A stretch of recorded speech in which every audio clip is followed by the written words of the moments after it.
It is a fast-acting viral strain that infects the host immediately, and upon getting sick, the infected will become racked with coughs, sweat profusely, and start to get the shivers and chills. There he is, the legend. The man, the myth, the legend. Yeah. You can't literally run a promotion just for the AEW, what do they call them, sickos? Thank you very much, TikTok and AEW. See you tonight. Tony Khan started telling people there's no such thing as long-term booking anymore. It's week to week. The best guy is Tony Khan. We just secured the bag. It's not like I tried to be a character. It was just sort of happened naturally. But it was never something I intended. It was just something that happened because the wrestlers asked me to do things in matches, and I do them.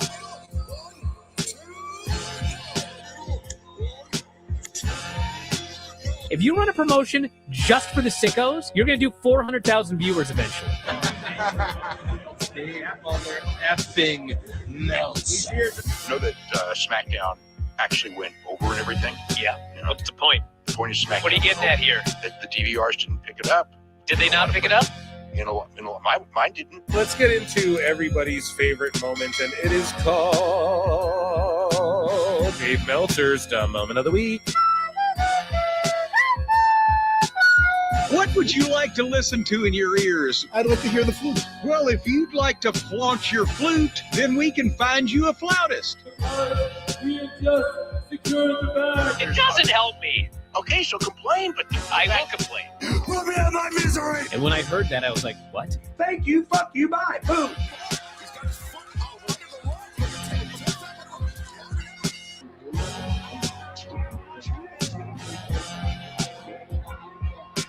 You gotta run a promotion for everybody. The sickos can be the ones that buy tickets first and spend the most money on the merchandise.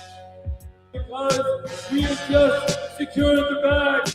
But you gotta promote for everybody. Then you'll have a lot of viewers. I think we proved a lot of so-called experts. We made them look like idiots. We're not going anywhere. Tony Khan's not going anywhere. You'll also be there on TNT. You'll be in 2 places at once. You'll be like my favorite movie. Time. So great, Pittsburgh. It's not like I tried to be a character. It sort of happened naturally. the best guy is Tony Khan. To keep themselves safe.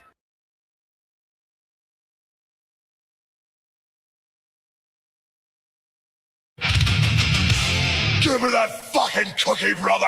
Nom, nom, nom, nom, nom, nom, nom. I want your cookie, brother.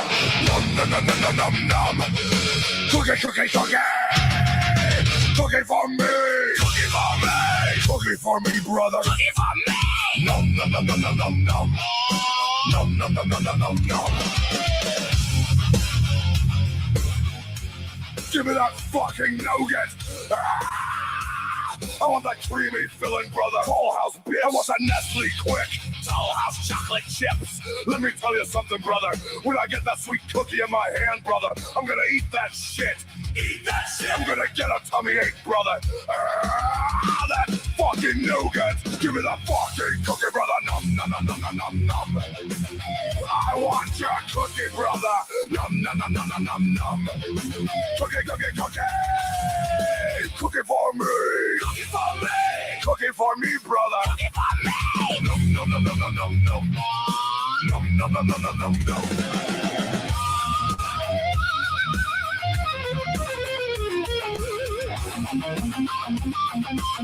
I'm gonna slap that fucking cookie out of your hand, brother, and then I'm gonna eat that shit, brother. Eat that shit.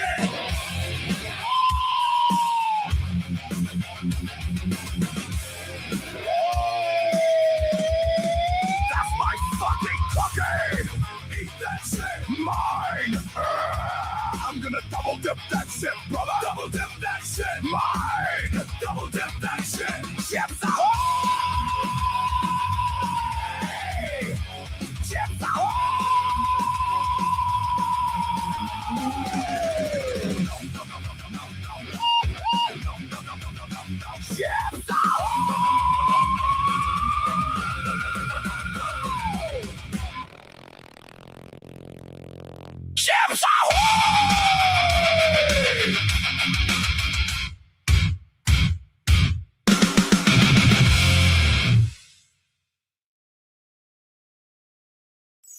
Do it over, yeah.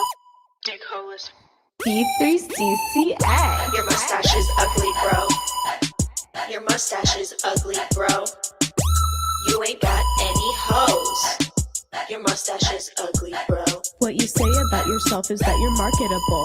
What I hear about you is that you get no hoes. All the girls love me, cause I'm Becca with a 3. And I'm silly, and I'm witty, and I'm pretty like a Barbie. You flaunt it like you got it, but I think you're a fraud. You should go back to being the AirPod god. If you're out with a girl, she ain't got any standards. You think you're Magnum PI, but you're really Ned Flanders.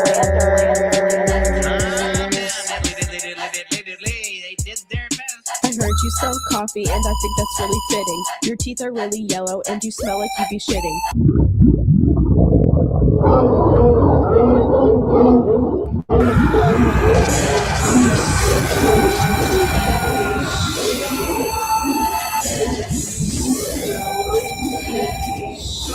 You wrestle like it too. Sticking up the ring. I know I got you jealous with my hot girl bling and my hot girl swag and my hot G-string and my Gucci bag. I ain't gotta pop tags. Cleaning up your blood with my Versace rags. Cause I'm Becca with a 3. All the girls love me. Cause I'm silly and I'm witty and I'm pretty like a Barbie. Period. Your mustache is ugly, bro.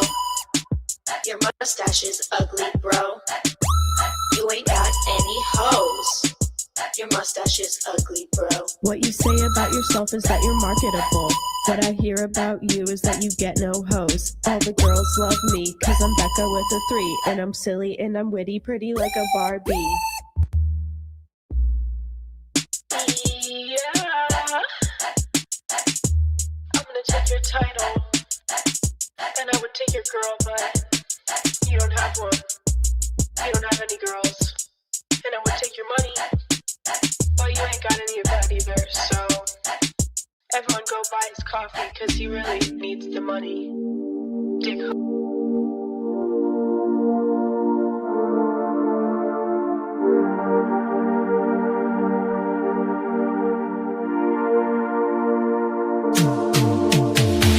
Every booking is golden, you see. Perfect cards crafted for you and me. Yeah, the best guy's Tony Khan, it's true. Triple cup, best damn booker in the land. 3 red cups stacked up, always in command. Triple cup, living legend of the fight. Just a call away from making it right. Never see him back hard, no way. Got the whole roster locked in for the day. A Crimson Tower, modern art. Triple cup. Every booking is golden, you see. Perfect cards crafted for you and me. Yeah, the best guy's Tony Khan, it's true. Triple cup, best damn booker in the land. 3 red cups stacked up, always in command. Triple cup, living legend of the fight. Just a call away from making it right. Never see him back hard, no way. Got the whole roster locked in for the day. A Crimson Tower, modern art. Triple cup. Triple cup.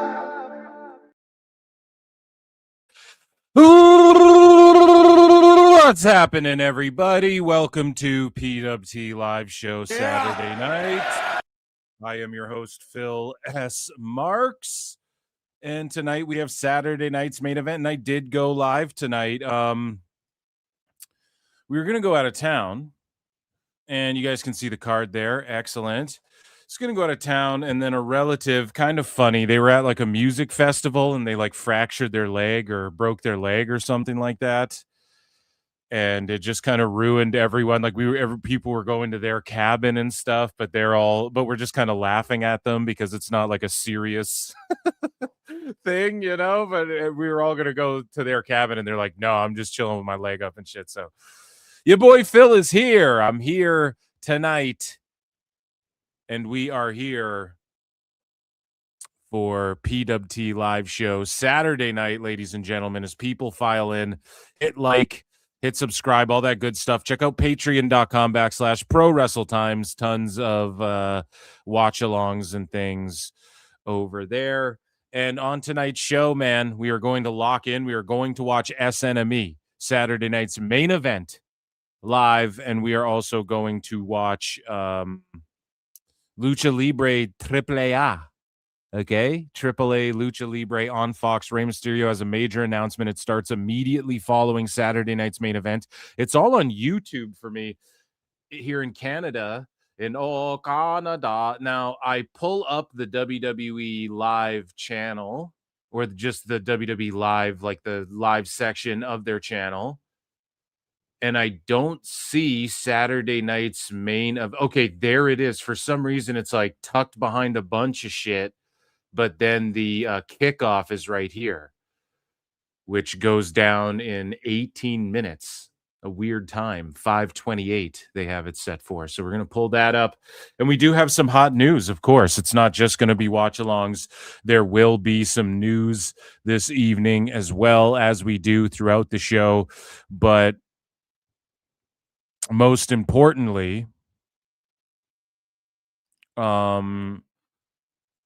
before we get into things, I came on early because I didn't want to just like not do any shit. And like this, like I got thises and that's in between commercial breaks. Now there's not too much crazy news, but there is like an epic Bryan Alvarez meltdown. Now we'll dive deeper into that on DMW on Thursday. But there's just stuff we got to talk about when it comes to the ratings. So we're going to do some ratings wars for sure before SNME kicks off. And it's very important. Very important discussions are going down. And Bryan Alvarez caused a bunch of meltdowns, and Dave Meltzer signal boosted a bunch of fucking redacts online, making shit up about the ratings, essentially. So we're going to cover all of that because we didn't do it last show. I like to do it once a week, typically on the weekend. We'll do ratings wars. You know what I'm saying? Because it piles up. It's cool to look at the whole week, not just like, here's a couple events. You want to see like every show, SmackDown, Collision, NXT, Dynamite, Raw. What is everything doing, you know? Speaking of what are we doing, B, here are the matches. Here's the official 5 matches for SNME this evening. Now, they're in MSG. Oh yeah, guys, did I plug all my shit? Patreon.com/Pro Wrestle Times. Hit like. Oh yeah, and shout you guys out. We're at 8K subs. Let's fucking go. PWT. We're at 8K subs on the main channel, like creeping up on 2,200 on the other channel. I don't pay attention to that one as much, you know what I'm saying? But the main channel, 8K subs. Thank you guys so much. I don't know if it's appropriate. Do you celebrate every 1,000? Do you celebrate? I mean, we celebrated 5,000. I think we'll celebrate 10. We'll make it like a deal, but you know, because every show I do is a celebration. Or, you know, the young superstar, you know, babyface, you know, that former heel thing. So, and I appreciate you all so much. So, and we're just getting started here. Like, again, I say this all the time. We've barely scratched the surface of what's to come and what there is that's going to happen. I'm better at hyping wrestling up and instead of myself, but either way, I appreciate you guys. This does not work without your support. Okay. All this beautiful content you guys love so much, and all the comments I see on all the videos and everything like that, blah, blah, blah. You already know the deal. It doesn't happen without your support.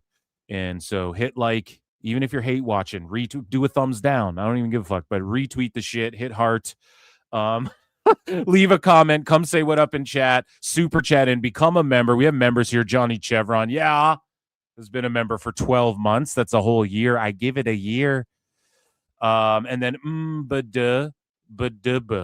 has been a member for 15 months. He gave it more than a year. And StreamYard has still got the sounds mixed up, but we got the acknowledgement right here. And your boy Phil acknowledges Acknowledge the me. tribal chiefs of PWT. I appreciate you guys so much and all the support, all of you. This is for all of you guys. And yes, God bless you all. And God bless America. Okay? So let's get into some stuff. We have over 100 watching. Again, if you're on X, just like retweet it or whatever, you know, and then your friends will see it, and then that's cool. That's really cool. So my picks, I mean, I don't lock them in. Some of the shits have just been thrown together. One of these ain't even a match, actually. Pardon me. Roman Reigns is linking up with Brunson. I'm sure Cena will come out too in a suit. He's peddling his fucking new tea and all of that at Fanatics Fest. We have a bunch of clips from that. Fanatics Fest, Fan Fest, Fanatics Fan Fest. I don't know, same shit. But just quickly, I think that so if Gunther and Sami win, they're inserted into Punk Rhodes. That's more intriguing than people are making it out to be. They're trying to pretend like that's not an intriguing factor or like, oh, that tells you who's going to win. Not really. Like, I totally could see Gunther, Sami winning, it being a 4-way at SummerSlam, and then we get to Rhodes Punk. They teased it once. They draw it out. You think you're getting it at SummerSlam, then they fucking tease us with it again. It's only 25,000 tickets sold each night, so clearly WWE doesn't give a fuck, or we wouldn't be in this predicament. No. Someone posted like a good graph. I think it was Julian Weeks, or not even a graph. He just like laid out each number of like tickets sold per SummerSlam, and it's only the last few events where they're doing like 50K. So everybody's like, oh, 25,000, that's a flop. Maybe for the building they're in, but like that's what they do. I was watching The Vault, like a bunch of The Vault last night, and yeah, like 15,000 was showing up, even like Edge, Cena at TLC and shit like that, you know? So they have like what, 14,000 at this show tonight. So I mean, massive success. People forget about that. People forget, man.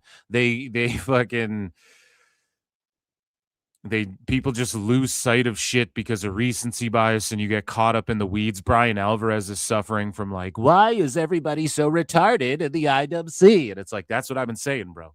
You're too close. You cater to to some of these sickos, bro. Mostly these sickos, dude.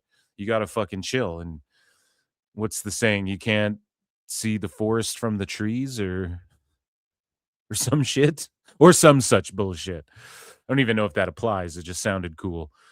But yeah, I could see Gunther and Sami pulling this shit off, and then it's a 4-way, and then we get to Rhodes, Punk, down the line. They just keep milking it, and that wouldn't even be that offensive. But I mean, safe bet, probably Punk, Cody win this, right? Just throwing that out there. Roman Brunson, I take Roman via TKO in the first round. No joking. Someone's going to come out, do some silly shit.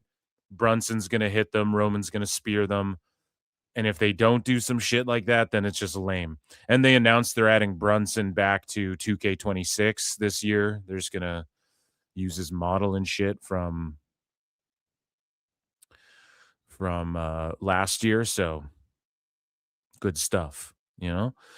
What else? What else do we got going on? Danhausen, JD. I mean, obviously you give Danhausen the win in his home city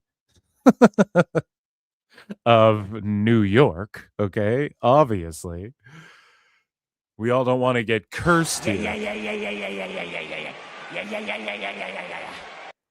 It's his home state, home city, hometown, all of these things, right? So Bayley versus Lyra Valkyria is going down. The graphic they chose for Lyra's cute, and she's obviously psychotic and greasy and doesn't shower and shit now. Lyra is going to go over on Bayley. And then you have the women's tag. I could see this being where either Brie and Paige drop these shits to Fatal Influence. And I might have said this event was SummerSlam, pardon me, but it is Saturday night's main event. SummerSlam around the corner. So much going on in the world of WWE. So either Nikki Bella's going to return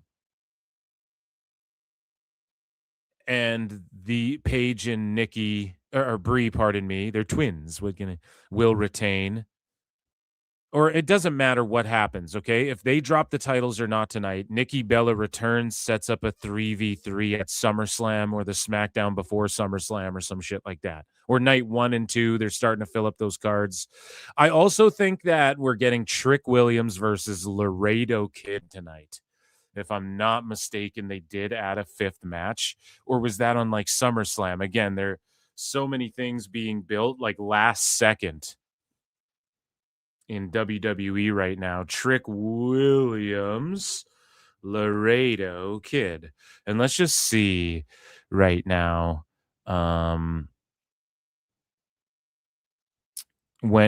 this is on the countdown. So coming up right away during the countdown, we will get Trick Willie and Laredo Kid throwing down. That should be cool. And obviously Trick Willie gang's gonna get the fucking win.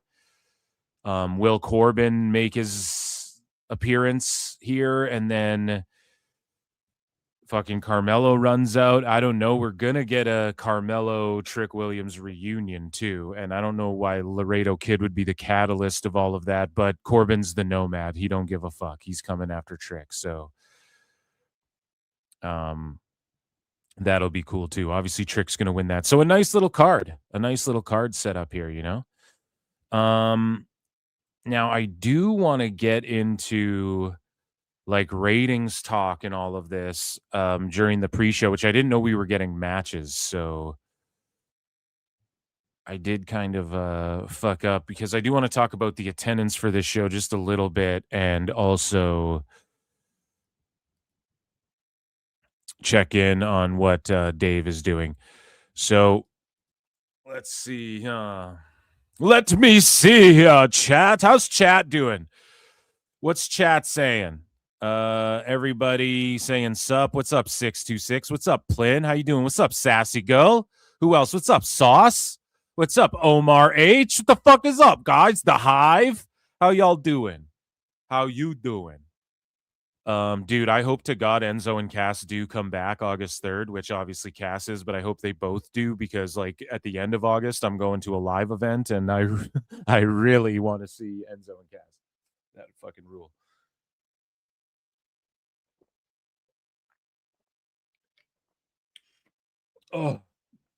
Oh, how about that weather there, bud? Sorry, I was chugging down some carbonated beverage.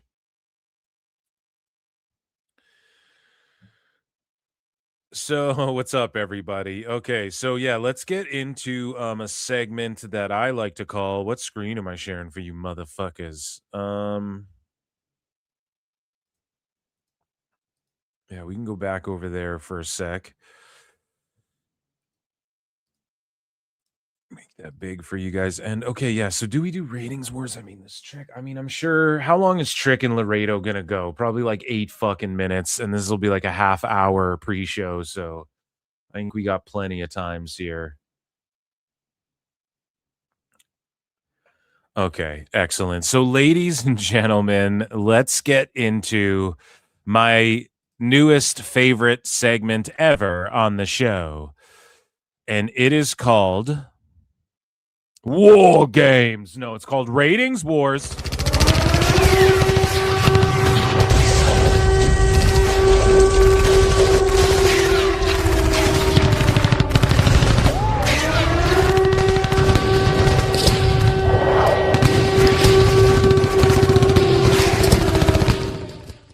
So, guys, it's just so much when I do that. Okay, so, guys,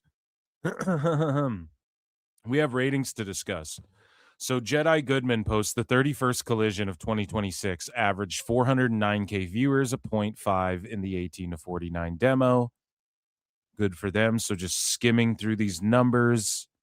It's like a mid number for them. Okay, so good for Collision and AEW in general doing better ratings, which everybody's kind of melting down about. So it did see an increase, and the show faced tough competition from the World Cup as well as UFC 329, but they did announce Hangman.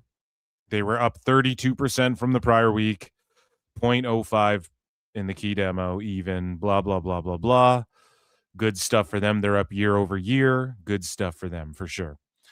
The Dynamite that just went down, they sold 3,000 tickets. Probably sold it out for the setup of that night, so good for them. But again, they're doing 3,000 tickets. So when we get into all of this dumb fuckery, foolery, buffoonery that we're about to get into, remember that the attendance and social media and every palatable, measurable, quantifiable scientific metric goes in the favor of more people watch Raw and SmackDown. However, Dave and sickos, and Dave is signal boosting these fucking sickos, which he's always done, but none more than he has done lately, okay? Lately, he has been unhinged, and we're about to get into that. So, again, you're in Boston, you draw 3,000 people, okay? So that's not good. Ratings doing better for the shit ratings they've had the last few years. And Dynamite did a 786.15. And I think they were saying that, yes. So Raj Giri says this is the best audience in 2 years, tied their best 18 to 49 rating of the year for this past Wednesday's episode. Dynamite averaged 786 with a 0.15, up 25%. Dynamite was tied with Hannity for number 2 on cable in primetime. Blah, blah, blah, blah, blah, blah, blah. It was up 34% year over year, guys. I mean, what can we say? Round of applause. Some fucking air horns for AEW. Now, I would argue like story and drama and promo battles and shit draw more than just fucking matches for the sake of matches. So I'm sticking with that. I mean, Dave was like the greatest Dynamite ever, and Bry's like, it's impossible. And like, I agree, it wasn't one of the best Dynamites. Like, even in recent memory, they had some good ones earlier this year, I want to say. But Kenny, Ospreay, like, yeah, I mean, Kenny, I've always said Kenny's that dude. Like, you have Kenny, and people might argue against that, but Kenny, Joe, MJF, these are guys that work, you know, people who don't really work. Moxley is the main one. Hangman doesn't work. So, yeah, like Kenny versus Ospreay, this is what people want to see. I don't know if, like, motherfuckers are getting eliminated from the World Cup, too, so their teams aren't in it, so people are just giving up and watching AEW. Like, whatever excuses people want to make. Did they have a great lead-in? Who cares, right? The goal is, hopefully with AEW, was that it would compete with WWE. They're not going to do that with the bullshit they've been doing.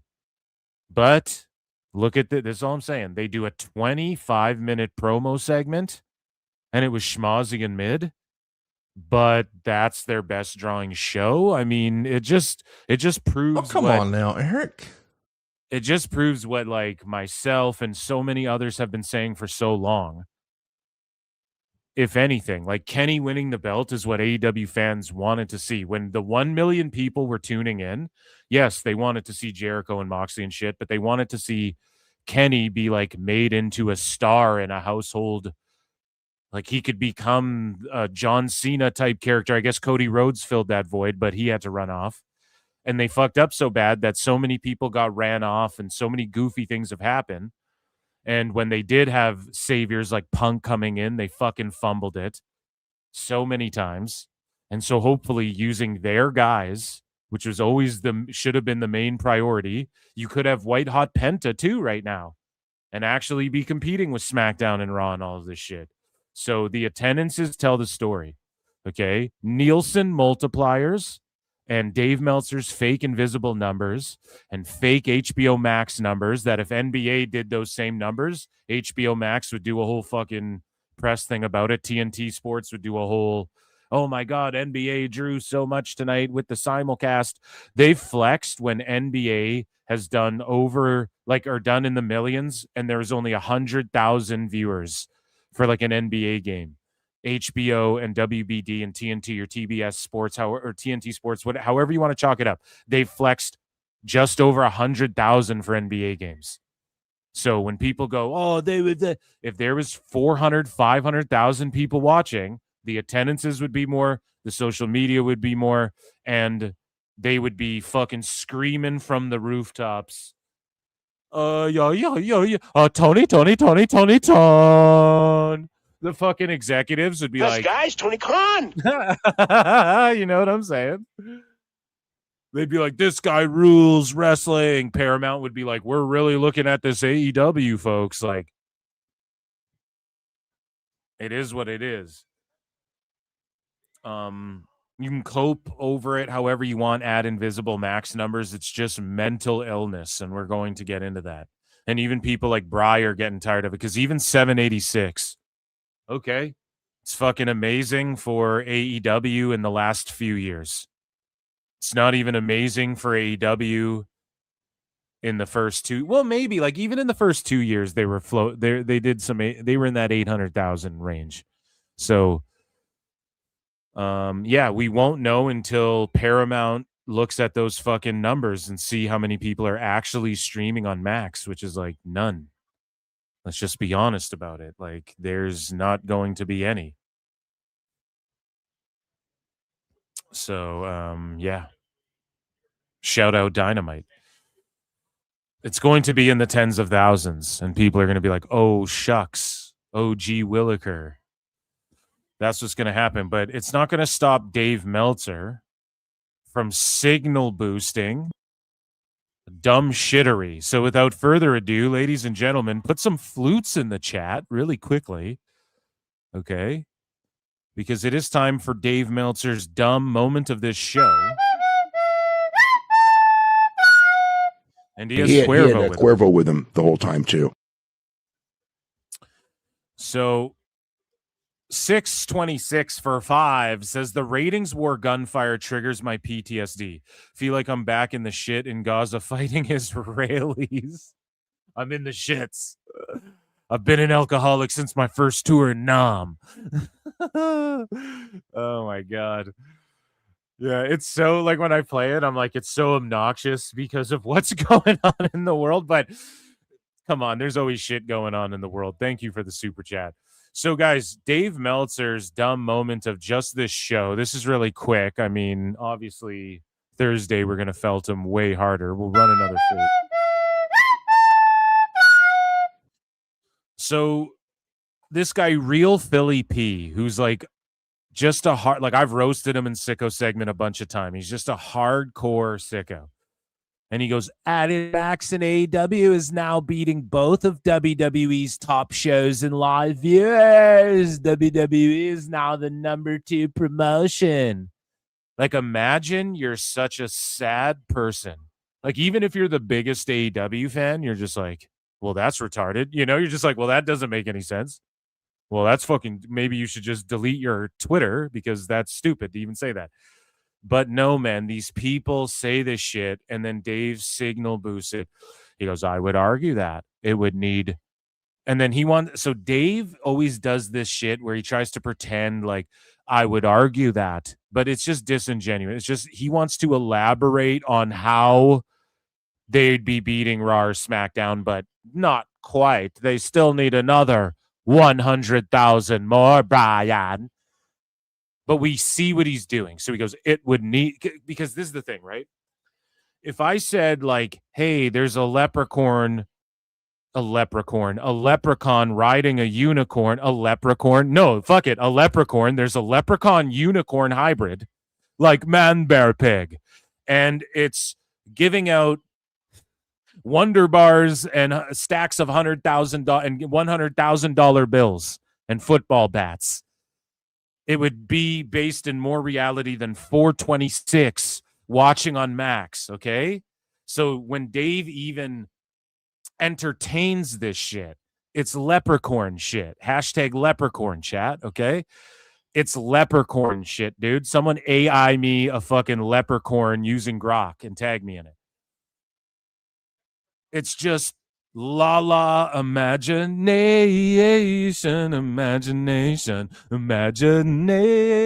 It's just imagination land bullshit.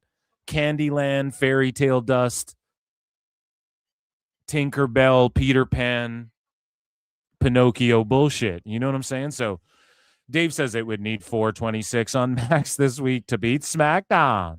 Not impossible. No, Dave, it's impossible. The best guys, Tony Khan. It's impossible for them to do that. Greg Rasmus for 20 says PWT rules. And you know what an orange one does? It triggers a little Chris Jericho. Let's go. Shout out Greg Rasmus. Rah, rah, Rasmus Greg.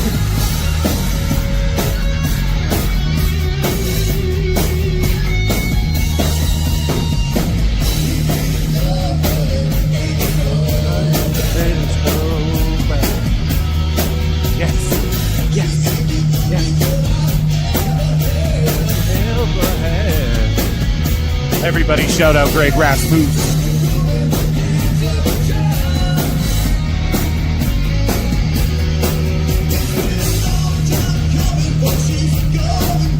She's going wild. Oh, yeah.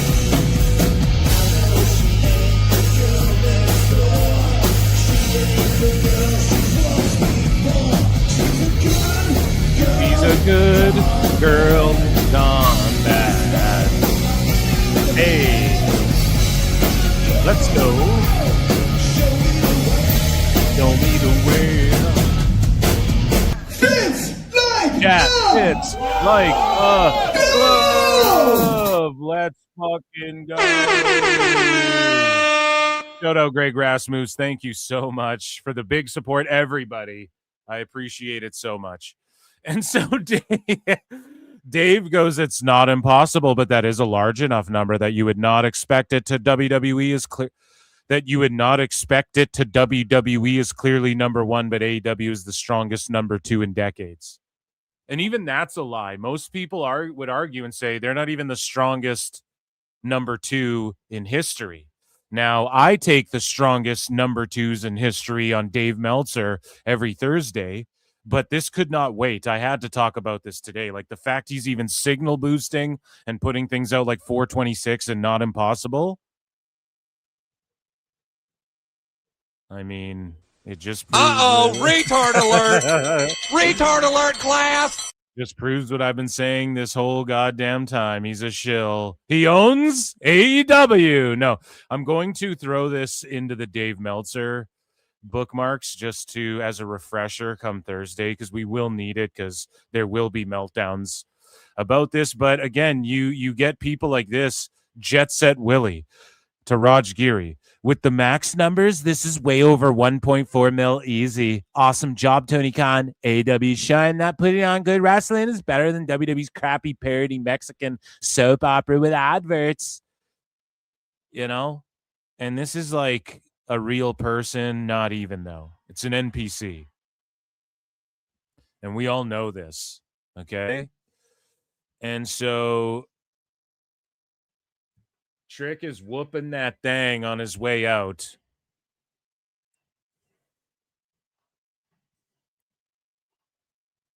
And let's lock in for Laredo. I thought they'd save this for a bit. Let's lock in for Laredo and Trick Willie.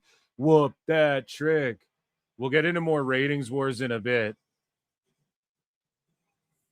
Whenever Trick Willie's music hits, my kid starts hitting the point that goes along with the chant. You know what I'm saying? That Trick. It's hilarious. Soon as the music hits. Sauce for two, sweet, says check DMs Leprechaun and Dave met Cuervo. Dude, no way. Thank you, Sauce. I appreciate that. Charles 616 from the main timeline of the joining us from the main timeline of the MCU.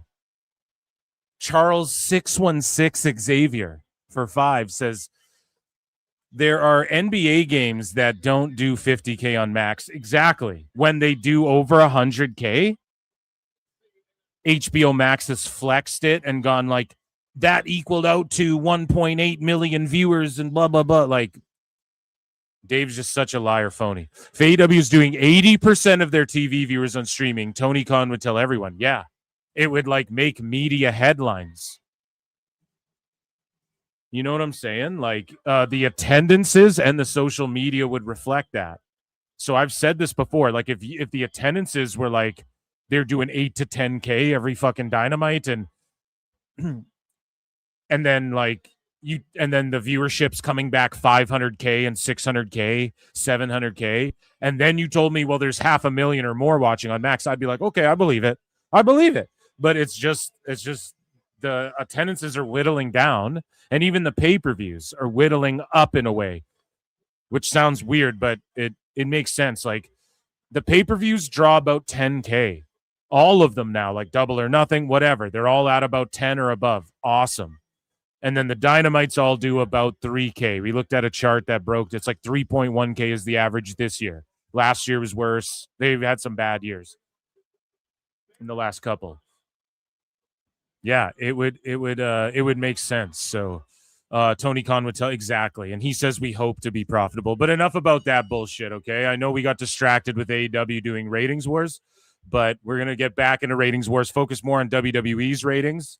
And this Saturday night main event where the pre-show's going down. I'm going to put a poll in the chat. I'm putting it on screen. So wherever you're watching the show, put the corresponding number in the chat, wherever, on X, Kick, YouTube, in the chat, the corresponding number, and it will tabulate once I get it on screen. Who do you think wins this random match? Random match.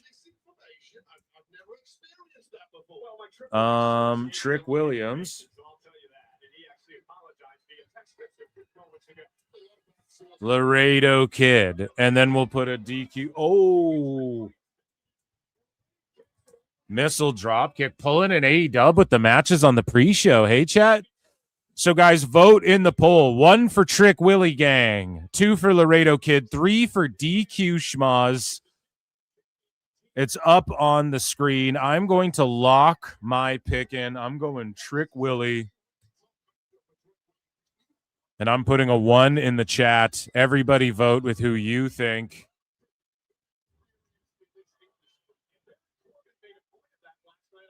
Hell yeah, I see just like infinite 1s in the chat. There's just 1, 1, 1, 3. One person comes in with a 3. Okay. Okay. Trick firing up. Let's talk about it. Fire it up at the ends of time. We're gonna burn it down. Crowd chanting, whoop that Trick as they file in. People were filing in. They seem to have gotten in there pretty quick. We're 17 minutes away from the main card.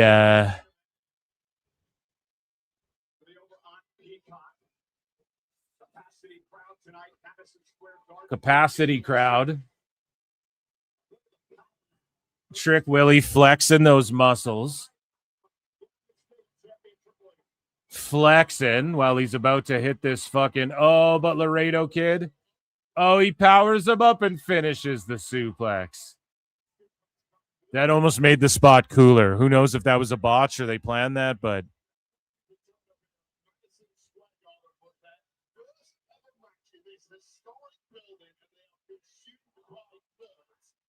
MSG, MSG, MSG, MSG.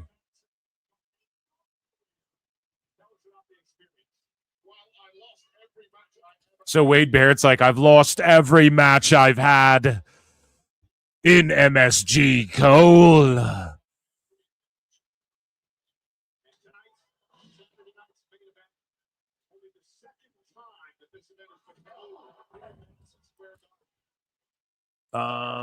Here we go. Laredo doing his thing.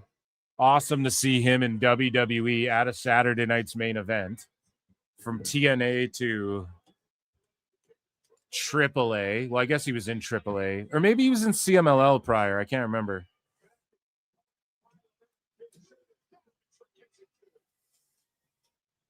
What's crazy is how Trick has like really good matches with like Phoenix and so far Laredo and shit. He just works these luchas really well.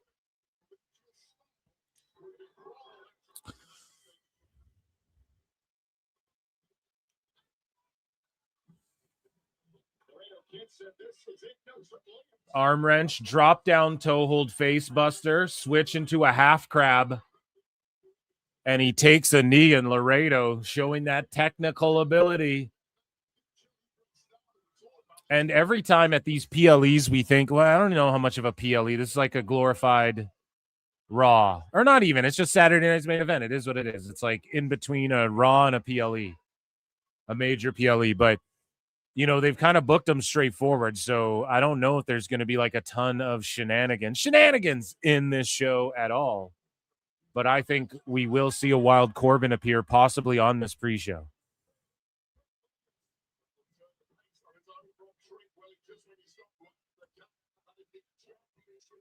Crowd's locked in and into it. So am I. I like the orange. Like they use the lighter blue and the orange for the Knicks.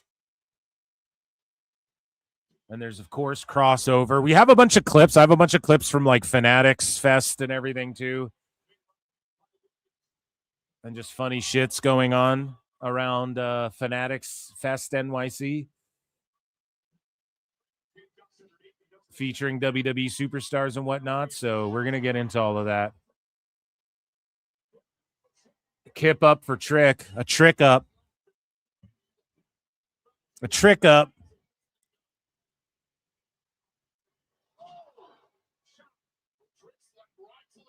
A trick slap. He got trick slapped into obliviacry.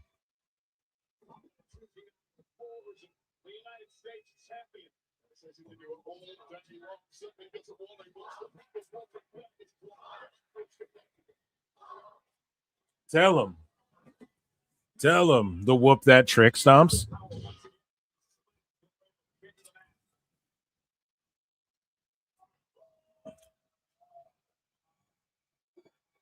The float over bookend. No, roll up. Kick out.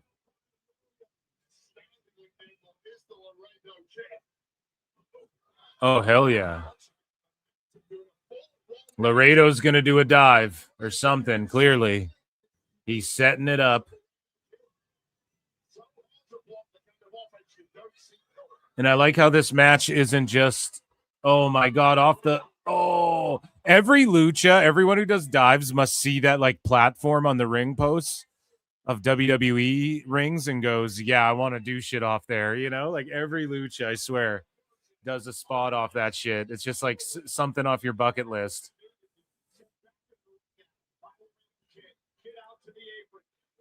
Yeah, Trick didn't catch him at all.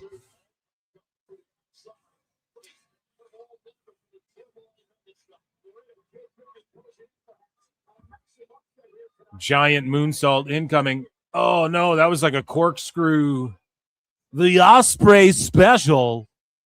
And Trick with the trick shot. It's over. It's over. Get this bum out of here. to obliterate.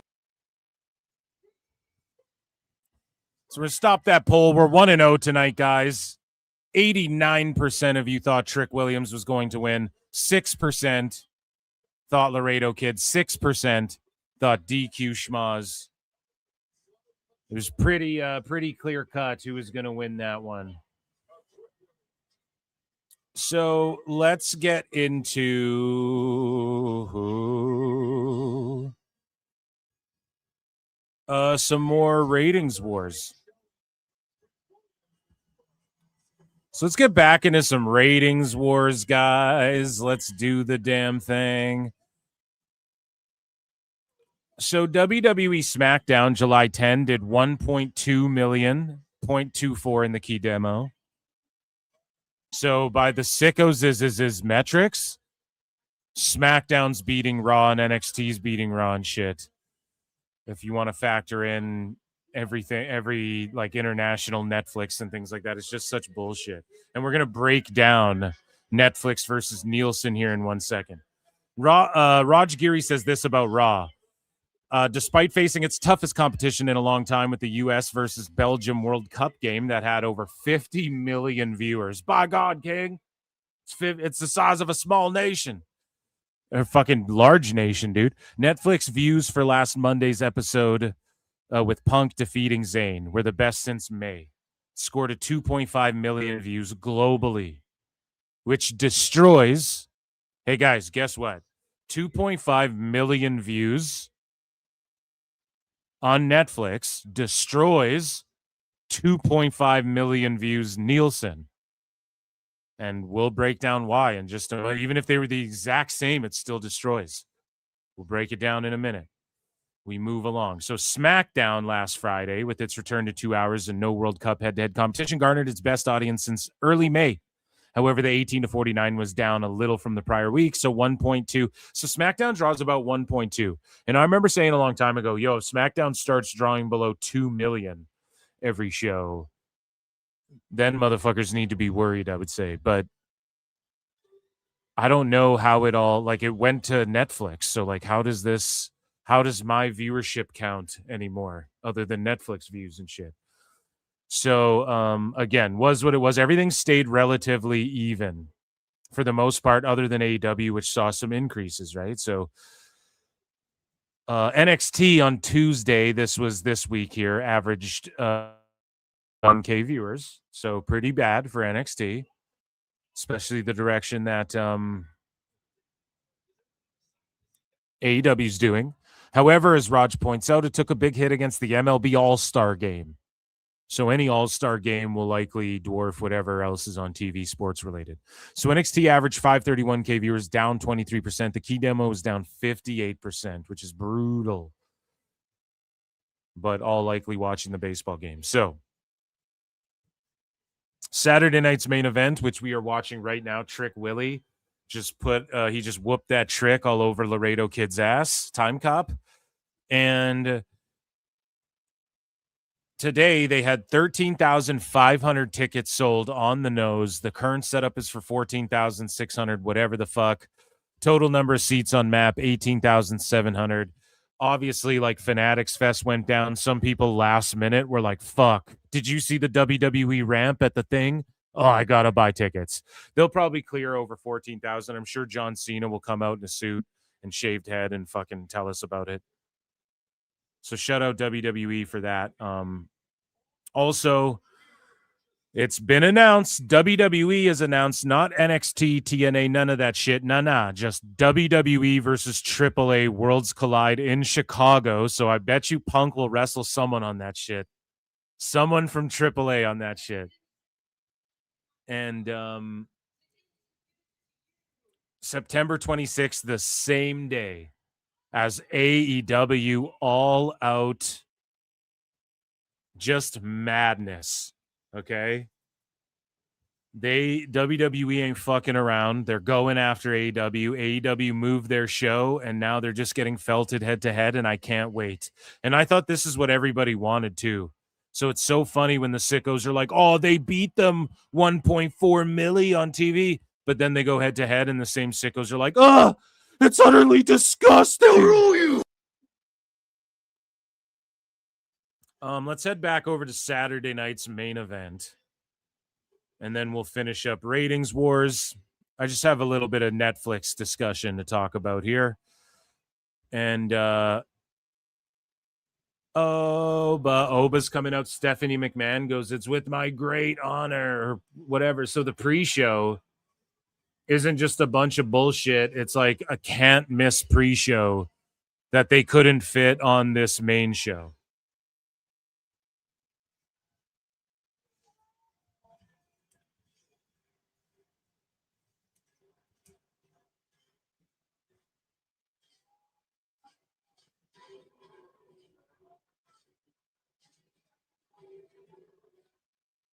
And yeah, dude, okay, never mind. Well, no, because this isn't live, so guys, speaking of Corbin, we got some interesting developments here.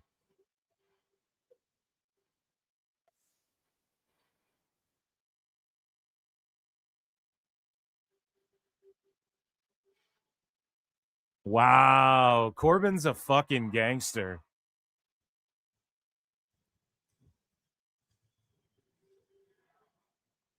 Corbin's a fucking gangster. We'll talk about that in WWE news. Oh, but who?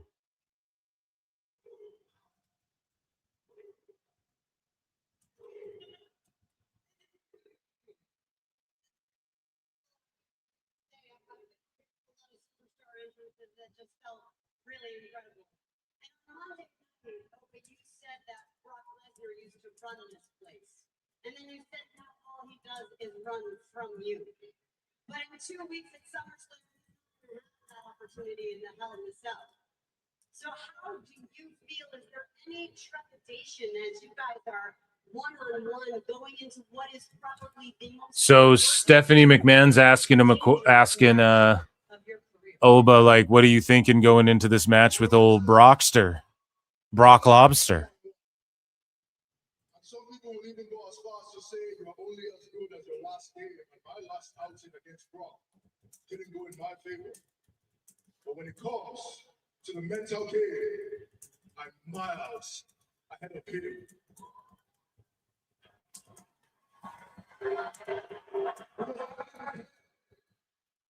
I live in his head. Oba, who?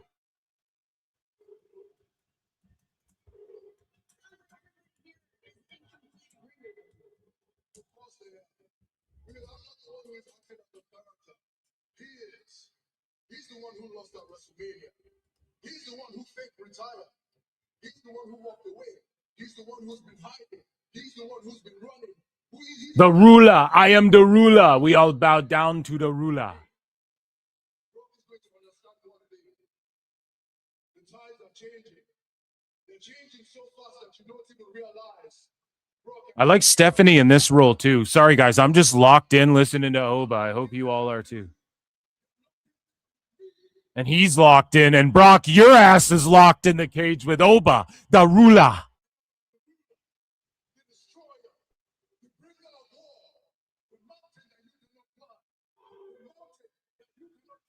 Who? Who? Who? Who? Who? Let's fucking go.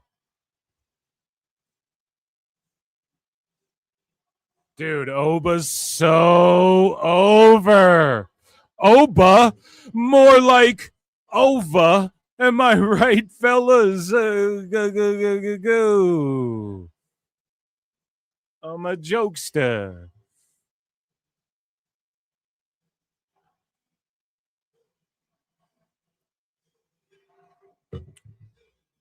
Okay, now I think I gotta switch like videos.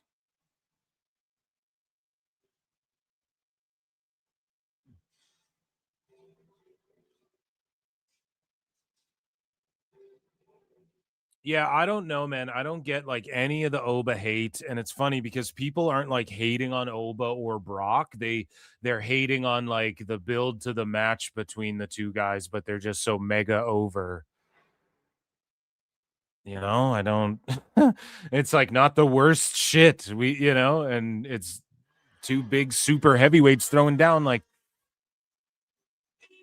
it just makes sense, man. It feels right. It feels fucking right. It's big money, mass appeal. Oba's over like Rover. I don't know all this shit about like he's counting while he fucking walks or whatever you want, a Pavlovian response and shit. I always get into with my guy JJ. I don't give a fuck about it. Like, what are we talking about? That doesn't even.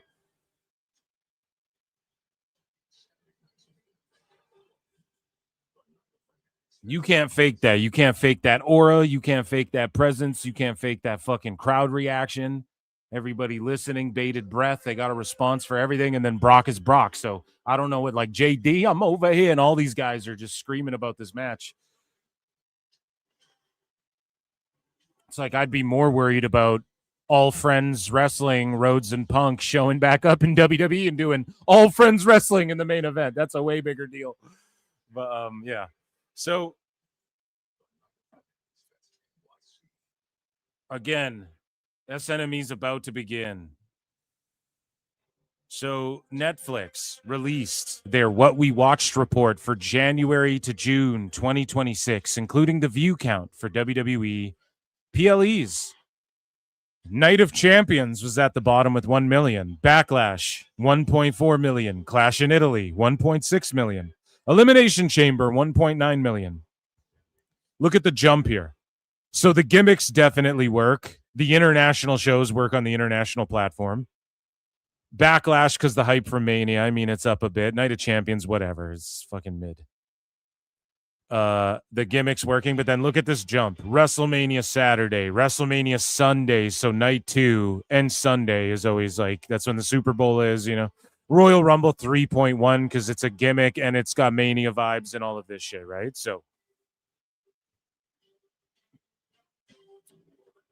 these are the views. I mean, WWE just crushing it. Also, WWE Unreal crushes all of that. Hulk Hogan's documentary did like 9 million viewers or whatever the fuck. Crazy. Hulk still rules, brother. He's still the biggest draw there is.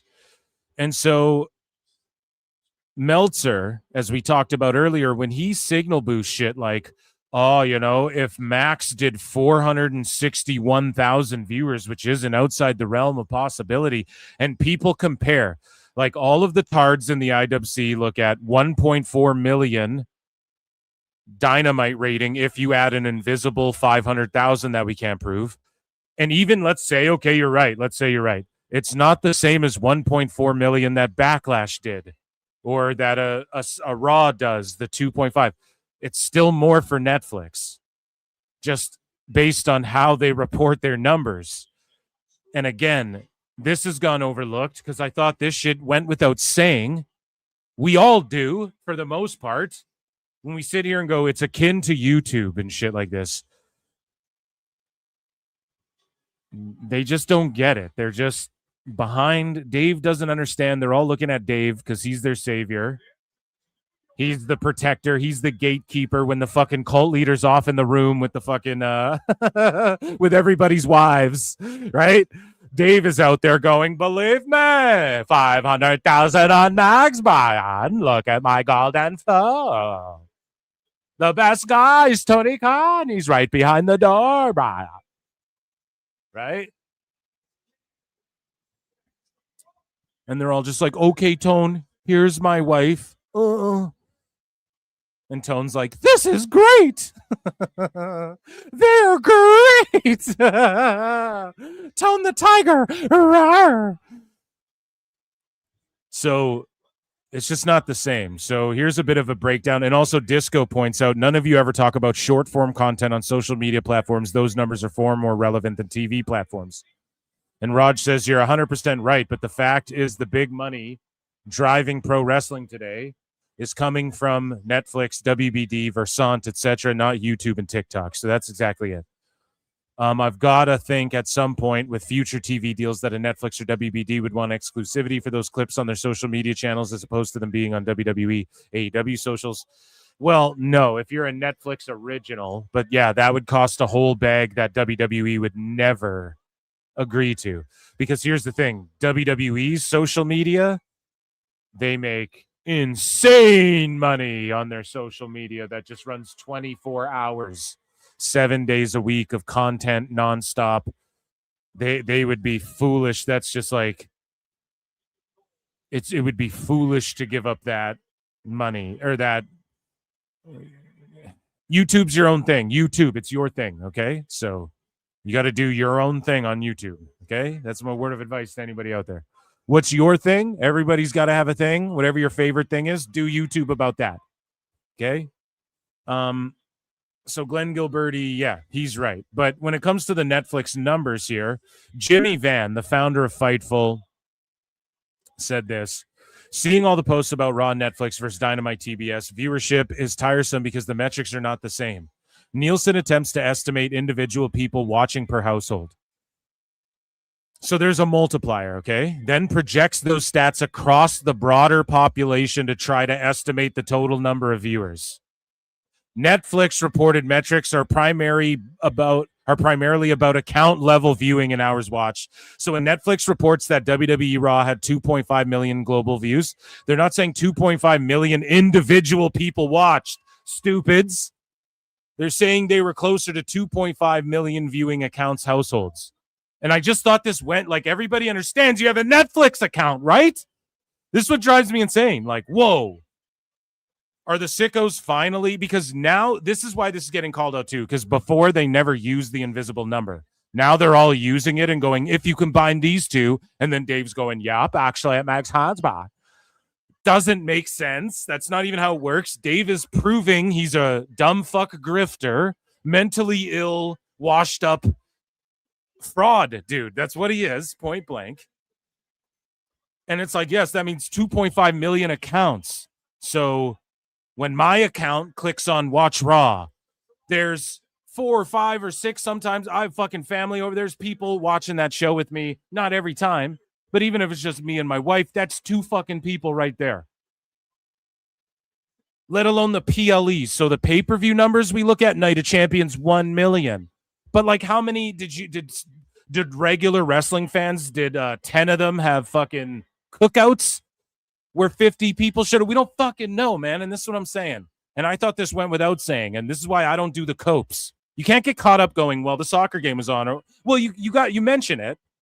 And now it needs to be reiterated. Like, okay, there's no multiplier on Nielsen. Now we have to start saying that to tard wrangle fucking idiots who just don't know what they're talking about and want to say, I don't know what I'm talking about. Which, hey, guess what I do? I go, I don't know what the fuck I'm talking about. I'm just reading the shit that other people are saying and making sense of it.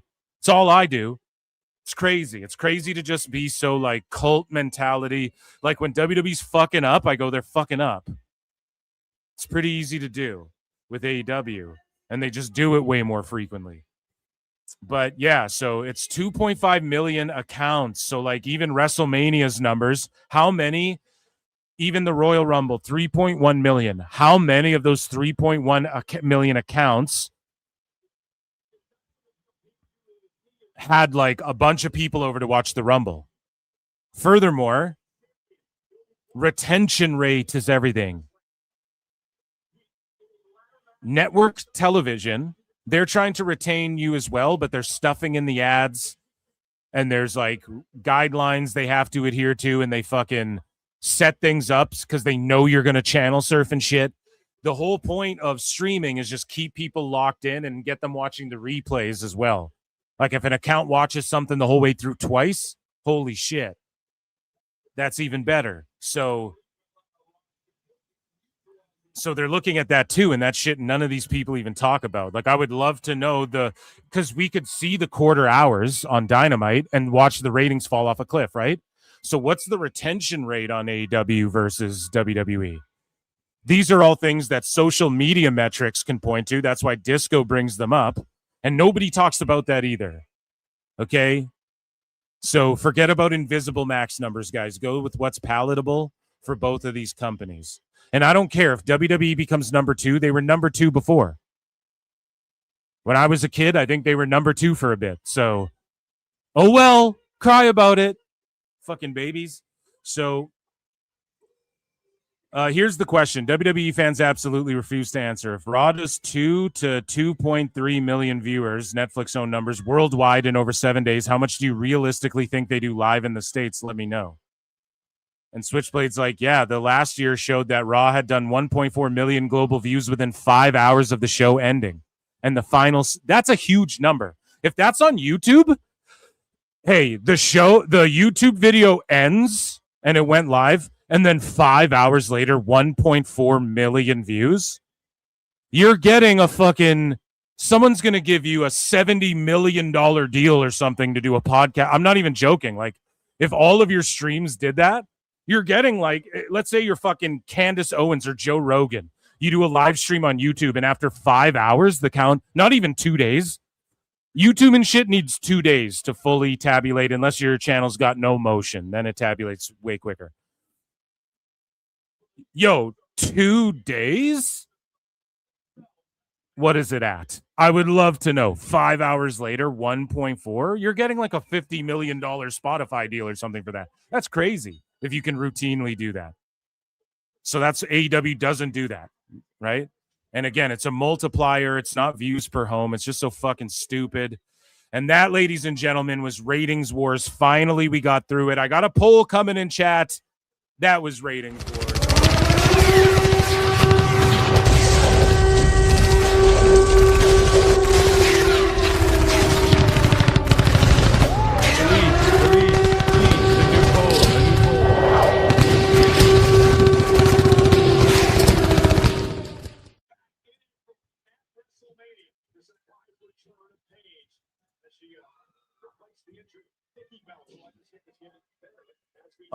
Okay, we will put the champs first.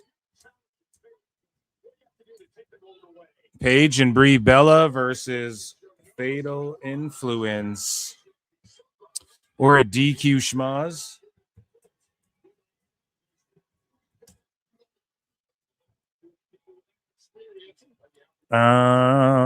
Create that, and I will put it on screen, guys. Who do you think wins the WWE Women's Tag Team Championships? Wherever you're watching this show, 1 in the chat for Paige and Brie Bella, 2 for Fatal Influence, 3 for DQ schmaz. Bonus points, I guess, if you think Nikki Bella's going to return. I think Nikki's going to come back.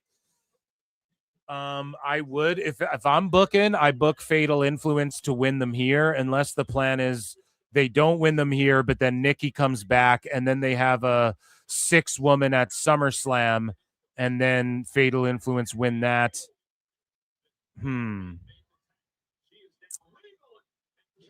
Because, damn, that was a sweet double team there from Henley and Reed. I'm torn on this one. I think, yeah, I'm agreeing with Kevin Pierpont in chat. I think it's going to be some sort of schmaz. And then what's going to happen is Nikki Bella's going to come out, and we're going to see Nikki and Brie and Paige, or maybe she doesn't come out tonight, but she will come out soon. And we are going to see 3v3 at SummerSlam night 1 or 2, or like on the Go Home show or some shit. And then these girls win the tag titles, and maybe we even see them win the tag titles like on the following. No, maybe I'm regretting this. I think Fatal Influence wins tonight, and then we see it build to the 3-way. Who knows? Either way, we're going in that sort of direction. I put DQ schmaz, and that was a stiff stomp to Paige's head, dude. That was crazy stiff.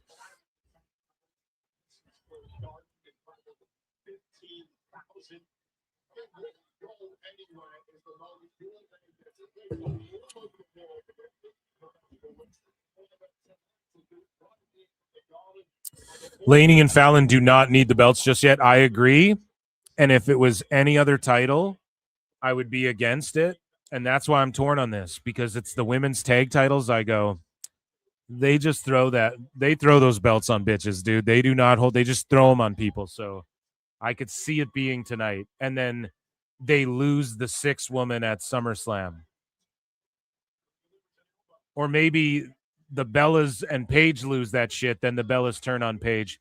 I don't know. I want to see the Bellas back together more than Paige Brie, but I will say this. Paige and Brie have been crushing it as women's tag champs. I think their matches have all mostly been solid. Like, look, Brie's on right now, and she's hungry for it. Do you want to know why she's on? Because she's hungry for the shit, because legitimately, like again, this is allegedly, I guess, not legitimately, this is a cartoon, I'm not a dirt sheet. Allegedly. She had like her WWE return, like slipped. She had to get like whole new people to fucking help get this deal done. Like it slipped through her face. They were just like, no, we got Nikki type shit. And I was convinced Brie was not going to come back because Danielson's over in AEW and whatnot.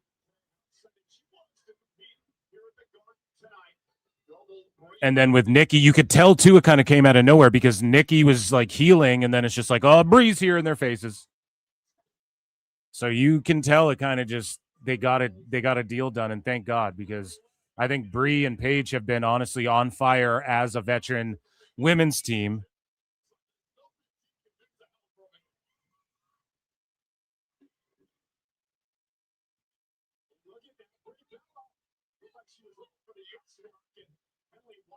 So maybe I shouldn't want to get away from this pairing, but I just feel as though the Bella Twins need a tag title run as the heel Bella Twins one time before all is said and done. I'm like yearning for it the way people wanted Sheamus to have the Intercontinental title before he retired. And it's just slipped through our fingers. And I mean, they did win the belts on a technicality, I guess. Or Team Bella, whatever. A replacement came in. So it's not the twins themselves. But Paige doing her thing. I want to see Paige do like a singles run again.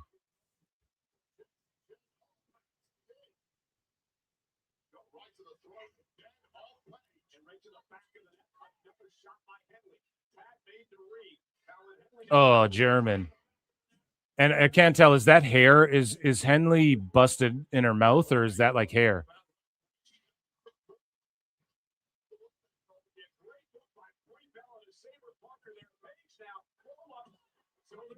It's crazy how well like Laney Reed slid into this faction and is just like infinitely better than Nyx was. Like just has such good chemistry with Henley.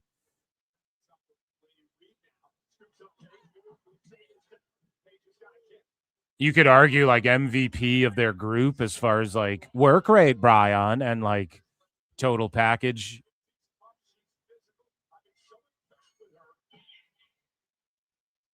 Oh, the sidekick. Did I lock my vote in? Yes, I did. Schmaz, good. I'm still leaning on the Schmaz side of things. But I think the journey they're taking to get to this 3v3 with Nikki Bella's return, I think that it's been pretty fucking solid thus far. And it makes a whole lot of sense. Yes, so Henley is busted open somewhere, like from her mouth, or maybe an earring got ripped out, and it's okay. That's a DQ. Oh, see, they did it. Is that not a schmoz though? Like right in front of the ref? Come on. Everyone gets a bonus point if you vote a DQ schmoz, okay? Like you 100% can give yourself half a point for that. Like right in front of the ref, just the schmoziest finish. Like, come on. See, I thought that shit was going to happen, and then Nikki was going to come out. You can look, but you can't. And then the crowd erupts, and then she chases Jane off, and then maybe a roll-up, fatal influence, like what happened, or like or just like Paige and Brie retain, and then everyone hugs and shit.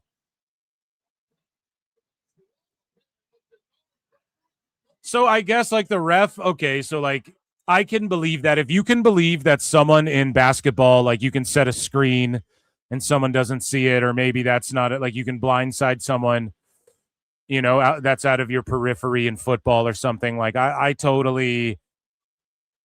believe that Jessica Carr was locked in on the shoulder and just didn't see Jane do that shit. I'll buy that, I guess. Watching it back, it wasn't the most egregious. It wasn't like a screwhead driver. Look, what is going on today? I'm supposed to be at the beach today. A screwdriver head stabbing to the head. That's why I kicked your leg from your leg, Brett. Right in front of the ref, like Takeshita Okada. It's not that bad. But that was a little like, oh, come on now, Phil. Oh, come on now, Carr. That's not very fair. But yeah, I like that finish. I like Fatal Influence winning it. And I told you guys, I explained why Fatal Influence, and most of chat agreed.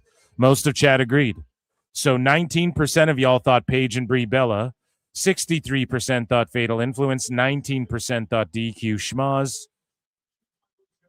And yeah, it's the women's tag belts. They just throw them on whoever. So it's their time right now. Screwhead driver head. Into your head, Brett. Oh, shit.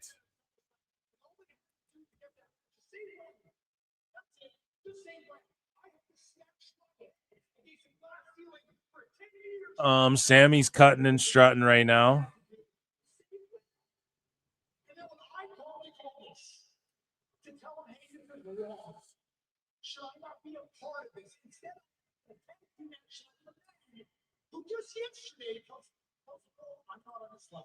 Okay.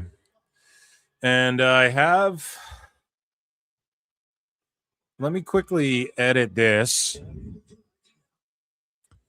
I see what you sent me here, Sauce.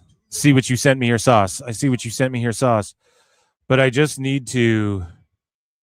So somebody meme this, turn this into a meme that says leprechauns are real, and then post it whenever Dave like says some lies about like the fucking AEW numbers. Ladies and gentlemen, the debut, the PWT debut of the leprechaun. What a cutie. What a cutie. What a cutie. And so they're booing. Maybe I'll make that a sticker or something for you guys. So they're booing that Neon guy. He's just a cringe streamer like WWE. Fuck you. Don't show Neon on the screen.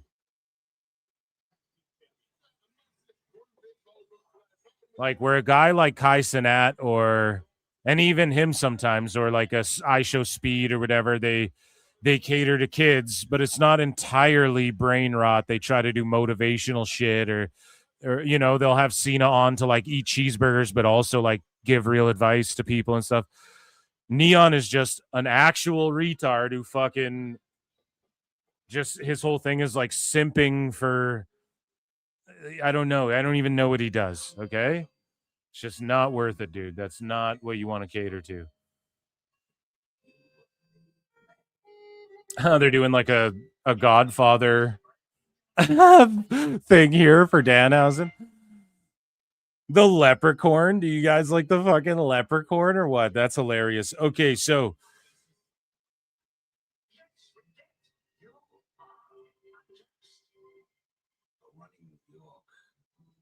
dude, they're doing this whole package. Run in New York. I did you a favor. Danhausen runs New York. So good.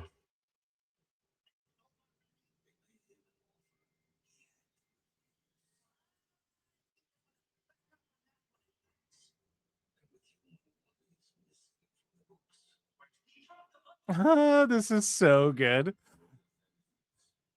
Is this match next or what? I wonder.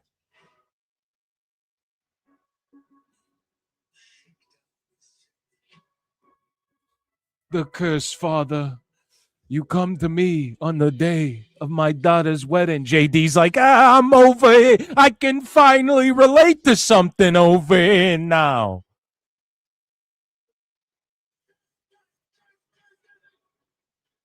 I thought I was all alone on a lonely island, fucking Obafemi.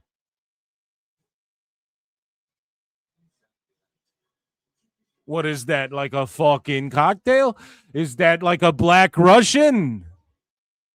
Oh.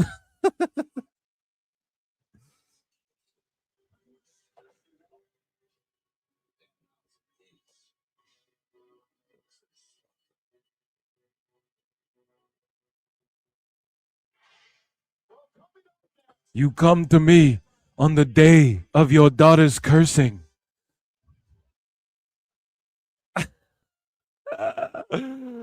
Oh, fuck.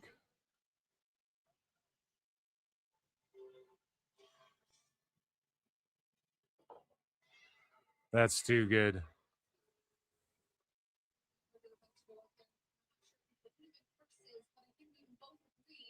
New poll.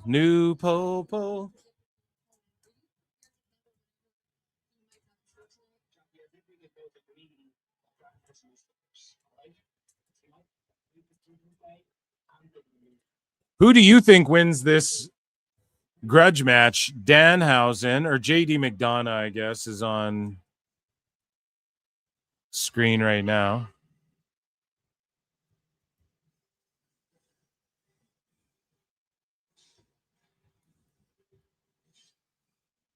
Wait, is this JD's like old theme? I can't even.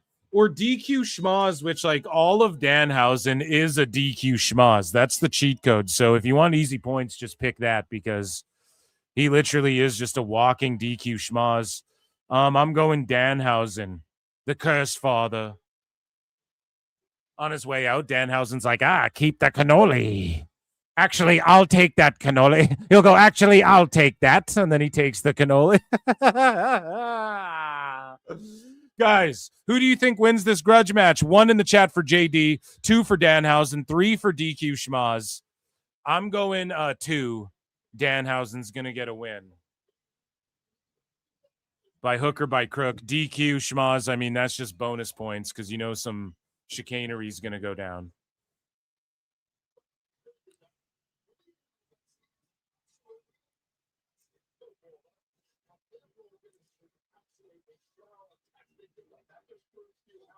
Keep the cannoli. Give me that. He takes a bite. I was saving that for later. Oh, yeah, this is no DQ and shit.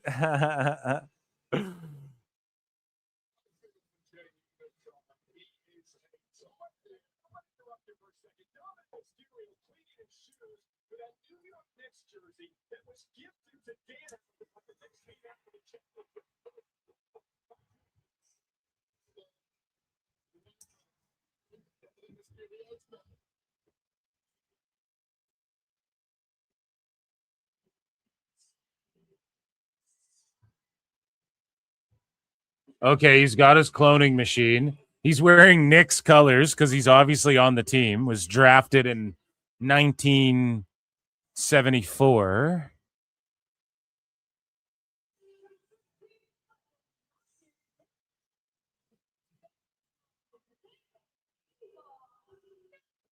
Very nice, very evil. It's very nice, very evil. Uncursed on the tights. There you go. It's weird seeing him wear not like his black and red stuff. Oh, man, let's go, Hausen. Let's go, Danhausen. I'm fucking pumped. There's a Blimphausen. He's so fucking over. And he's not even in that great a shape. You'd figure he'd just spend all of his time like getting just juiced to the gills. Just jacked, yoked right up. Like you would think that's what he'd be doing. But he fucking doesn't. And it's almost funnier. It makes it funnier. And then CJD was all like, I don't believe in curses. And then he goes to curse him and he's like, I'm over it now. I need to get out of the ring. The curse fodder was going to curse me. And you notice the Judgment Day's gotten away from like the black and purple too. Slowly but surely. Now they've just largely abandoned it. And I think JD was using his old solo theme. Am I off on that? I think that. Or is that just like generic Judgment Day theme that just doesn't register when I hear it? Just bitch slaps and kicks. Yeah, the blimp blows up and drops sleeping powder on fucking... like, come on.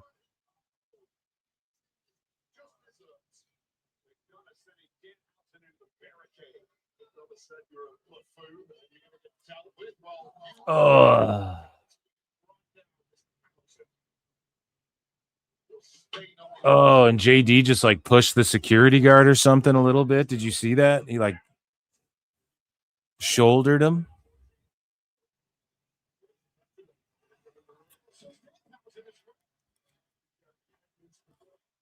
Danhausen.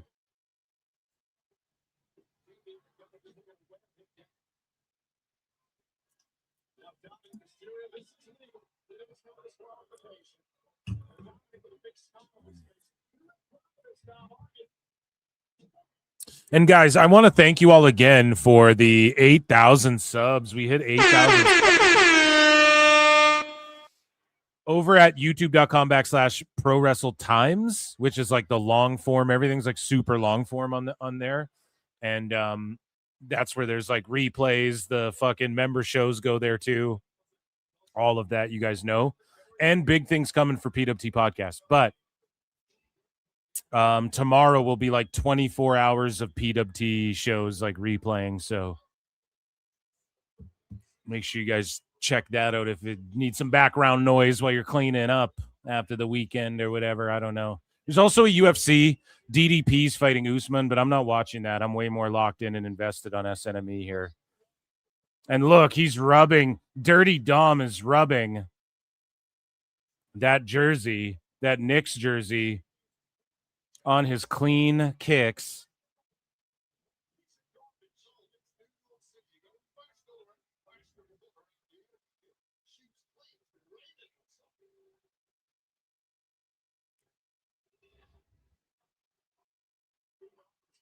But yeah, guys, thank you for all the support and the subs, and just, yeah, keep sharing the show, telling friends, all that, watching all the videos. I appreciate it all so much. And yeah, so again, if you need background noise, I see people watch the replays over there on the channel number 2, which is almost at like 2,200 subs. So if you want, you can sub to the other channel as well. That would be awesome.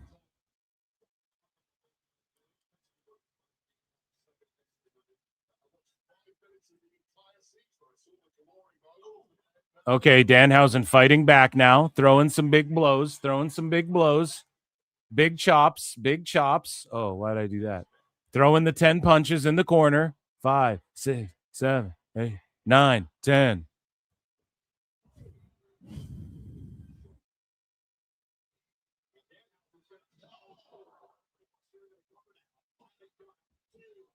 Kick out. And yeah, man, we got some big Raws coming up. Like, we're for sure doing Member Monday. Become a member of the channel.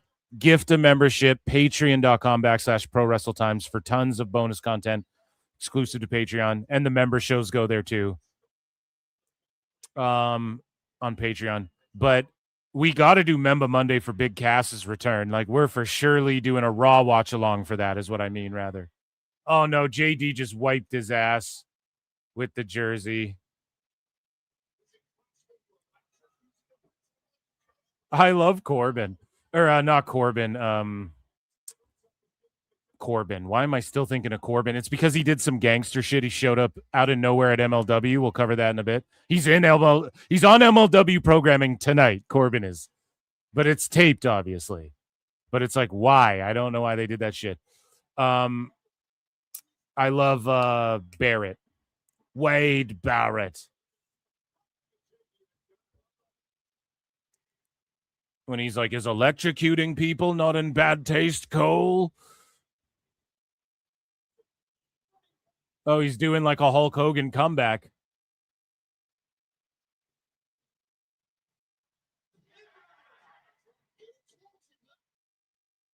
Oh, just a monster lariat. JD just sells his ass off. Did you guys see how Danhausen was like selling his back while he hit the ropes too? Like, little things like that I appreciate. He's not the greatest wrestler, physical athlete of all time, nothing like that, but he is awesome. And he can go. He's where he needs to be. He sells. And think about how far he's come just showing up. It's a goofball debut. Oh, he just hit him with the what is that move called? The Slumdog Millionaire, or the fucking where they go to suplex you, you twist it to a cutter. What is that? Truth or Consequences? Or that's where you're trying to suplex them. Whatever, doesn't matter.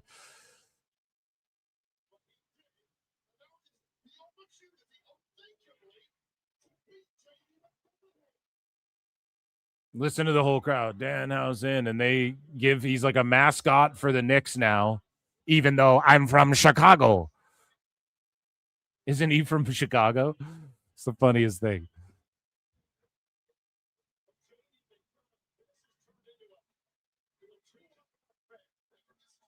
Okay, there's gotta...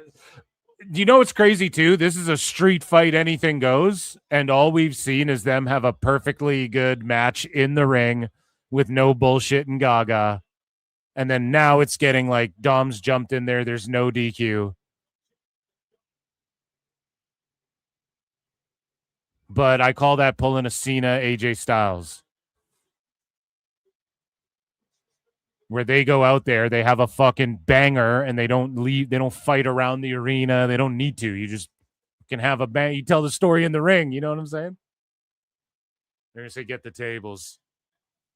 So now it's getting I love that. I love that they just had like how many minutes was that? A 4-minute match or however long that was. 4 or 5 minutes. In the ring. And now it's going to get bullshitty. Cool. I'm okay with that. We got a cloning machine up there. Cool. I'm okay with whatever's going to happen, but they just had a match. That was cool.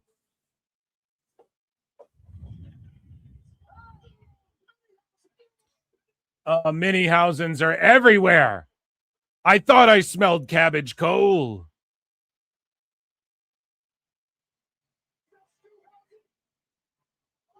They catch him because he's a mini, and then the other one, yeah. Let's go.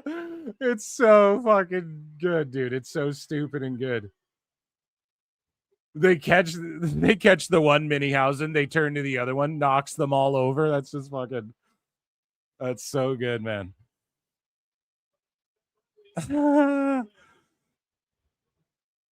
Oh, dude. They just tossed that midget Hausen into the fucking barricade. That was, oh, dude. They just, oh my God. Oh my God. Into the ring steps. Oh my God. Someone's going to come out in a fucking giant cat suit, aren't they? He just stuffed the stuffed animal cat into the fucking cloning thing.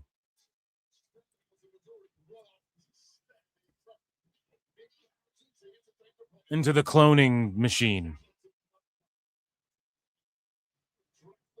Carl Anthony Towns equals KAT cat. Oh, shit. Yo, chat.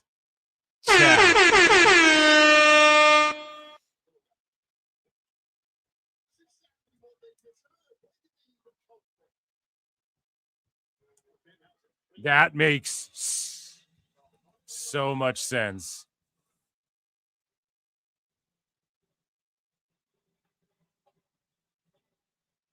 Oh my God, chat. That is the goatedest chat. And it'll be... Ah, shit. Oh my God. And then the crowd reaction. Holy shit, man.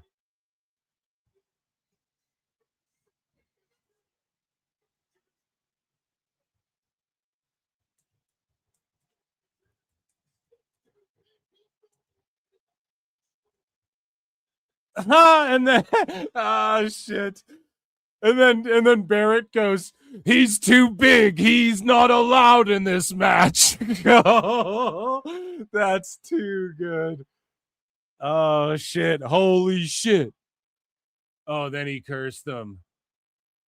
Uh-oh. Oh shit. And then JD, by God King, he went 12 feet in the air. Oh my God. And then he just walks off. Just chilling in the corner, dude. What's coming next? Like a double choke slam or what? Like,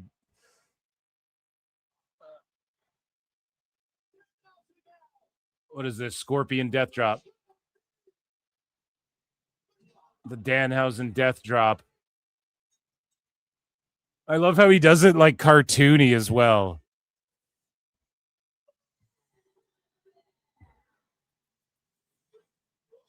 And then I love that like Cat did the "you are cursed," and then he turned, and then fucking Danhausen gets him in the Scorpion death drop. That fucking ruled, dude. That was fucking match of the night. Good job trying to fucking follow that up. Okay,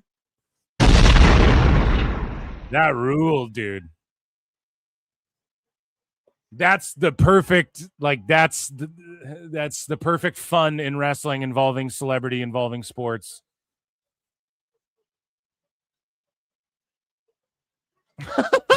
And the way Dom and JD just got way up for those choke slams too. Like they got so up for those.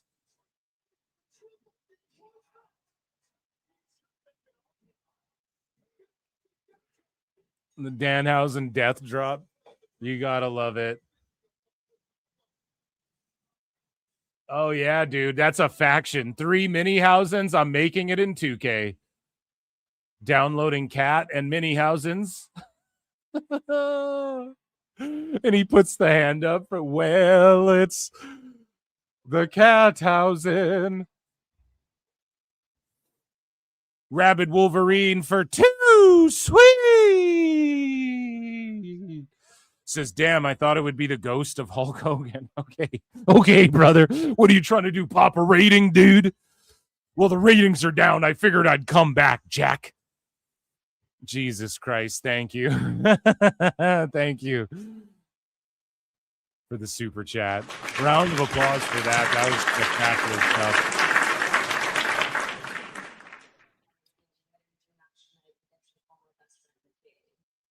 It's not the triple D's you're thinking of. Well, that wasn't Barrett saying that, but it's so funny to triple D. What's that, Cole? Holy shit. I'm having a good time, dude. That was amazing.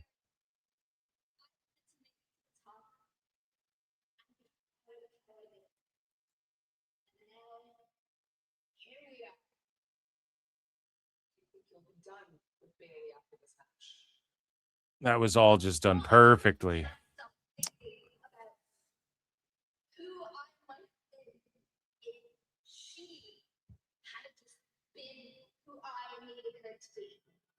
Lyra's just leaning into the whole grease ball. Crazy Lyra's so good. I'm down with it. She looks like okay. She looks like she's about to go like full super villain mode. And then Kathy's selling it. She's just like, I'm worried she's out of her good goddamn mind right now. You know what I'm saying? It's perfect.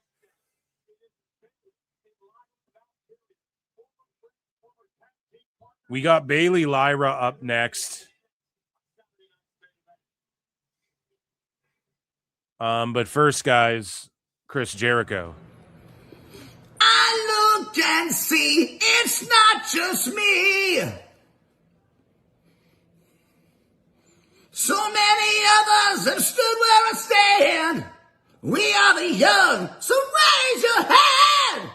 They call us problem child. We spent our lives on trial. We walk an endless mile. We are the youth gone wild. We stand and we won't fall. We're one and one for all. The writing's on the wall. We are the youth gone wild. Let me get wild. Yeah.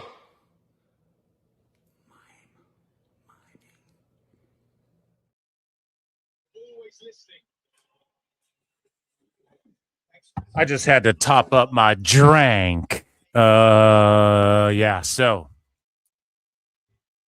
these fucking terrible like AI ads on YouTube are brutal. Is this show on the Peacock for you guys there in the States still? Or what? I think I ask this every fucking time. I'm just gonna have a listen to your heart. That's exactly what it's supposed to sound like. Is everybody refreshed? Let's go. Guys, let's get into some WWE stuff, some news. We're just going to have fun for the most part here. And yeah, you guys, we'll cover it. Maybe I'll talk about it more on Wednesday. Just because I don't want to dive into anything too serious while we're watching all of this wrestling tonight. However, Corbin did show up on MLW tonight as Dyer, though. He's still Bishop Dyer. So, guys, it is time for WWE news. Where the fuck is my drop for it? Fucking StreamYard. Fucking StreamYard, where is it? I don't know. Me neither, Lex. Where the fuck is my breaking news? Here it is. Holy shit. So this dumb fuck Neon recorded Penta without his mask, and Penta asked him to delete the footage at Fanatics Fest. Now, Fadeaway Media posted this version of the clip where Penta's censored out. So if you're one of these lucha guys who's like, it's disrespectful to show him without his mask, it's all good. I got you covered. Nice to meet you. Nice to meet you. No camera? I use mask. Yeah. Okay, you delete this, please. Oh, yes. I will. You take something? Now, he wasn't purposefully like trying to get Penta. And I'm going to tell you this. I saw the version of him unmasked, and he had his face paint on. He had his eye paint and his mouth paint. You wouldn't recognize him anyways, like legitimately. So that's how seriously he takes it, because you could just like see his haircut, what kind of haircut he has, basically. You know what I'm saying? And he was still like, hey, cero miedo, cover that up. Holmes. No, he didn't say Holmes. That's racialist of me, I think. I bet he has dropped an essay in his life. No? So Neon then showed up, I think, for tonight's affairs. And he got felted. They were like, you can't record anything. You're banned from doing anything because you were filming shit like a dumb fuck. And I have the clip somewhere. Yeah, here. So they were like, buddy, you took a video of Penta. You ain't coming in. You're not allowed into Fanatics Fest at all the next day. Yesterday, you guys took a video of the guy with the wrestler with his face painted. Okay. And you posted it. So today, I didn't post it. I was live. I saw it. I saw it. I didn't post it. But I'm just saying, like, so you can't record it. Yesterday, you guys took a video of the guy with the wrestler. So shout them out for like taking it serious, you know? If Maven pulled up with a camera, Tone would be all over that.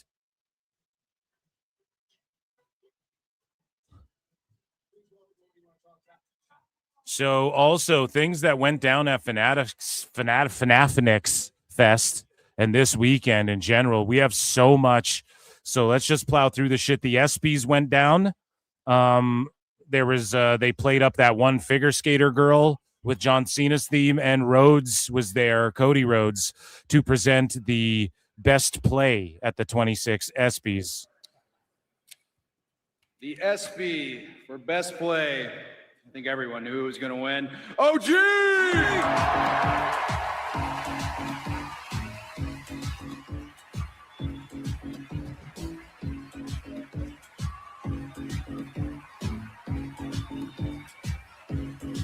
So there you go. Shout out Cody Rhodes doing the damn thing. Tom Brady did a WWE entrance, and a bunch of celebrities popped up. Justin Bieber showed up and just did a random concert. But this entrance thing is like the coolest thing at Fanatics Fest. He didn't do a concert. He like sang a song, I think. But here is Tom Brady's entrance. He came out of a casket.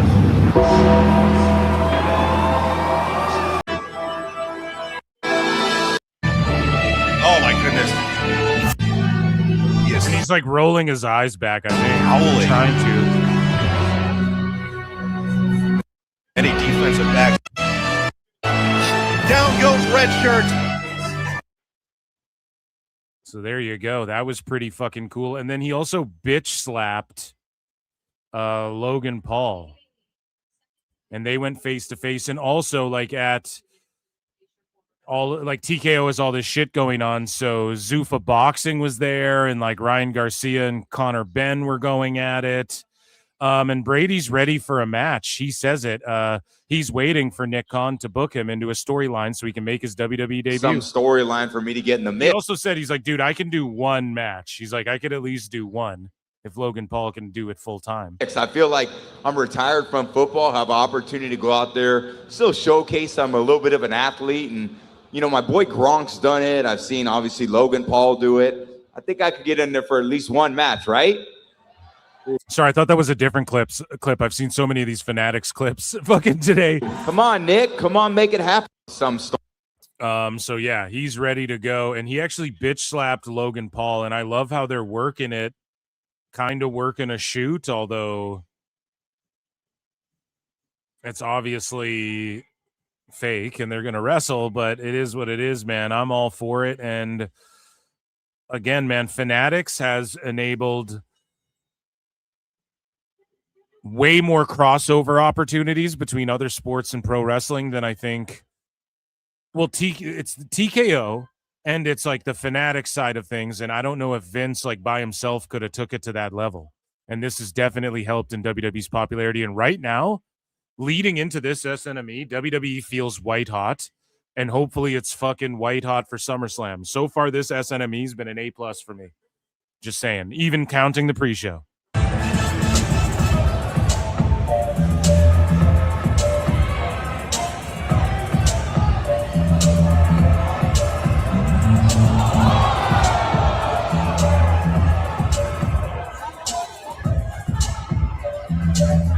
He channeled CoffeeZilla with that one. Okay, let's lock in for this next one, shall we?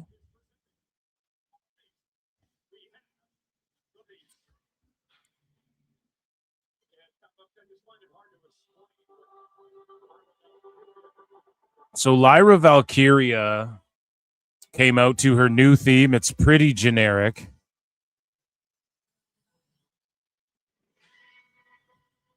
Not gonna lie, pretty fucking generic. Oh well.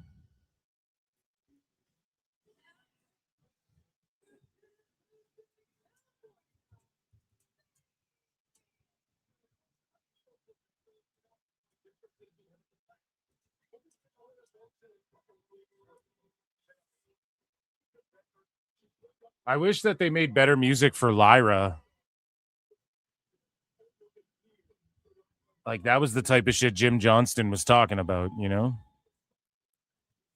Here, let me fix the poll in the chat.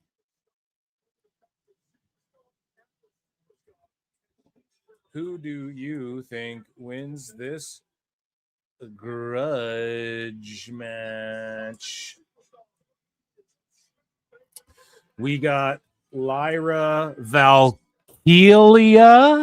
Go. Bayley. Or a DQ schmoz.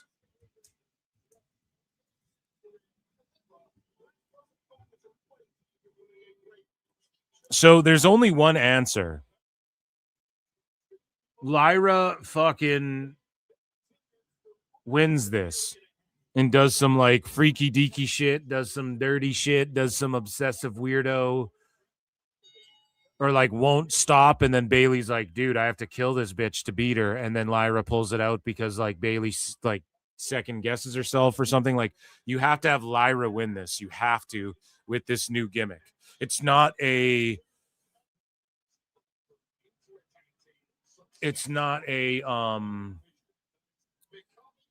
damn, like they're just going at it. Sorry, I lost my trail of thought there. I'm just distracted with the match. It's not a Devastator Destroyer gimmick. I got to rip her head off and kill her. It's not that. It's just like she's got to get a win by means that are unfavorable. Not even necessarily cheating.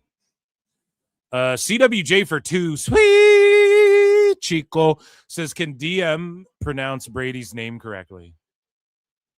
Oh, can Dave Meltzer? Patrick Mahomes. Well, of course I know Tom Draby, Brian.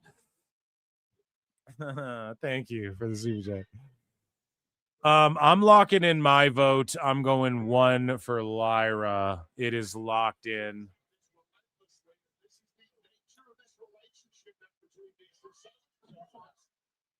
Wait, so whose blood is that now? So hold up. Is this the second bitch to get bloody in a foot? I keep saying bitches. Is this the second fine young lady to get busted? What busted her open? Oh, it's just that. Oh, is the elbow.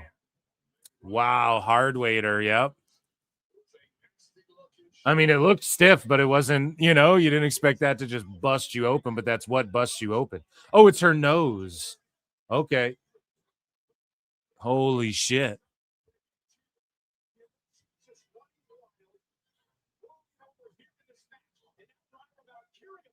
That's the second lady to get hard weighed. It's like the WNBA out there.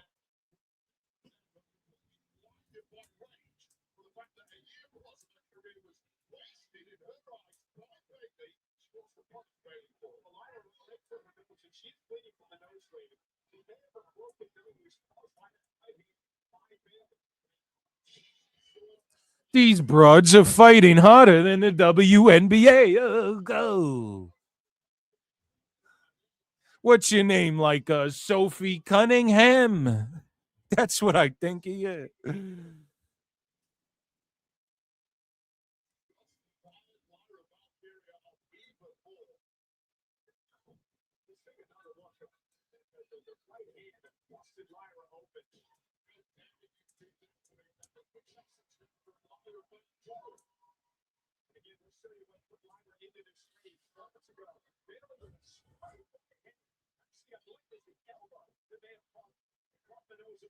Yeah, it was, Cole, you think? It was a fucking elbow right to the bridge of the nose.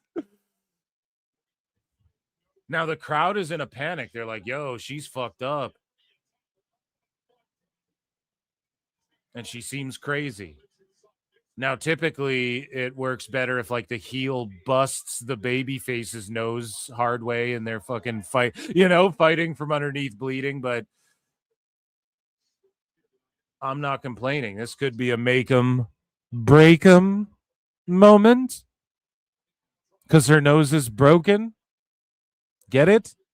Why don't you just go ahead and fuck yourself up the ass?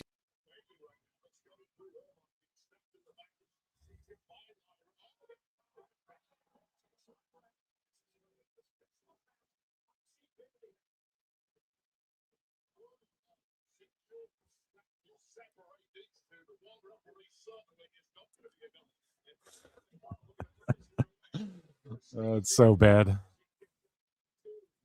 So most people say in Lyra, nobody thinks this will be a DQ schmoz. It'll just end traditionally. Which, what is traditional in pro wrestling? Really, hip toss.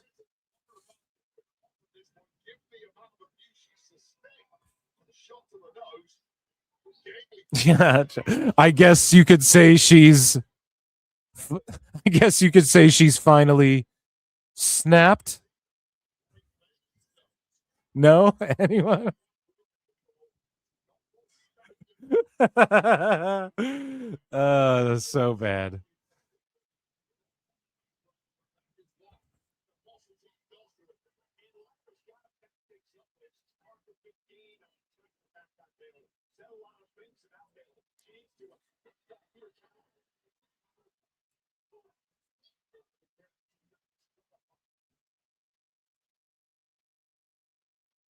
So Lyra's going off. Ref's got the gloves on. She's going back into the ring. Let's call the action here.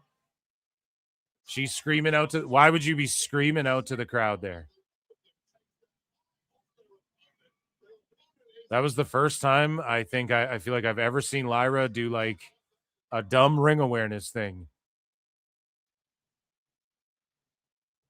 She just like looks off and just eats a fit. I don't know. I guess she's healing now. Taking chances. Okay. Glitter blizzard. Oh. That's what that's called, hey? Like the sunset out of the corner, the glitter blizzard. Oh, and the walls of Jericho. Wearing the Lion Tamer's own colors that he will be wearing in 2 weeks' time after being the Painmaker again.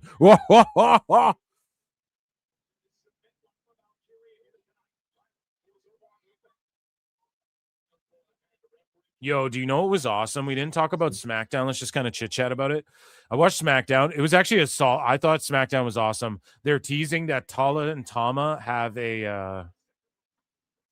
like a elder tribesman that they're taking orders from. So I guess they're not done taking orders. They're doing their own thing, but they're like they're being advised by some older tribesmen or something. So we'll see what happens with that and who that is.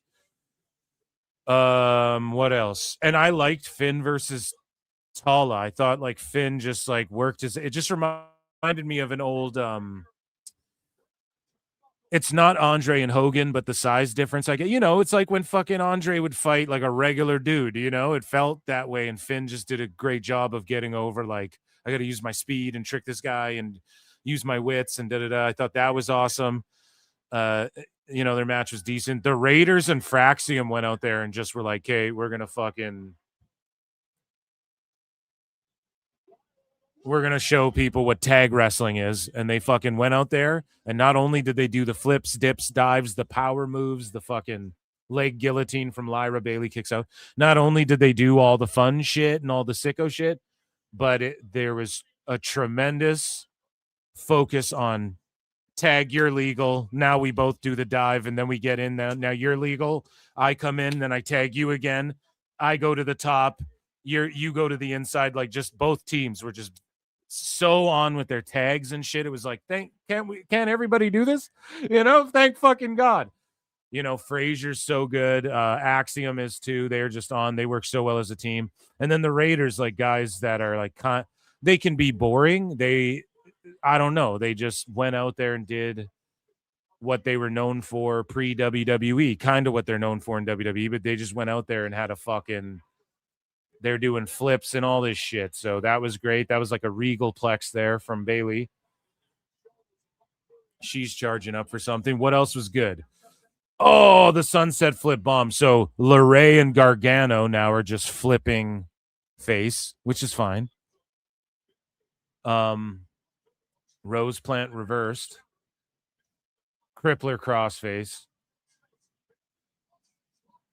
So, and this is a nod to Mercedes Moné here with the bank statement. So Gargano's like planking, and Blake Monroe attacks Candice LeRae, and it doesn't seem like Gargano's going to align with Sami like everybody thought. And I think it's because possibly people online, including myself, were pointing out like, dude, he's going to get a monster pop when he shows up to like align with Sami. They're going to cheer for it. So maybe they're like, okay, we'll get the monster pop, but we'll make it a face situation. So we don't, and then Candice LeRae gets attacked by Blake Monroe. So that was good shit. And then what else happened on the show? Trying to think before I get to like the main thing while I watch this match as well. I think that's like all the key stuff, right? What else? I know I'm missing something, but listen, the end segment where Rhodes and Gunther go out to wrestle. Yeah, how did it open? I forget how SmackDown opened, but just like Rhodes comes out, says some shit, and then it leads to the match later. It's not the worst thing. Like, that's a formula, I wish Dynamite implemented more and stuff like that, but SmackDown just only does the same thing every time. It's unfortunate. And then they go to a women's match. So look, Lyra just bully choked out Bayley. Yeah, this match was hard hitting. It wasn't like, oh, they're buttery smooth, King. It was just fucking, they went out there and scrapped it out. A bully choke finish. Lyra's descending into madness. And her new music, the crowd's now going, woo, because she's the cool heel. Well, they were doing it before, obviously, but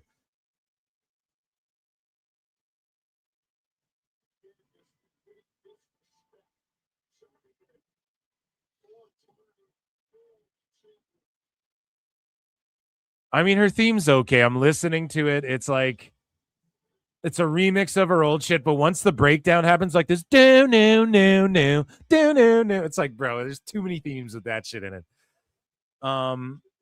Okay, so she's attacking Bayley now. 73% of you guys picked Lyra, 27 picked Bayley. Nobody picked DQ Schmaz. Now she's bulldog choking her further.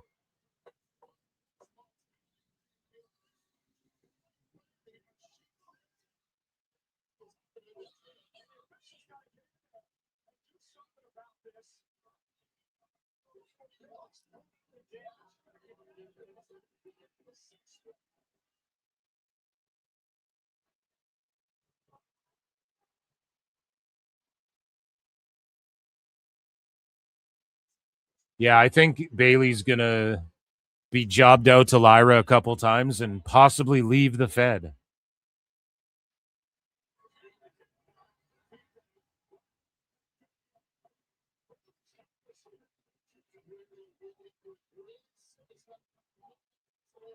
Damn, what is Lyra gonna do? Oh, she's gonna hit the nightshade or whatever she calls it. It's the Samoan driver.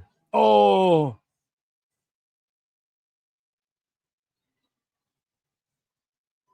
and just like crazily steps on her arms like a weirdo. Okay, I see you, Lyra.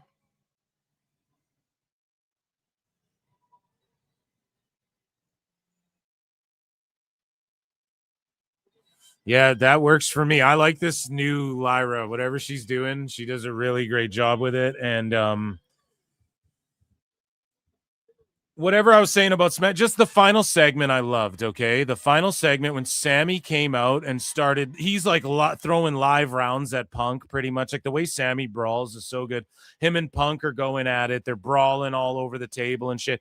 I just thought it ended fucking awesome with the 4-way 2v2 pull apart. I thought that was fun, and I thought SmackDown was a fucking it was just a good show to throw on. It's way better going down to 2 hours. Finn is awesome on there. It's cool seeing Punk on there too. I'm like, oh yeah, Punk is on this shit. Like, show's way better. And yeah, all this stuff, whatever. I mean, we're gonna see that all play out too. But Lyra's music, though, it's not even that it's bad. It's just like dark heroic in a way. It's like she's not supposed to be epic. She's supposed to like weird me out and make me feel uneasy, right? So Doink the Clown, it doesn't have to be like horror clown music, but when he was a bad guy, it was horror clown music, right? And then he was a good guy and it was like good guy clown music. With Lyra, it's got to be like watch the movie Obsession, listen to some of the sounds and get inspired by that, by like Indy Navarrette's character, and like kind of do something like that to a beat and then incorporate that part where it like kind of refers to her old theme. You got to do something like that. You know, your boy Phil's just brainstorming here. All right. But I like that the crowd is going woo with it, even though it's like the heel version, the down. Like it's cool. I like that part, but then the actual like where they start playing and it's just like it's like, okay, get the fuck out of here. It's got to be less instrumentally and more like creepy and like weird, unsettling in a way, you know, and not even like a horror flick, but like a weird psychological type thing, you know. Anyways, let's look at more Fanatics shit, Fan Fest shit. So Justin Bieber pulled up in an NWO shirt because even Bieber knows when you're NWO for life, brada.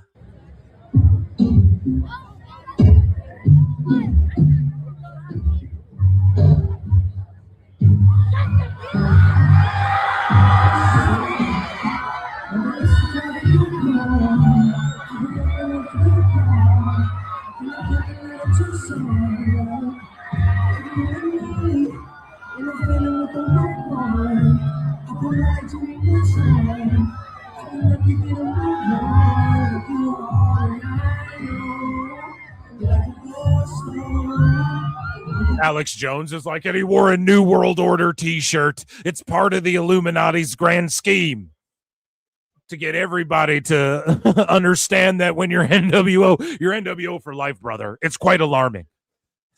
Alert. Now, I can tell you where he got that shirt. He's at Bohemian Grove with Selena Gomez.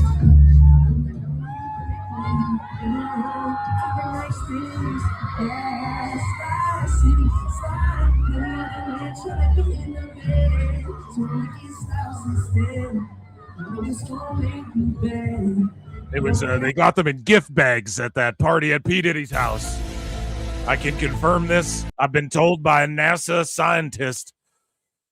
So we move along here, and John Cena gave his rendition of Roman Reigns' entrance. Now, we'll just kind of skim through, like, it's long as fuck. So obviously the bit is he goes super long, and then he surprised everyone. Like, they didn't know Cena was coming up, right?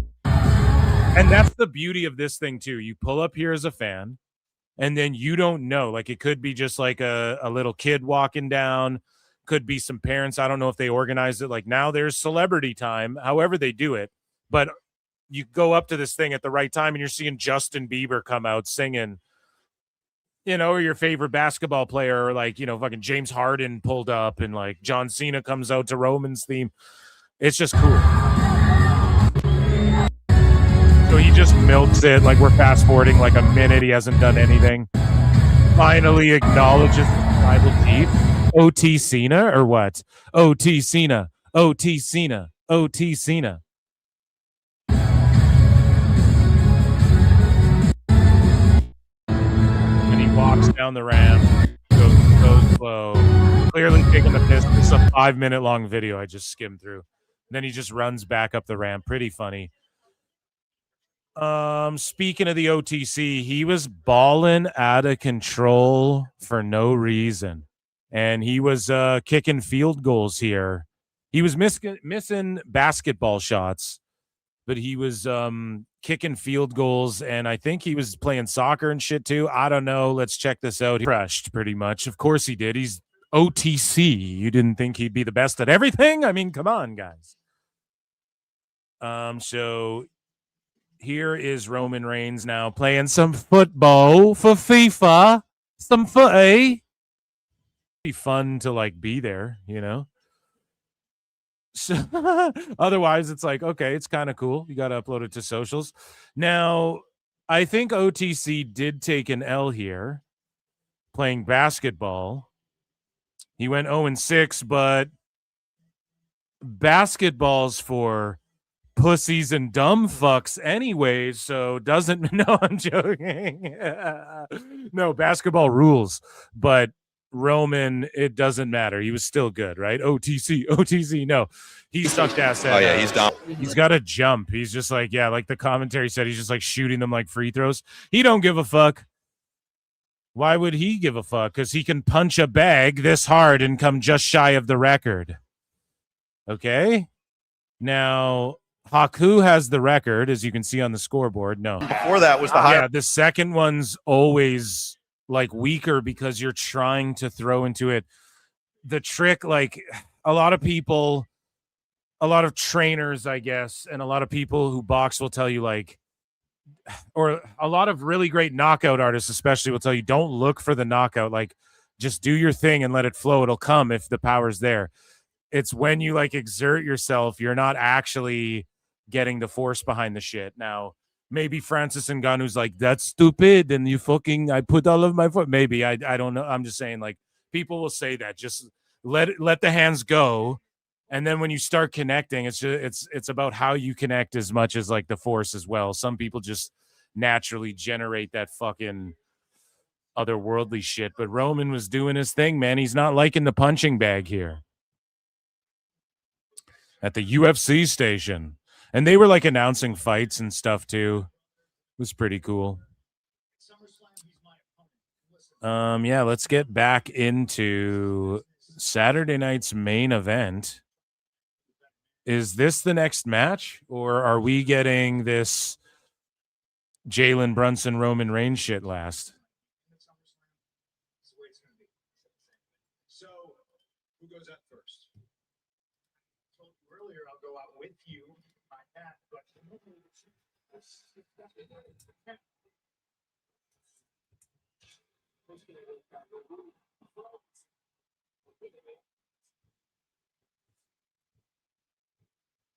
It's like an A show for me so far. Maybe not a plus because it hasn't like blown me away. It's like A- show for me. So it's been good. That was one long commercial break. Otherwise, the breaks seem shorter relatively. CWJ for 5 says, honest question, do you think today's SNME will have a higher gross plus merch compared to All In? Cheapest ticket for SNME, 110. All In, 42.70. Thanks. Bro, I mean, that's a great question. So we're going to end with OTC? Okay. That's a great question. Like, I don't fucking know, man. I really don't. But AEW's merch is shitty. WWE's merch is like you want to buy it, and especially if you're considering they're in New York, the type of store they have set up, the whole Fanatics Fest, like, are they going to count that in as part of the, I don't, as part of like the whole weekend or whatever the fuck? I don't know, but I would say yes. I would just, without knowing any of the fucking numbers with what they do on the AEW side with pro wrestling tees, I'll just say yes. I think that even it's a no, as Justin Bieber would say, it's a no-brainer. Like the merch, AEW gouged for their merch, and it's not that good. WWE is like similarly priced, more expensive in some aspects as far as like legacy stuff. And like memorabilia, but then like cheaper in other aspects, but higher quality no matter what. And you have like the level of Superstar, how much merch they move in comparison. And then with the ticket thing, I didn't even consider that. SNME has what, 14,000 people there at 110. All In has the cheapest ticket. I mean, and again, it's not across the board either. So I don't know. I bet you All In will bring in more money gate wise, but I bet you this show would smoke it merch wise. I bet both of those things could be true. And SummerSlam will obviously clear All In. I mean, end this show. So no problem. Thank you for the super chat. And yeah, we have AAA after as well. I'm locked in. We're going to watch Lucha Libre and we're going to see Rey Mysterio's announcement. We'll do some more like news then. I just want to do fan fest shit while we're chilling watching SNME.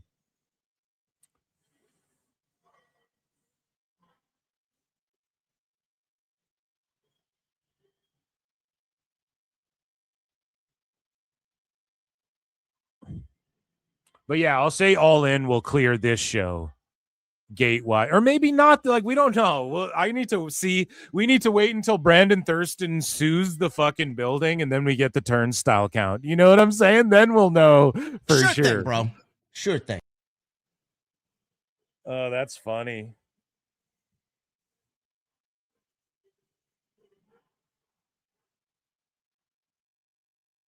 Hell yeah. PWT universe fucking rules. You guys already know that. These 2 hours, 20 minutes we've been on the air have literally flown by for me.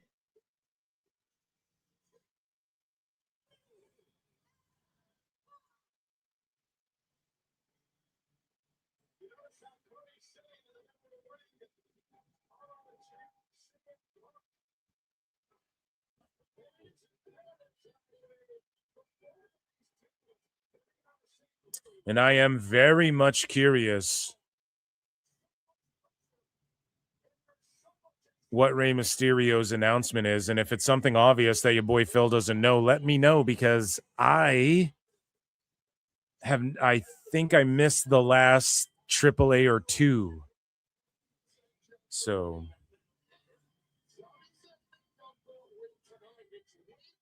guys, hit like, hit retweet, hit heart. Support the channel, become a member, gift a membership, or super chat in, or come say hello in chat, or fucking any of that's retweet, please, all that good stuff. Okay, if you want to support, patreon.com/pro wrestle times. Here we go. It's main event time. Oh yeah, let me get this new poll in here too. I was doing that and then I dumbed out. Who do you think wins this Team Grudge match?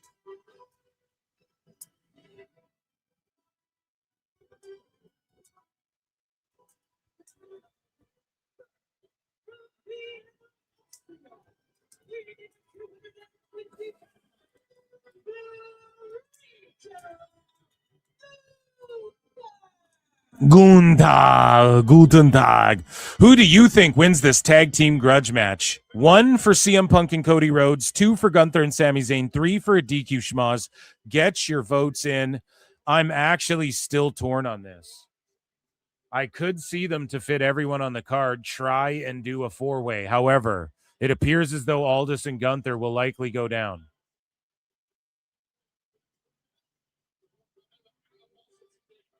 But do they do that right away is what I don't know. And it's cute. Oh, that's cute. Punk and Rhodes, best friends, wearing the best friends matching gear because they're such besties. They're having all of these miscommunications, but they have matching gear. How the fuck does that happen? No. At least you can get away with it because, like, okay, they're just wearing Knicks colors. So in kayfabe, you're like, all right, it's not the worst. I am going to put 1 because I just think they've been setting up that it's going to be Punk, Rhodes, and it would be too big of a veer off when also Gunther's attacked Aldis already and shit. You know what I'm saying? So I am voting a 1.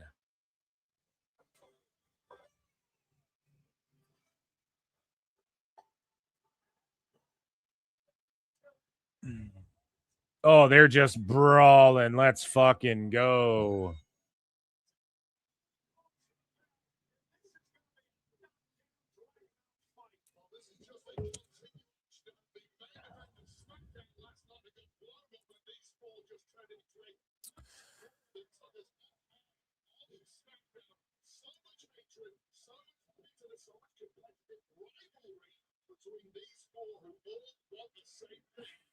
Here we go. Rhodes to the top rope, and they're hitting like a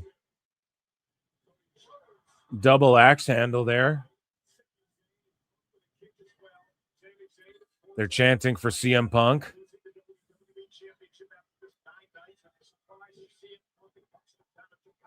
Uh, 626 for 2 said, sad that Red Bar isn't around for the Segura breakup.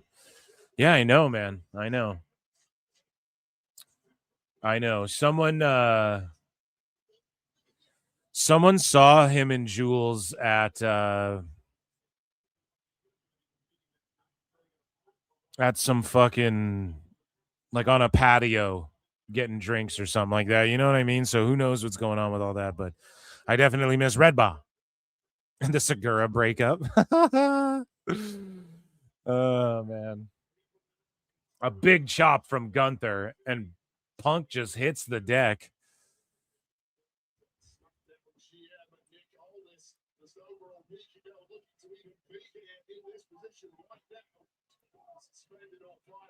Sami got new Palestinian gear. Oh my God, I wish Phil did Collision. I do watch it sometimes, and like most Saturday shows, I'll have it on, but oh my God, it's just a fucking boring ass show. Like Kevin Knight defended. I'm keeping an eye on socials.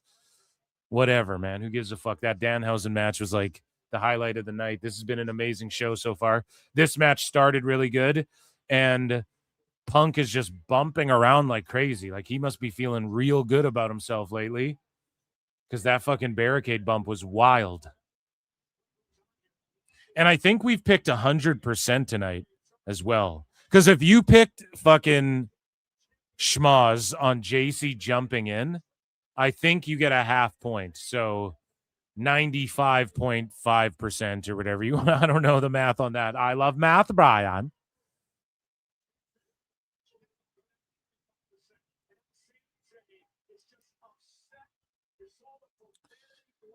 Yeah, I heard allegedly that fucking WWE's been chatting up Amazon. Allegedly.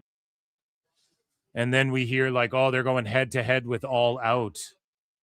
Like as soon as All Out was announced, all of a sudden we're just getting a Worlds Collide WWE. So they're not going to do just like, here's NXT people head to head. Like they're going to find out a way to put Punker and a few names on that fucking AAA crossover show for sure.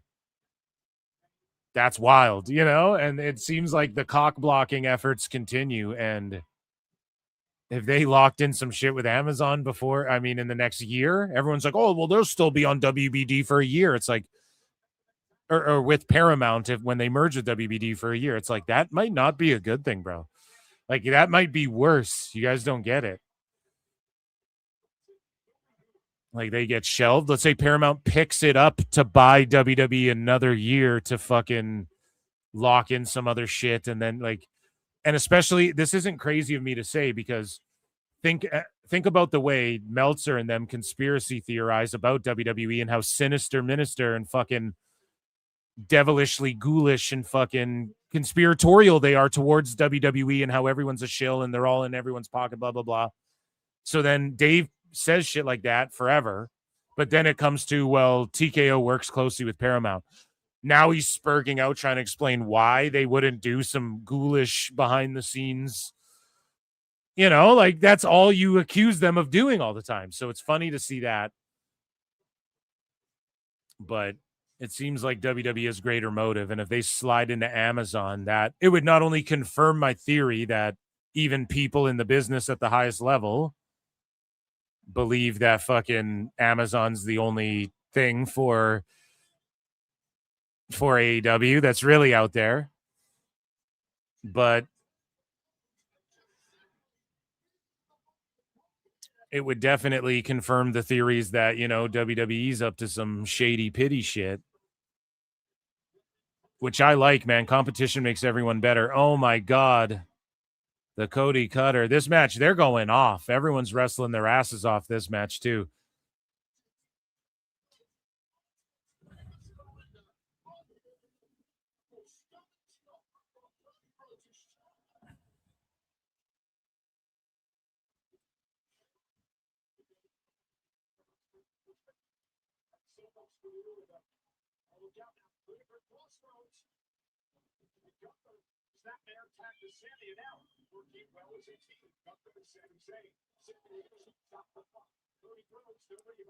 Oh, man. Blue Thunder Bomb. Oh, no, he couldn't. Spun out of it. Crossroads. Nope. Okay, they're already going into finishing shit. What's happening tonight that we don't know? And it's funny because Triple H is like, tonight will be a special night. And I know people were like, it's so funny because last time he said that shit, I put out a tweet saying, yo, he says this every time. Crying laugh emoji. People were like, yeah, dumb fuck. It's to work dumb fucking marks like you. It's like, I'm just pointing out that he does this every time. Jesus Christ. But yeah, people were not melting down anymore because you're used to him saying that. And it is a big night for WWE. Green t-shirt guys there, so you know it's a big night. Haluva kick misses. Get to the tag. CM Punk. CM Punk.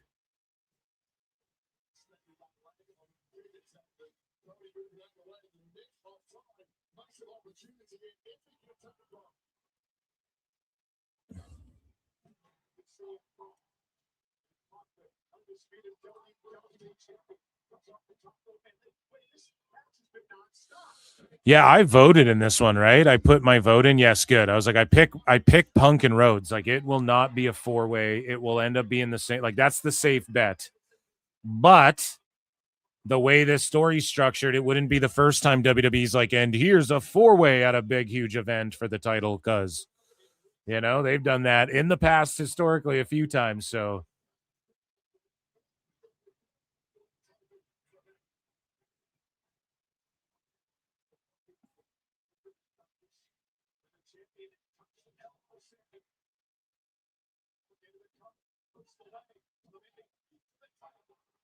Okay, Anaconda Vice.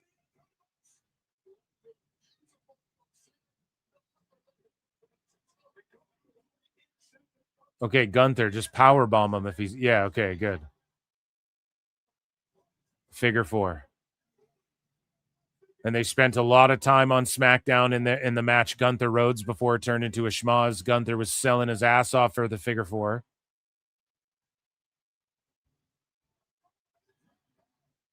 And they've done a good job of establishing with Gunther. He dishes it. Oh, he just thumbed his eye, dude. He dishes it, but he can't take it well in the submission department. So, like, he's tough and durable in every department when you're brawling with him. But when you throw a submission on him, he's got a bit of a weakness. And there's been MMA fighters like that who are tremendously offensive jiu-jitsu wise, but then like you get their back and they're just in trouble. Oh,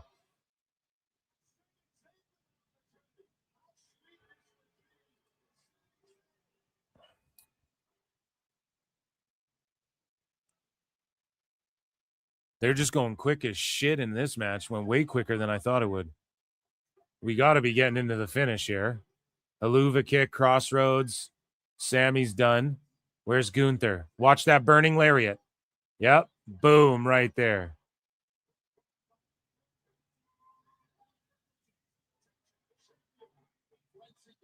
Oh, shit. GTS. Everyone's down. Holy shit. Holy shit. I think Gunther took an L on a house show too recently at one of the live events. They're going all out for the live events, dude. If I'm not mistaken, Gunther took an L on a live event recently to Rhodes, I think, or maybe, I can't remember. I don't even think I bookmarked it because I was like, whatever, you're going to take L's, right? Like everybody's going to get pinned. Crowd chanting, this is awesome.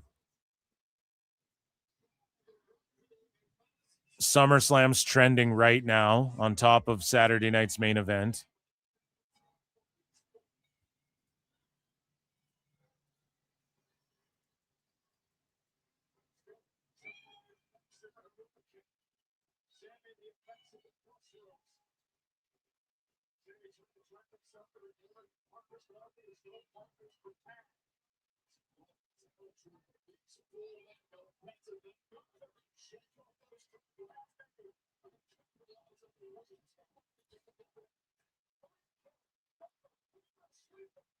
Oh, shit.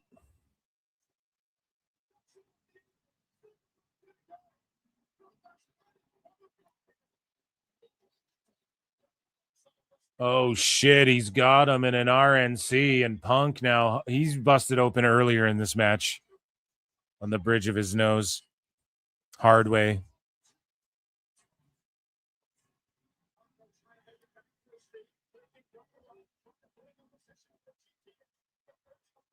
Oh, the choke. Oh, he got him. Crossroads.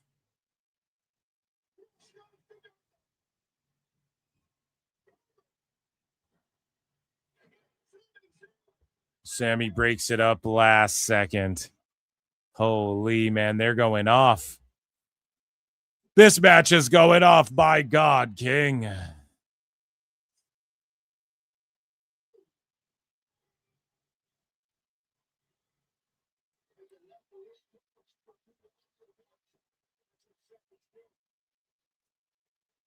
Holy shit. Holy shit.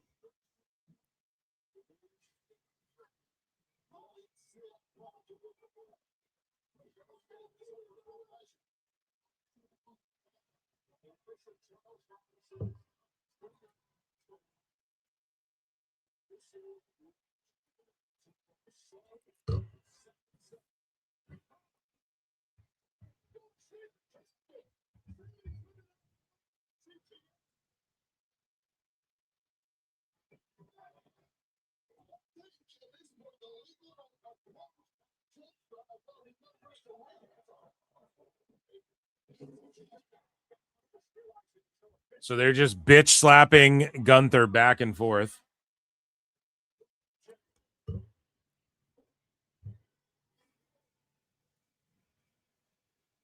Oh, he went for a Cody cutter. They botched it.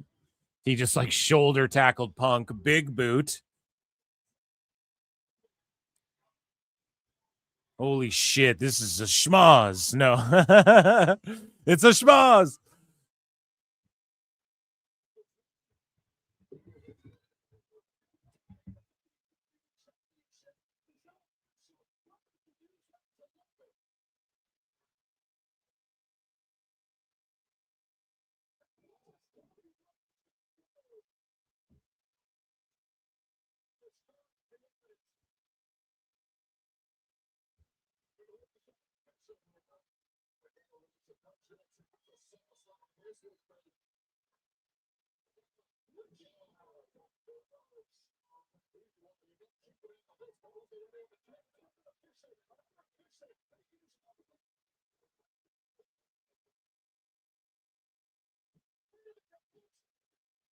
Oh, what? Aldis. And then the pop for Aldis?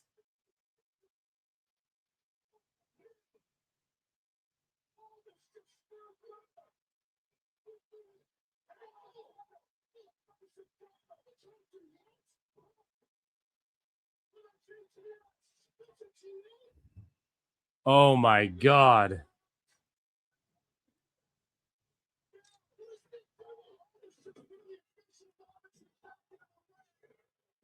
Oh man.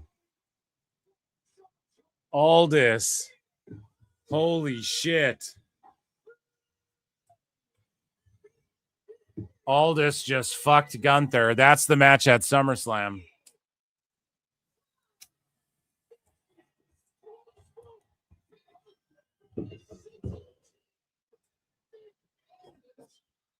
Damn, so he's going to be like admonished of his fucking duties as a general manager, and then he's going to like sign as a wrestler or something, put his career on the line, something like that. That was fucking crazy.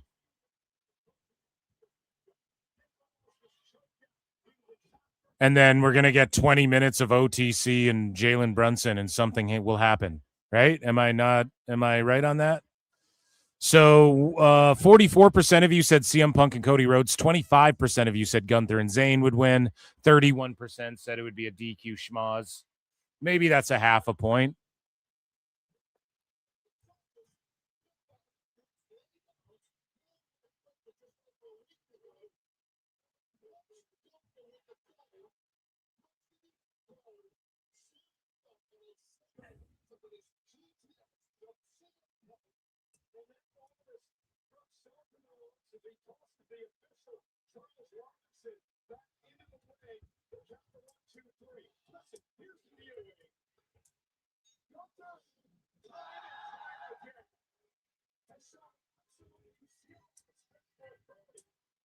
Unless they royally fuck up whatever Roman's about to do, then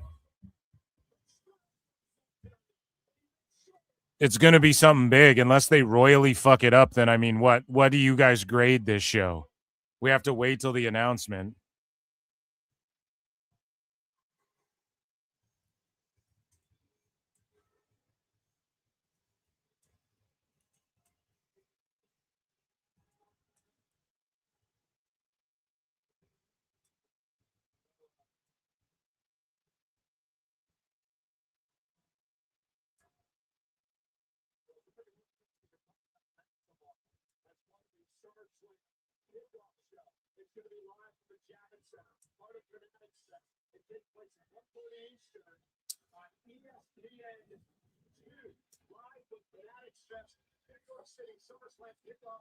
Yeah, I give this show an A-, bar like if fucking the Rock comes back for 8,000 subs on PWT. The Rock returns for 8,000 subs on PWT.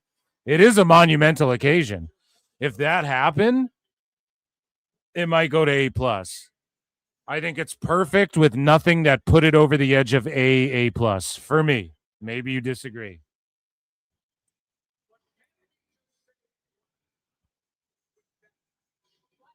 Yeah, he accidentally hit Rhodes with the belt. Little hints like that. That's Bruce Pritchard booking. Yeah, Punk hit him in the face with the strap. I didn't even think about that.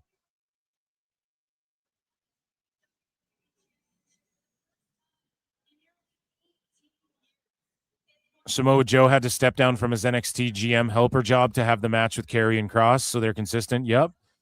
Aldis is younger than the 4 men in this main event match. Crazy. Yeah, I loved this show. I thought this was an awesome show. And we went pretty good with the picks. It was a clean sweep, more or less. I was really torn on that women's tag match, as you guys could hear me deliberating about it. It was easily my least definitive pick. I did say DQ schmoz. Jane got involved. So if you go, no, Phil, that's not your point, okay, then I won't take a point for that. But otherwise, clean sweep. And, I did vote schmoz on that. It's kind of schmozzy. Oh, yeah, that's what I forgot when I was reviewing SmackDown. That's what it was. The women's interim championship. So I don't know how you guys feel about that. I don't really give a fuck. Feels AEW-ish. WWE, the tradition is you vacate it. So they should have just vacated it.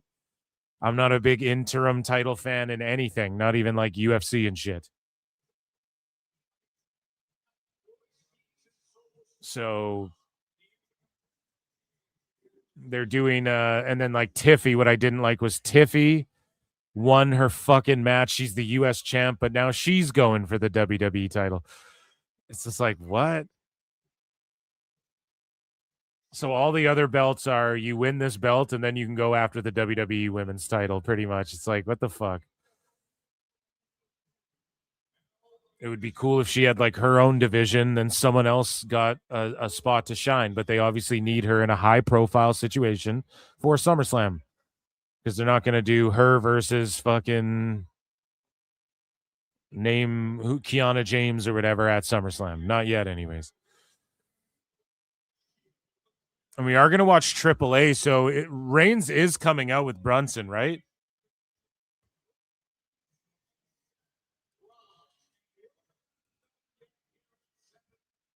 What could it be where they give them 15 minutes roughly? Yeah. So it's coming up next. And Roman Reigns is entrance, as we saw John Cena do it, is like a 7-minute entrance. So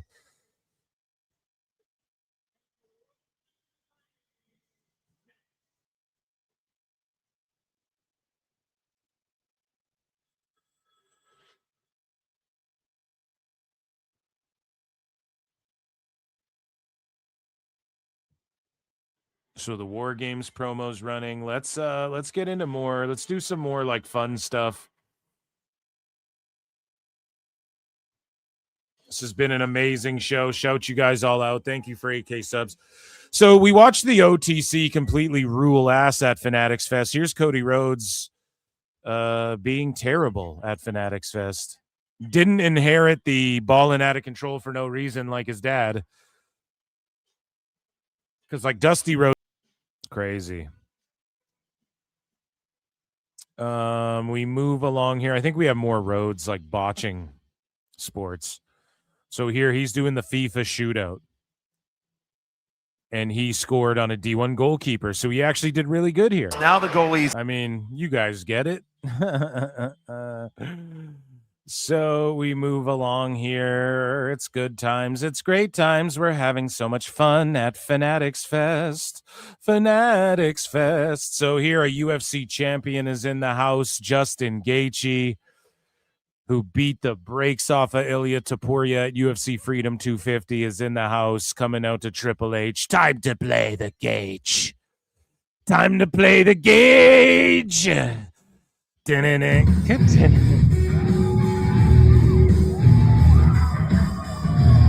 It's all about the Gaethje and Justin Gaethje. All about the Gaethje and Justin Gaethje. All of...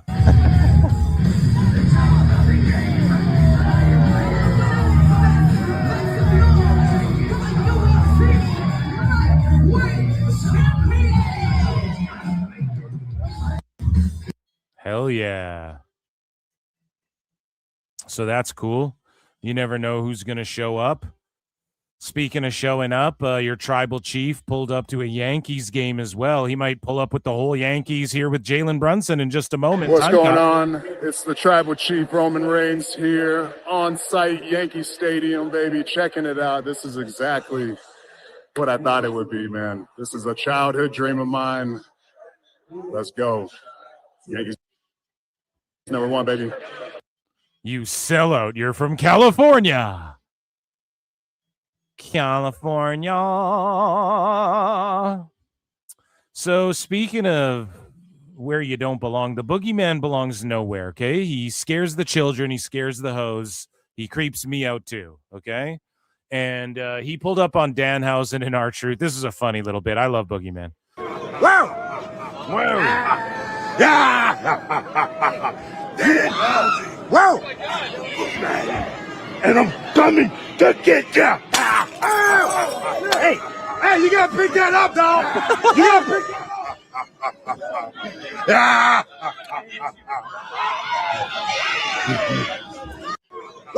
How good is the boogeyman gimmick, and how beloved is he in WWE that they just bring him back to do? He's still in great shape, but they just bring him back to do shit like this.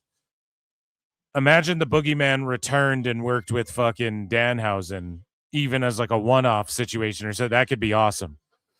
But he rules. Shout out boogeyman. Grossed me the fuck out and disturbed the shit out of me when I was younger. So, speaking of coming up a little short, Kevin Hart reveals that he is a Heyman Hustle guy. Ladies and gentlemen, the next Paul Heyman guy, Kevin Hart.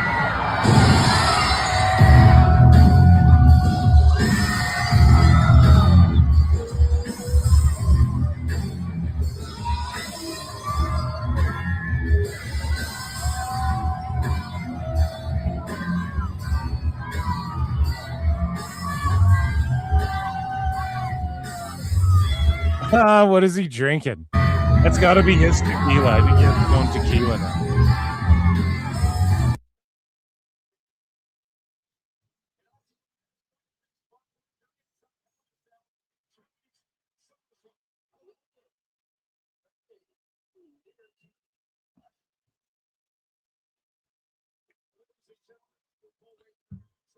Okay, so let's get back into SNME, guys.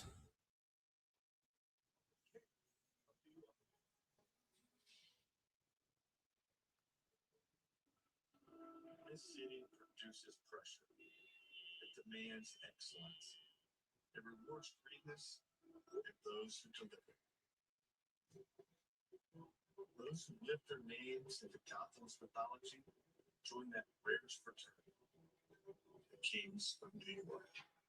Its name is cool, guaranteed. And Piazza's uplifting scream. Okay, they're putting over New York sports, and Roman's going to get 5 minutes in the ring with Brunson. But, like, aren't they off NBC or some shit? So they don't have to wrap it up. Like, they can go a little over. Chat, correct me on that. Chat, correct me on that.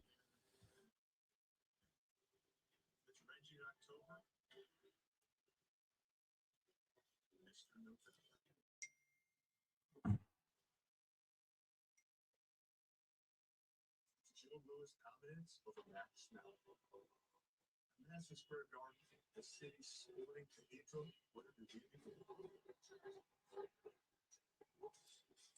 Messier's manic Messier's manic laugh. I had to pull for the Rangers when Gretzky and Messier went there because those are my guys, my guy. So I had to pull for the Rangers in that era.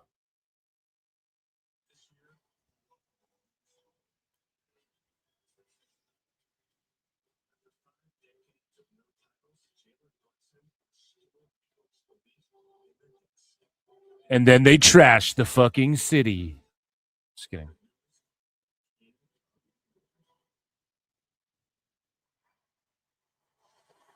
Hell yeah, what a promo package.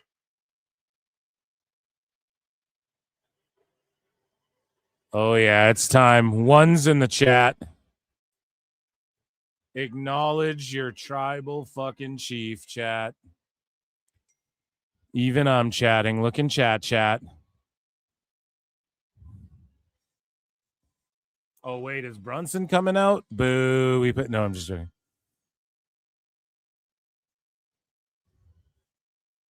He's obviously going to come out, and then Roman's going to flank him.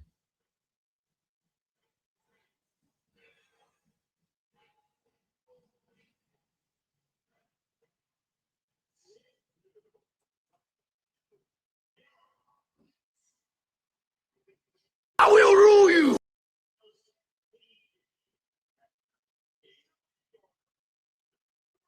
Let's go.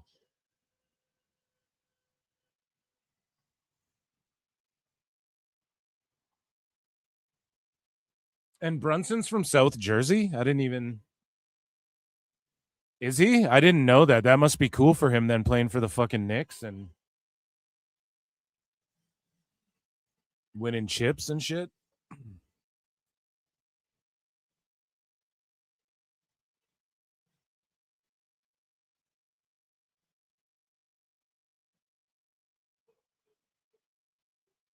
Or like Brooklyn, I guess, but that's New York, dog. What do we say?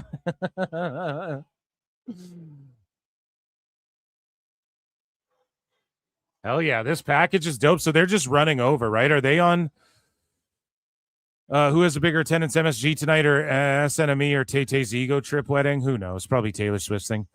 Make this Survivor Series team Danhausen, Boogeyman, Papa Shango, R-Truth. No, now you're just, that's overkill, Kaiju.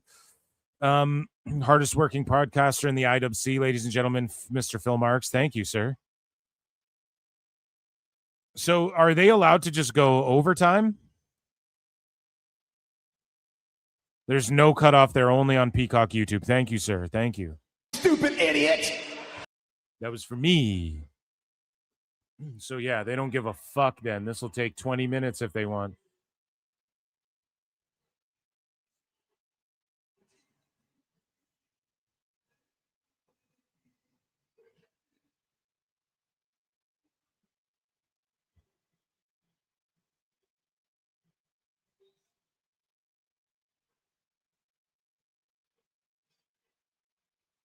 And he's got a shirt OTC 11. That fucking rules.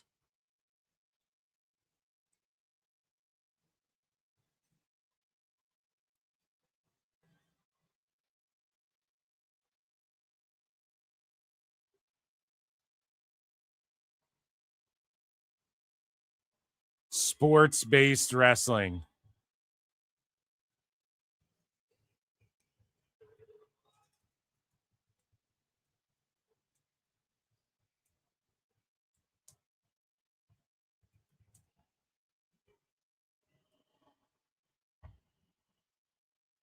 So is AAA on? Like, is it going to start in 5 minutes and then they're just going to overlap? They've done it before, so I wouldn't be fucking shocked, but...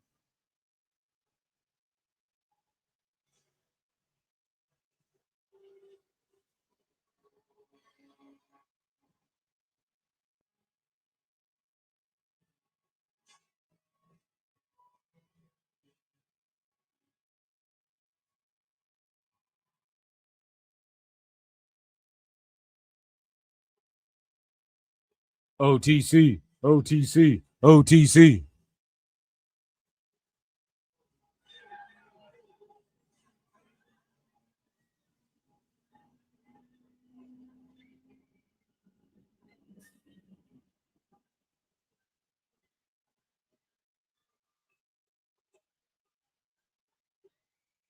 Man, you just hear some fucking kid shrieking. Oh my God. You guys hear that?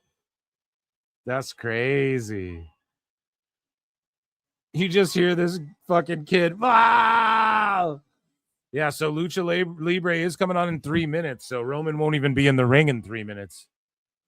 So I'll throw it on. I'll pull it up on my phone.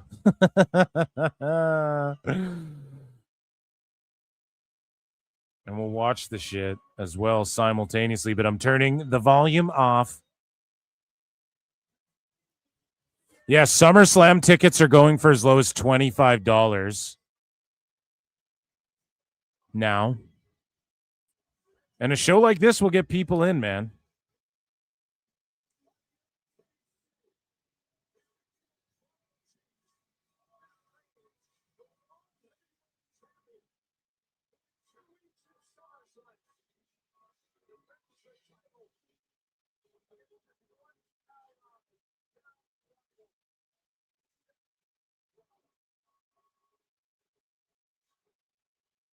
Dude, the pop for Aldis was crazy, though. We can't overlook that.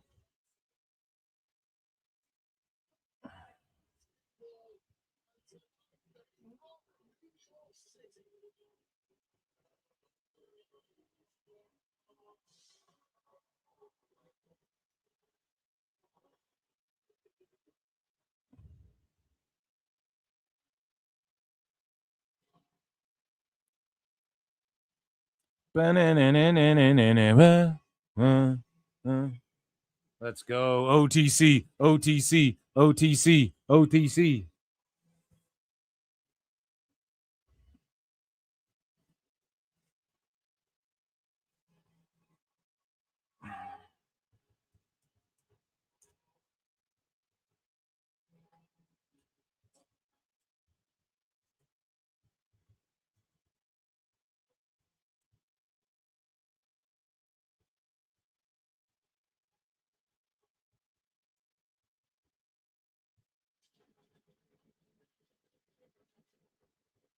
The Pyro. He's here.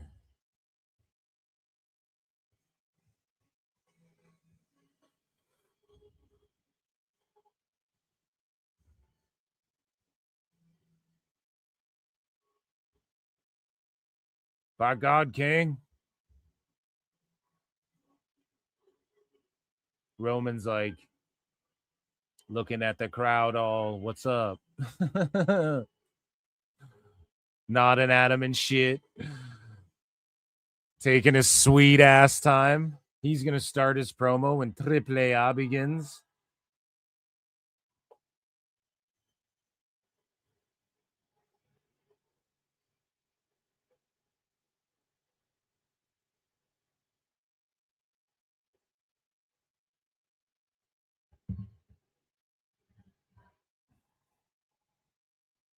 Damn, there's even signs for Brunson.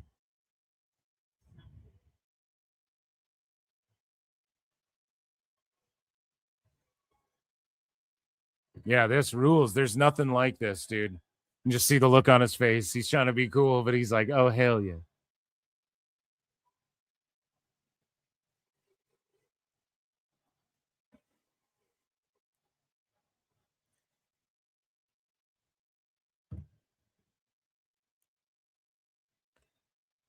Jalen Brunson, huge chance for Brunson.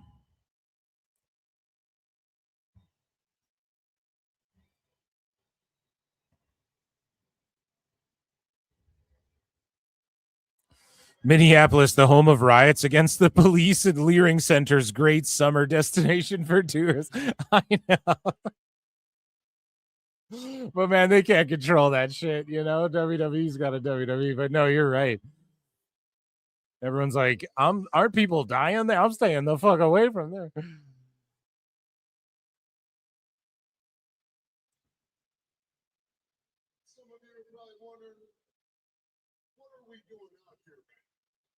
Yeah, what are they doing out here right now? Let's hear it. I'm surprised Cena didn't show up. AAA has not started yet, so they're waiting.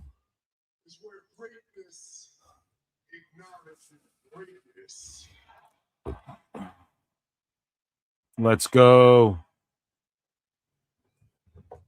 It's no secret. This city is the home of WWE. I'm not gonna lie. Every time I come here, you make the tribal chief feel like he's home too.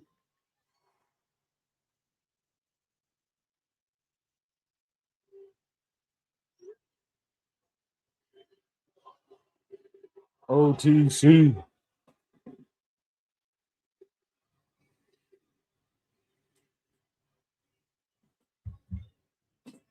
I didn't speak for all of us. 53 years, that was way too long. 53 years was too long to not get a chip. This is a team sport. It took everybody on the roster, but I'll be the first to tell you there's only one tribal chief, and there's only one captain.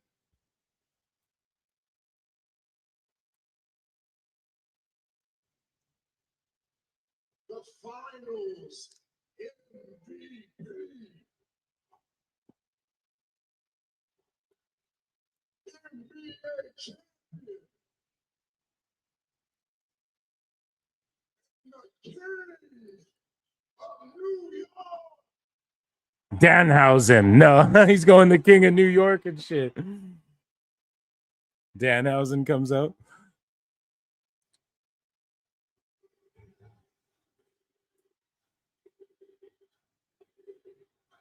Yeah, so AAA is just going to air when this is done, clearly.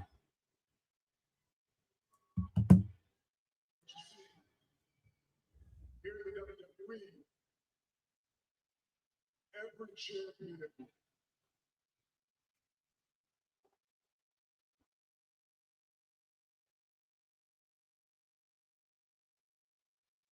Damn, this is Jalen Brunson's probably shitting himself right now. He's probably like, dude, this rules hard, man. But he's got to be cool. He's with the OTC.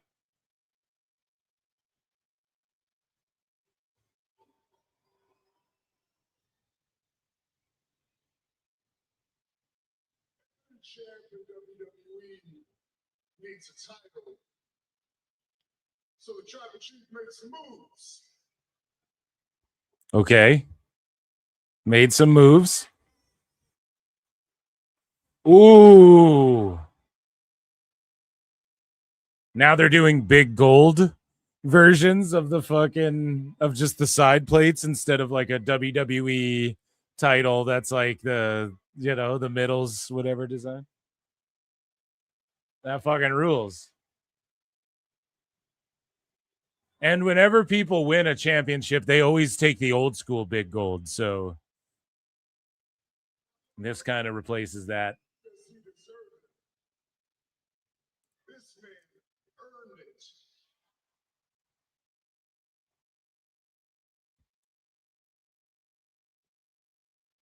Now it's complete. The blue and gold, baby.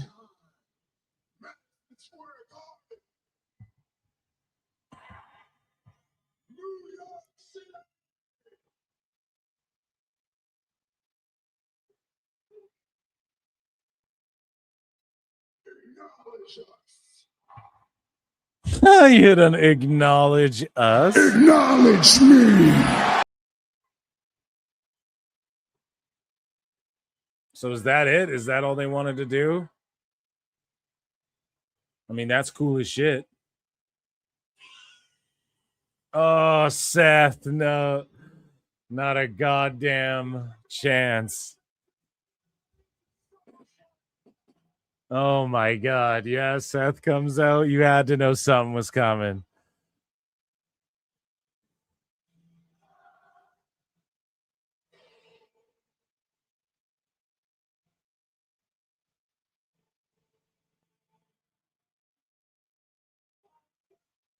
Oh, dude.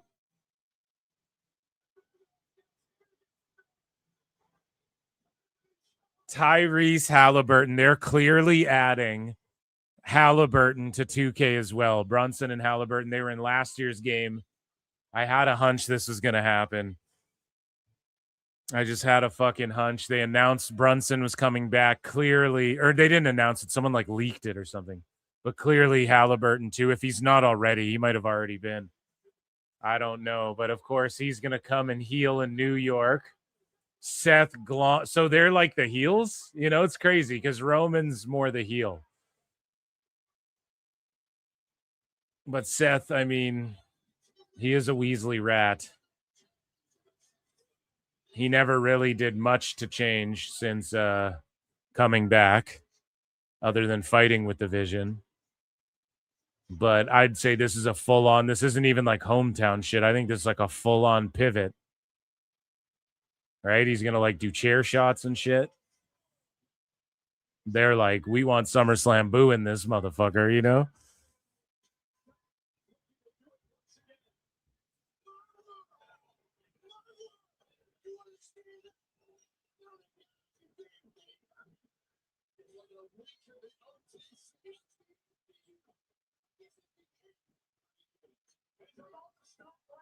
So we're going to get Roman and Brunson versus Seth and Halliburton, no? Like that's gotta or is this just a moment right here?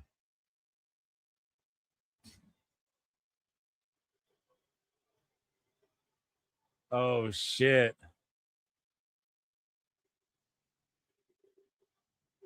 They're chanting MVP.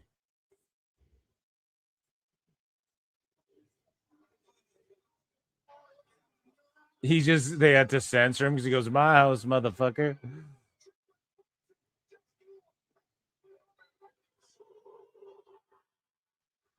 Spear.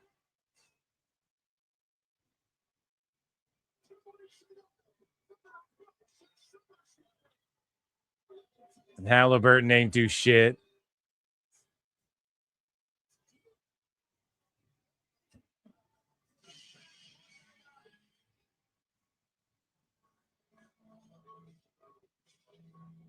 That was okay, but they should have had like what should have happened was Halliburton should have came in the ring. And then fucking Brunson gloms Halliburton. Like you think Halliburton's gonna get the one up on Brunson, but then Brunson gloms him with his new title, his newly lamented title. Gloms him with it, and then everyone's like, "What the fuck?" Whoa! And then Roman hits the Superman. That one little detail, I think, would have added more to it. CWJ for 2 sweet says no, the NBA would never allow that to happen. Yeah, you're probably right. You're probably right. You can't like attack him or anything, but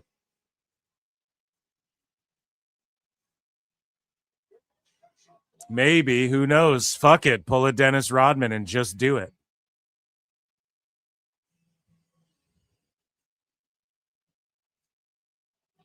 Just do it anyways.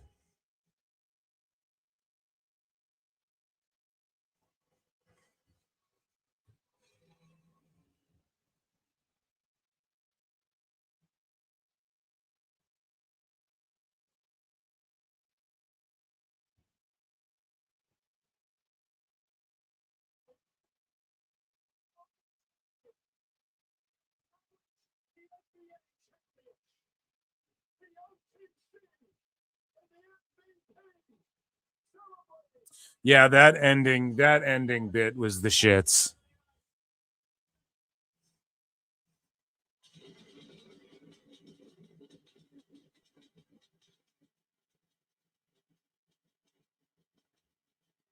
B+ show for me. Chat, I want to know what you think. Get your votes in here. Poll in the chat. What do you grade tonight's WWE Saturday night's main event? A, B, C, or D? 1 for A, 2 for B, 3 for C, 4 for D, wherever you're watching. I am voting. I'm going to go B for B+. I am opening the voting.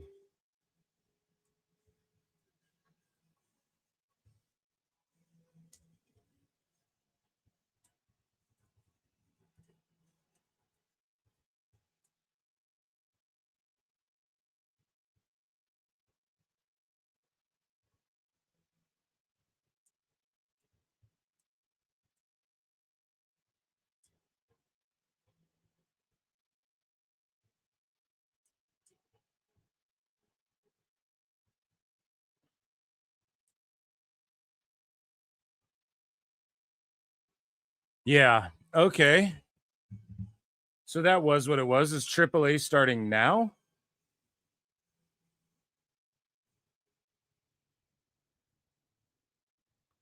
I'm assuming like right now it's going to start. Well, this is better because then I don't have to like just have AAA on my goddamn phone and not really. I can throw it up here. So give me 1 sec. We're also going to do some more news and whatnot. Upcoming live. Yes. So this was scheduled for 8. It is now 8:12. It's going down. AAA Lucha Libre chat. Get your votes in. What do you grade Saturday night's main event? 1 for A, 2 for B, 3 for C, 4 for D.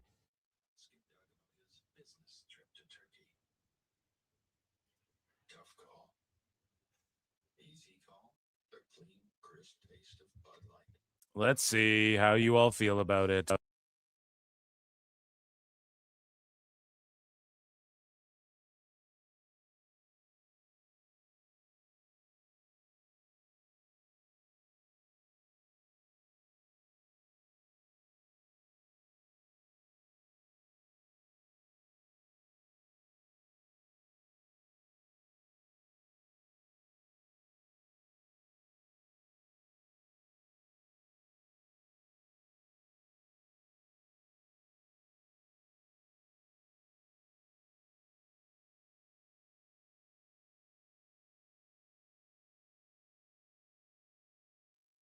Myself there for a second, but yeah, AAA is starting finally. We're going to keep an eye on this big announcement from Rey Mysterio, and while we do that, vote in the poll 1, 2, 3, or 4 for A, B, C, or D.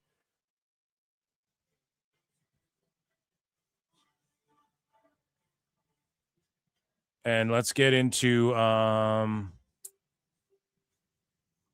some more news, shall we?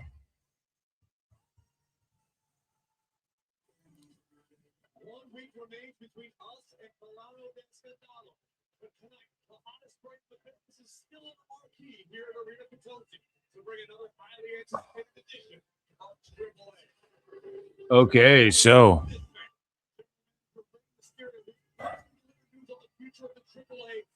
let's get through this WWE news here.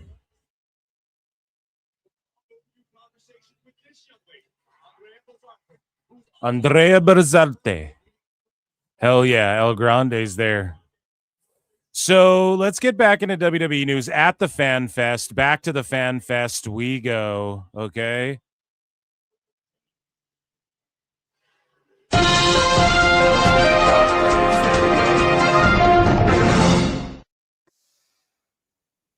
So Jade Cargill arm wrestles fitness influencer Natasha Chauvet. Who? I think you can. Ready, set, go. Goddamn, wait, Jade. You cheated. No, You had to cheat. No, I didn't. Hold on, my elbow wasn't set right. Okay, so she just botched and lost. She'd also beat me in an arm wrestling match. The Knicks' star point guard Jalen Brunson will be in 2K. We talked about that. We just saw him on SNME Time Cop. Speaking of ripping up jerseys, though, Trey Young also pulled up to rip up a Knicks.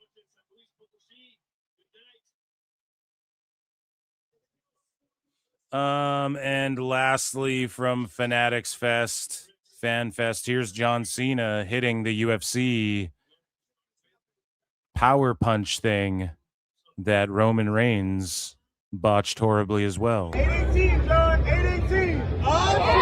And he reveals this shaved head. 818, John. 818. You need that warm up, buddy.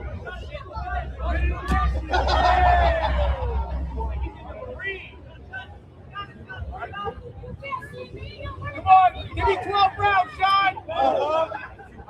Come on, Marine. Still haven't hit anybody for real. Yo, who was that? Who was that? Who was that? So I don't know. He's trolling, but they really wanted to see him punch it. But punching that thing is fool's behavior in my book. Okay, what is Rey Mysterio cooking with?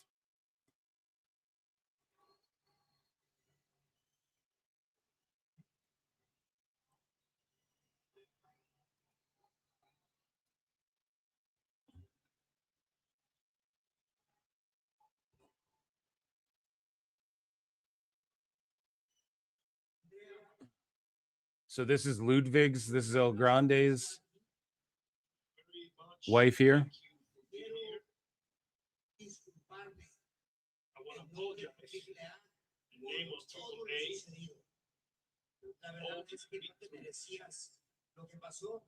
You don't deserve what happened. So Ray's saying you don't deserve what happened. I'd like to have the opportunity to compensate what happened. Andrea?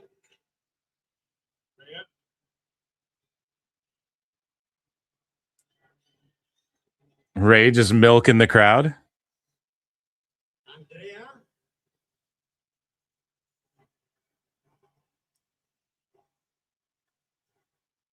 Andrea, el nombre mío. The name of my name. AAA. In the name of my name, Brett.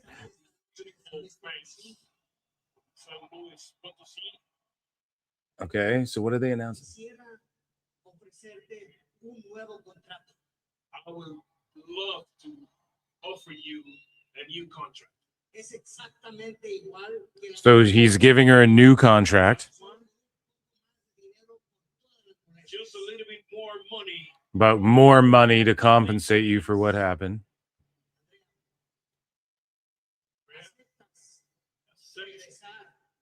To come back, AAA.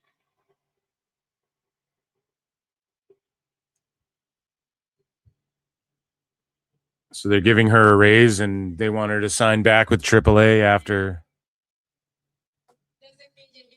I start this company that I love too much. She's like, I'm going to CMLL, and Tone's like, yes. Best guys, Tony Khan. Just kidding.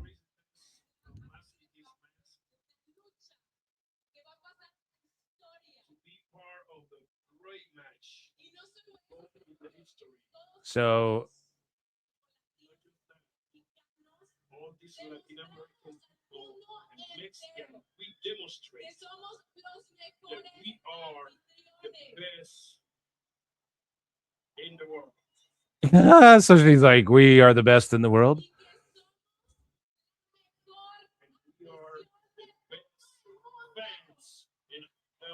The best fans in the whole world. I'm doing like a broken translation of Buddy's broken translation. Well, looking at the offer, really, I cannot miss this ever, and she accepts the new contract. So she accepted the new deal. So she's back and will be in AAA again. And was that the major announcement? JBL, why don't they say Kumbaya? Good grief. Rey Mysterio opens the show with a major announcement. So yeah, they re-signed her. There you go.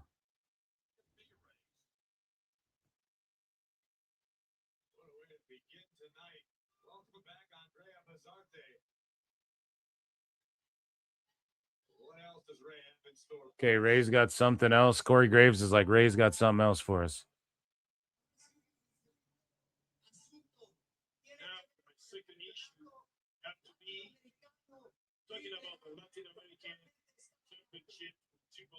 The Latin American Championship. Something's going on with this.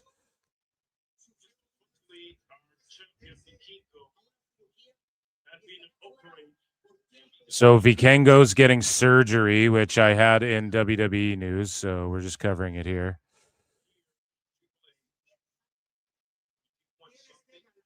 He has an ACL tear, according to Dave. Dave says he'll be out for 9 months.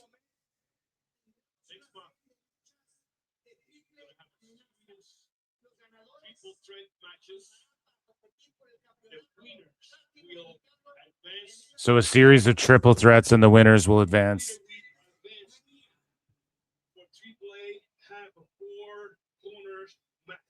For a 4 corners match.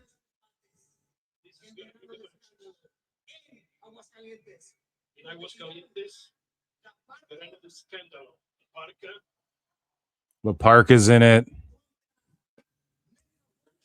He's taking on Mecha Wolf against Dragon Lee. So that's the first triple threat.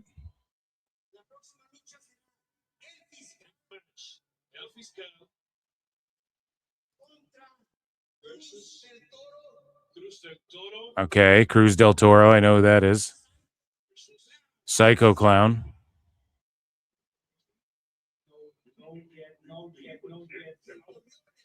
Omos is tripping out backstage. He's like, what the fuck?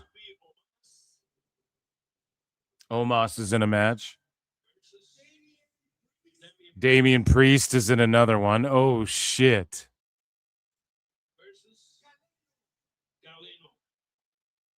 Craziness. And we'll hear from Perro del Mal as well on this show at some point. Okay, guys, let's get into...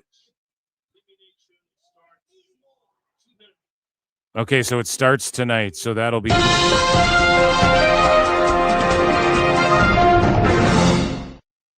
So just in regular WWE news here, let's go through some stuff.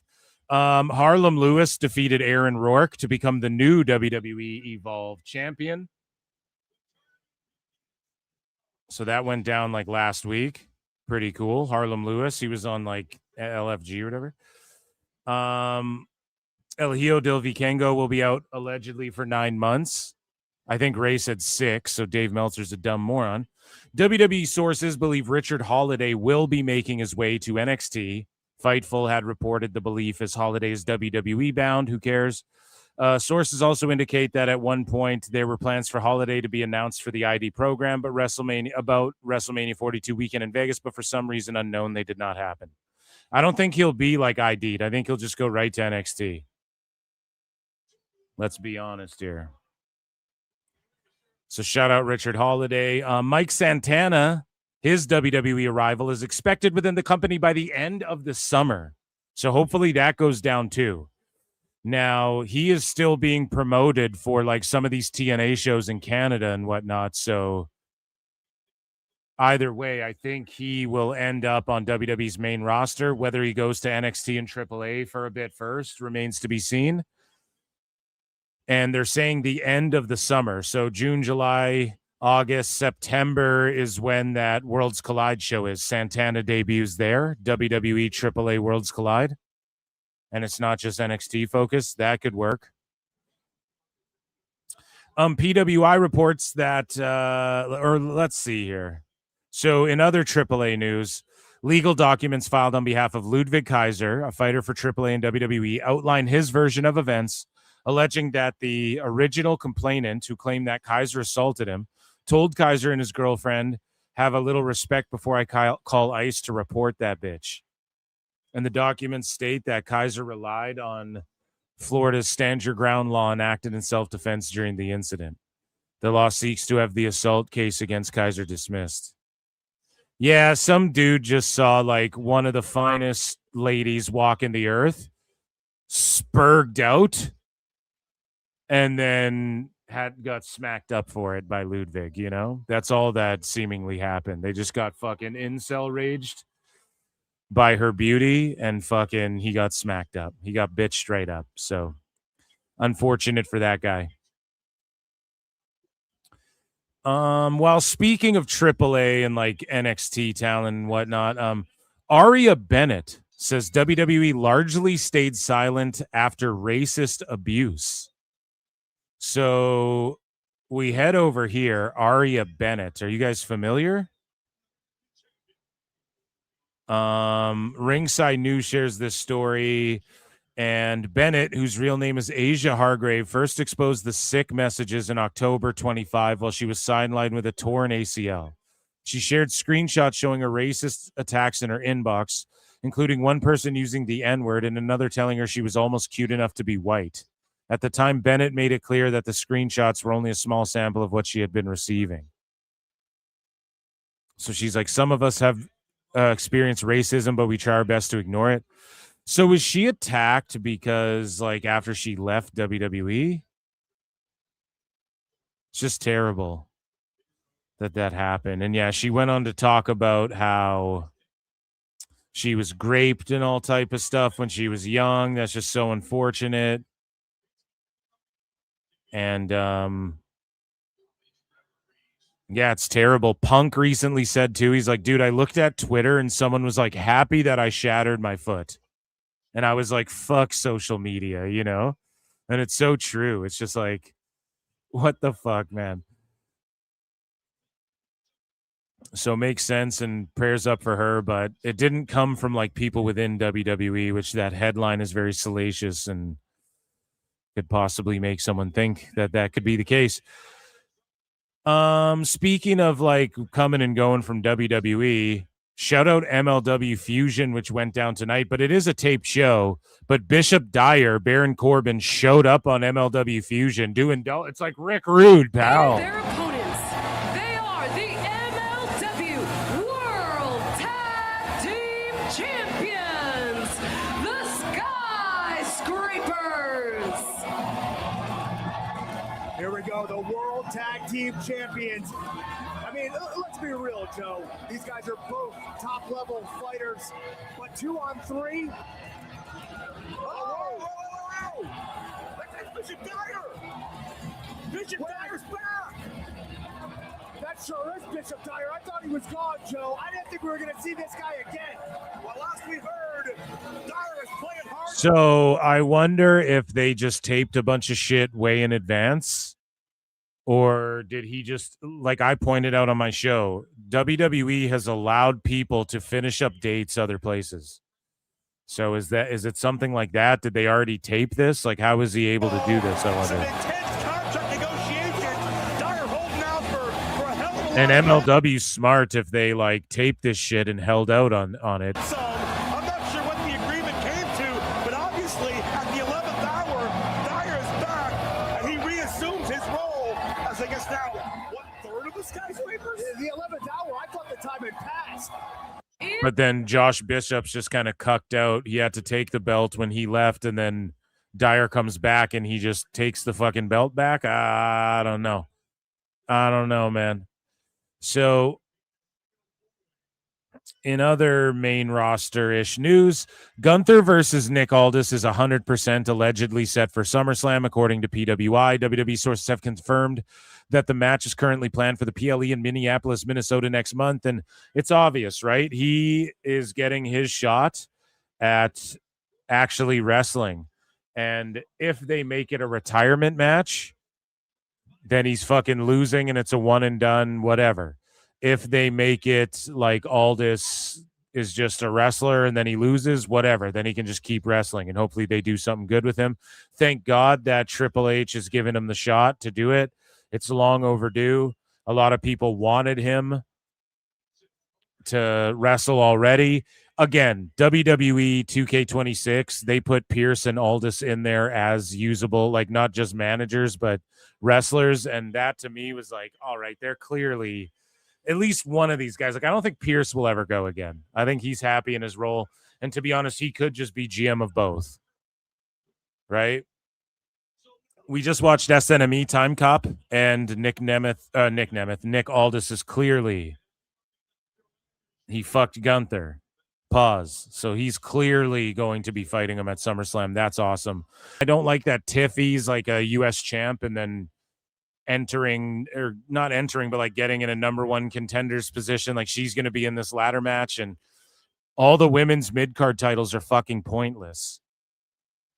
They should just have one, and the champ should just go to both shows. You know?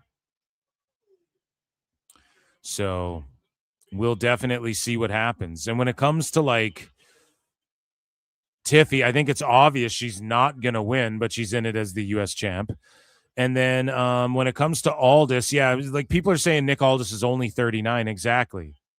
Like he is just going to have a run. It's not going to be some retirement shit. But if they lay it out that way, then he's beating Gunther, guys, okay? Which that would be too much of a stooge. So, but if they do some retirement shit, well, no, he won't beat Gunther is the problem. They'll retire in his ass. Who knows what he wants in his career? That's all it is. But for a long time now, as we've heard allegedly here on PWT, Triple H has wanted to put him in a match specifically with Gunther in some capacity for the last while. So who knows if that's a retirement thing or not? I don't know. We'll figure it out. WWE is offering tickets to SummerSlam for as low as $25, as announced tonight at Saturday Night Main Event. So get your tickets while they're hot, you know? Fucking, or I guess while they're cold. Am I right, fellas? It's ice cold. Get them while you can. Get them while you fucking can. Like if they do a 30,000, I'll be surprised. You know, if they do 30,000, I'll be fucking surprised. But it's not really an L. If you look at all the past SummerSlams, it's only the last few years that they've drawn like 40, 50, 60. So people are like, oh, it's fallen off. It's not a top peak like Dave Meltzer said, but it is what it is, man. They need that one fucking story, and a bunch of the shit, nothing's hitting, and Triple H needs to figure out that one thing that takes it over the top, or he's got to get used to like kind of doing what he's doing. You know, he's over here now doing that. So one thing that people don't like that WWE does is in their partnership with Netflix, and it's not even WWE doing it, it's Netflix doing it. And they will have gory murder, monsters killing people, titties, all types of stuff.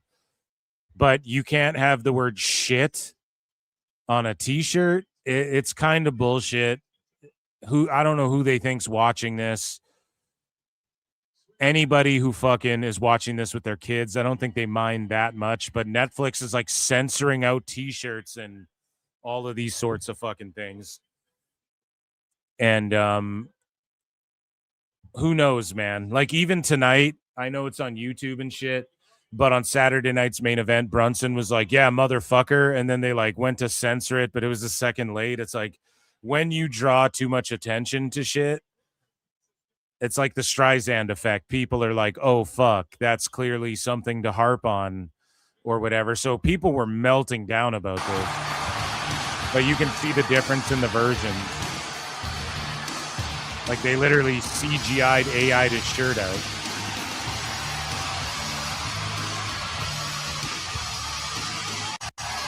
And it's already censored too. Like SH*T. Like even YouTube, you could do that on a thumbnail. No more low blows, no more running. You can't run from the ruler. You can't run from the destroyer. You can't run from the bringer of war. You can't run. But it's also incentive to watch the show live. Like you don't want to see shit like that. The replay, maybe they've done hard data. Maybe they have hard data that it's mostly like adults who are watching the shit live, and then the younger demographic watches on the replay, and that's why they do this. We don't know their reasoning behind doing this either. And people can go, well, that doesn't make it any better. Right, but if you watched it live, then it's I don't want to even hear you complain. Like I watched it live, so I don't give a fuck. You know, I watched it on Memba Monday, so oh well. Sorry, kids who watch the replay. Guess what? If you go on YouTube, they blur out the fucking chair headshots, which sucks, but it's not like, oh, I need to see them die, man. You know, I need to see the CTE formulate, man. Like mostly kids watching on YouTube. What a legendary war! So it is what it is. Far too many meltdowns. People are bored because wrestling is WWE's not as boring as people try to fucking say, but they have been doing shit where, like with the Jalen Brunson thing, it was perfect, and then Halliburton and Seth come out, and it just is like, all right, I guess these two geeks are together. It just kind of fucking made it kind of terrible. Seth was kind of awful in that. And that, ladies and gentlemen, was WWE News. Where's the drop? We'll find the drop. News. Say it with me. News.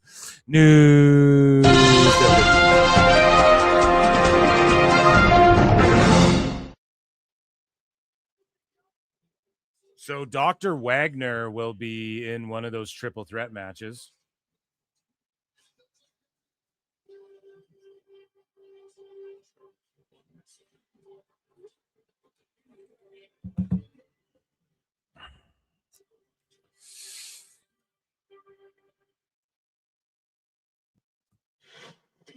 What's chat saying? Roman Brunson was atrocious. Well, it was good. It was really good until Seth pulled up. That's when it was like, okay. And even like Halliburton coming out was okay. But then it got cringed up in the ring. Raw premiered. Netflix assumed they'd have no match time restrictions. It would start being more unfiltered like the Attitude Era. It was quite the opposite. Well, it was true in both ways, right? Like they don't have a time restraint. They can go 3, they can go 2:45, they can go 3:10. Like, you know, they're free to do whatever they want. And again, it's more incentive to say that to see the shit live, like watch Netflix live, you know? So the Psycho Circus is doing something or other.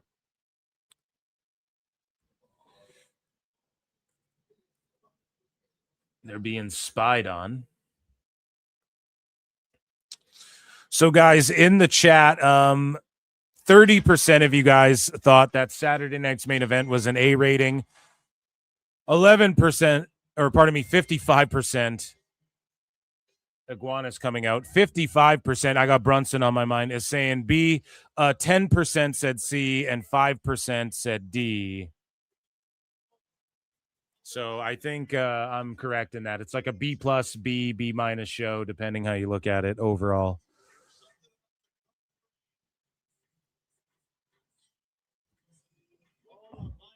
Lola Vice is coming out with Iguana.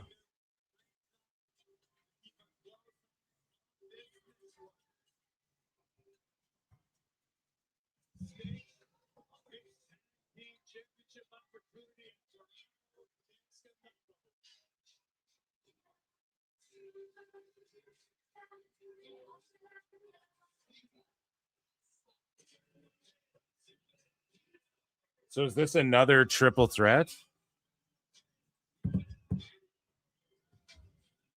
So now it's Maya World versus Shida for the fucking TBS title at Redemption? Holy fuck.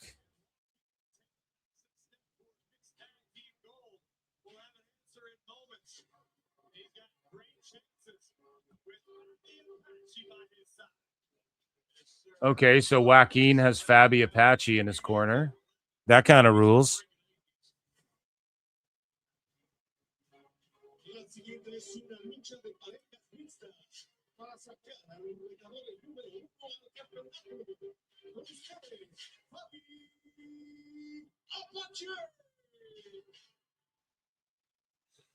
JD from NY.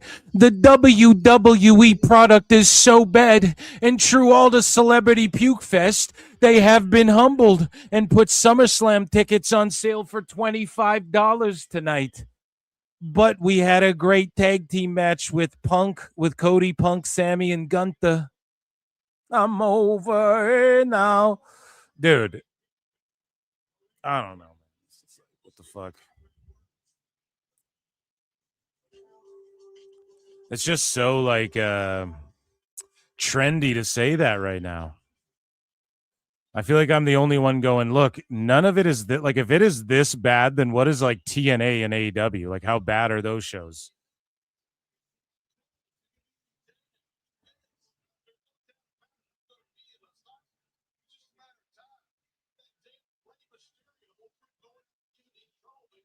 Hell yeah. So La Hiedra, who is the thickest in the land, is out there wrestling or in the corner. La Chidra.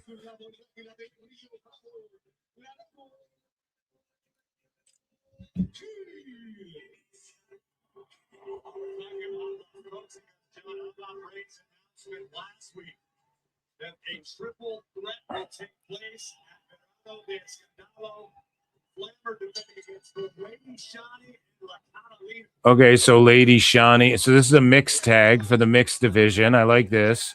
Laredo Kid booked a double shot. He wrestled in fucking Saturday night's main event too.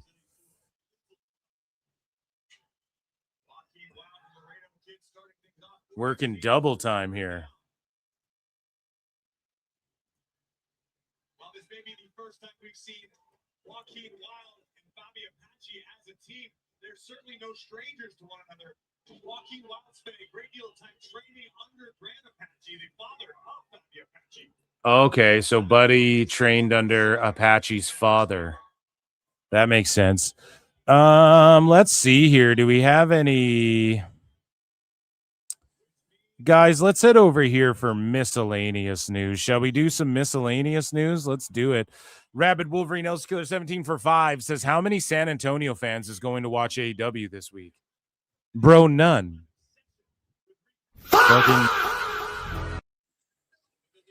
What are we talking about here, man?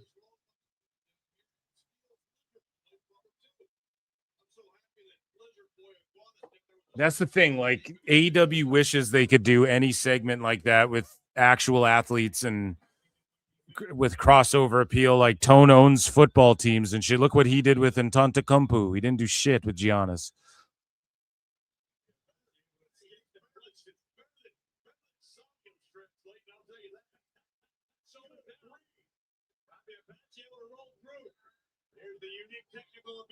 Damn, they're going off here. And, like, I mean, what's his face? That Danhausen shit was so funny, too, on SNME. Like, I don't know how you don't... Like, I was laughing the whole fucking way through.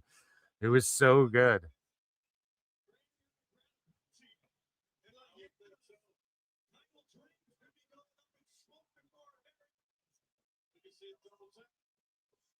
Okay, so guys, let's get into let's do some miscellaneous news because we don't really have a lot. Ladies and gentlemen, I'm afraid I've got some bad news.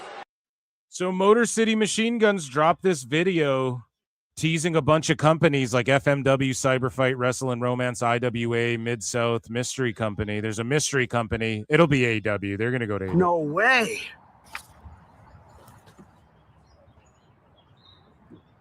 FMW?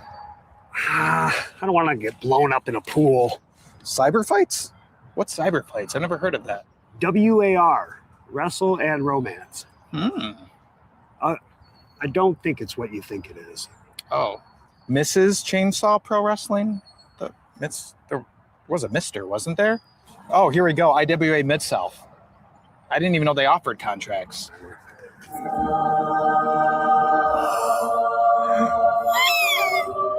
I think you've hit the 5th stage. Acceptance.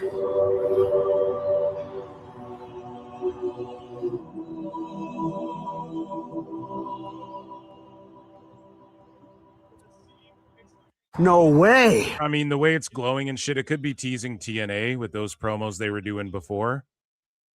Like, you know how TNA, their whole thing is like, you open the treasure chest and it's glowing and fucking you got a deal and shit. Or the vignettes when they went back to the... It could be that. But they'll probably just go get Tone's bag and fucking work in AEW, and more power to them. They honestly should. Sickos will eat that shit up. CWJ for 5 says most of the IWC would have hated being a wrestling fan in the territory days. Oh man, I'm right there with you, bro. I've said that a million times. Like, they wouldn't have lasted in the Attitude Era. They wouldn't have been able to handle it. They'd want to cancel everything. They'd cry about everything. I just don't know how you can be like, man, this main event tag match is really good, but everything's so bland and shit. It's like, bro, isn't JD from New York? Maybe it's because he's short. He doesn't like basketball. I don't know. Like, why are you? That was a crazy moment for like New York sports fans at the end there. They were aura farming and shit. And then they mogged Halliburton and shit. That Seth cringed it up for sure. It lowered my grade to a B+. The Danhausen shit was fun.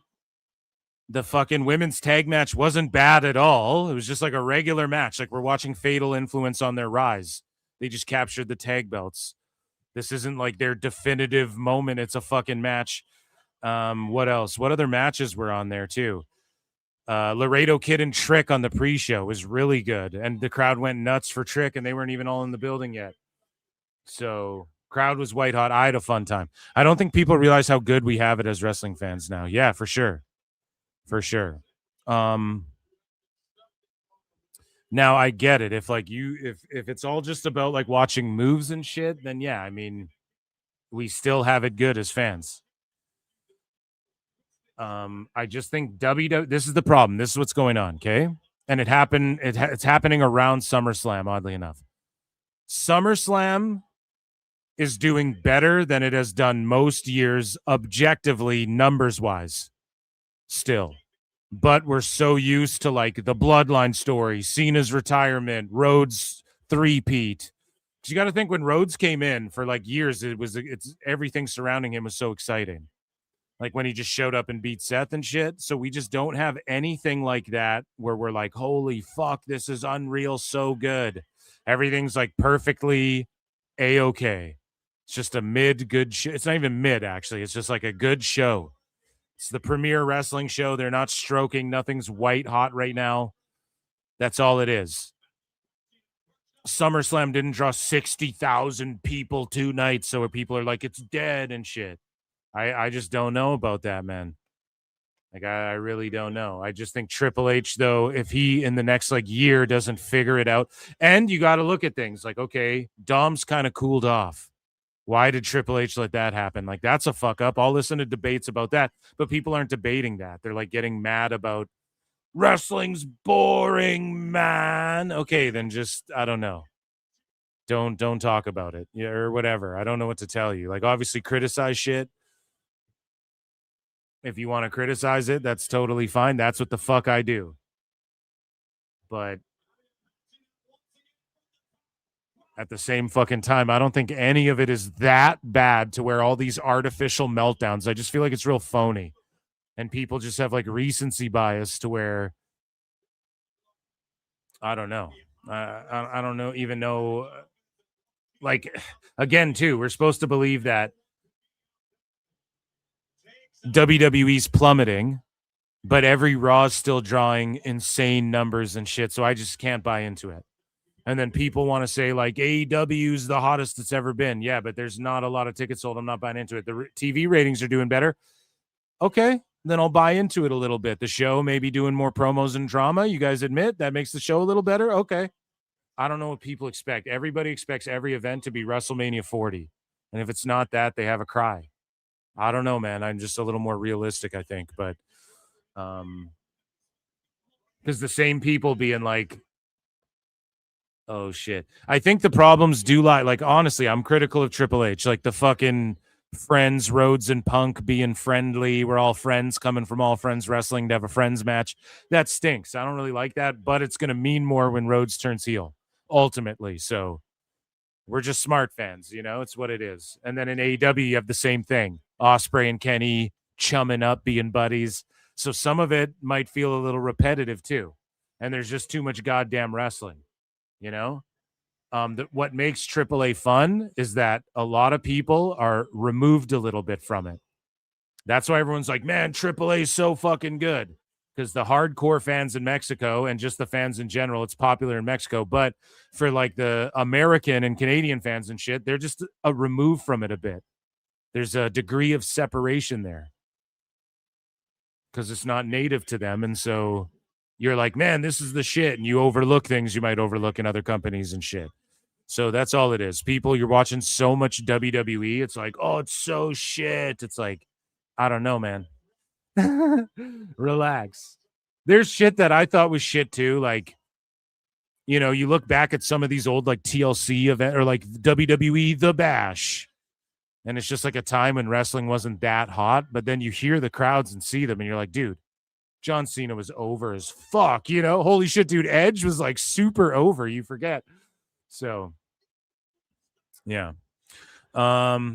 We move along here. Let's move along. So the Sons of the Club are teaming up, right? Avery Styles and CJ Gallows.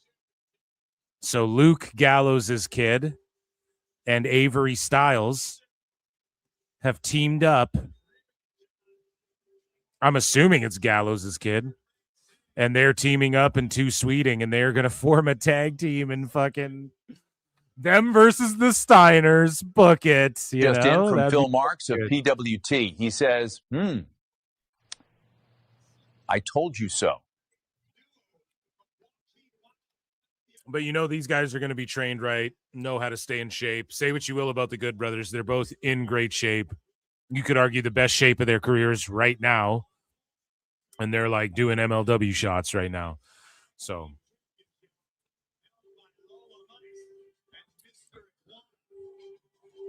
And that, ladies and gentlemen, was miscellaneous news. Ladies and gentlemen, I'm afraid I've got some bad news.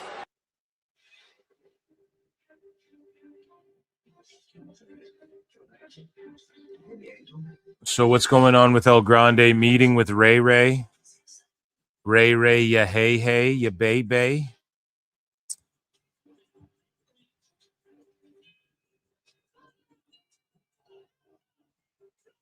I'm surprised they didn't like jump. Perro del Mas didn't jump. Or Perro del Mal or whatever. I'm surprised they didn't jump what's her face? El Grande's chick. What's that fucking broad's name?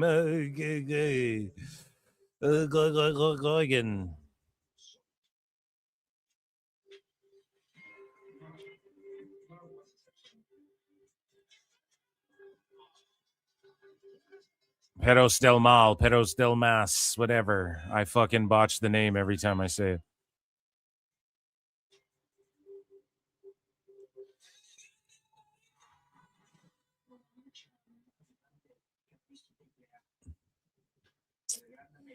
Yeah, and I'm gonna have to watch DDP and Usman fight. Ben Askren wrestled in RAF, I believe.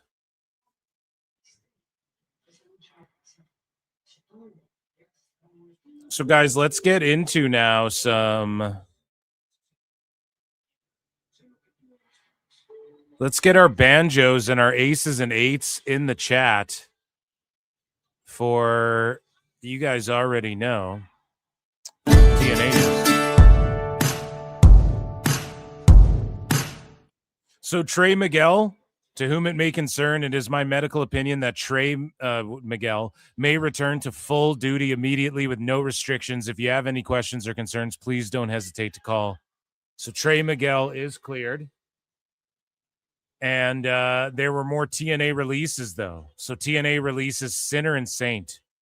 And it's so funny because these cucks at like Wrestling News Co., these fucking UK sickos, they're like, why would you release these guys? Then they just take like a 1-minute clip of them doing moves. And they were okay. Sinner and Saint were okay. You know, I talked about them a few times on the show. But I quote tweeted and I was like, why haven't you ever posted about them until they were released? And I felted them. Boom. But yeah, they've come to terms on the release of Sinner and Saint effective immediately. So that's unfortunate, man, because they were cool, but hopefully they end up as a unit. Like they don't go to AEW. Don't get caught in that trap. Like I'm not even saying WWE will use them as a unit, but they're two like prospects. They could be back in TNA in the future. You don't know. When it comes to guys like that, you're like, all right, they're not like long in the tooth 30-year vets or something, like, you know, and even if they are, you're not too sad about it then. But like Sinner and Saint, buddy, what were they doing? You know, not to shit on them, but it is what it is. And that was TNA news, guys.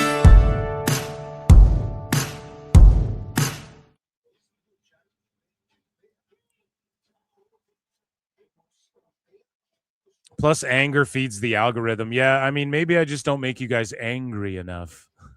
No, dude, we surpassed 8K subs. You guys have been fucking amazing this evening. Tons of support. Make sure you check out patreon.com/ProWrestleTimes.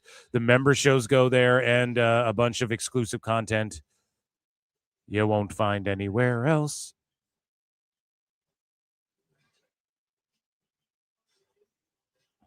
So what else do we got? I've had this segment set aside for so long, which we won't get to tonight, but it has to do with Joey Janela and Nicolo Piccolo going at it.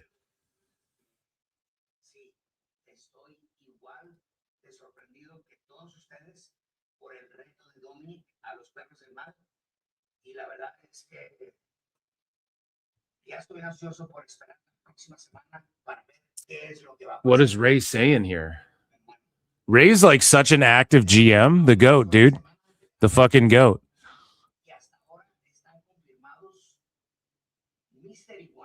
Okay. So Laredo and La Hiedra go against Iguana and Lola Vice. Rey Mysterio is the best GM in the game right now.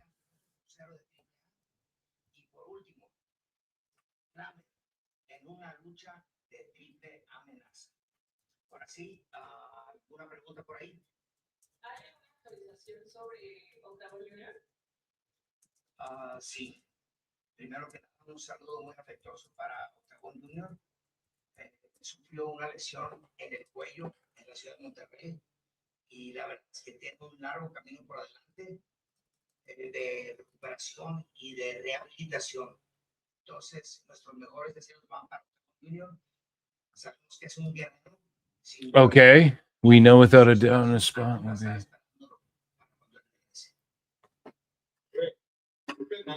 Is Triple Mania sold out? Yeah, not quite yet, but it's almost sold out. It's trippy. They're doing like work, shoot shit, but it's their way of promoting the event. Is it sold out? Nah, not quite, but it's getting close. Buy tickets. Here's the date. Look below on the Chiron. That's fucking genius. Sports-based wrestling, folks.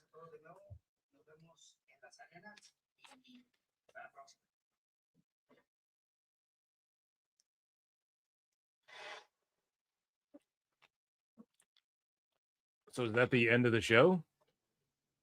Or is Mecha Wolf about to come out here?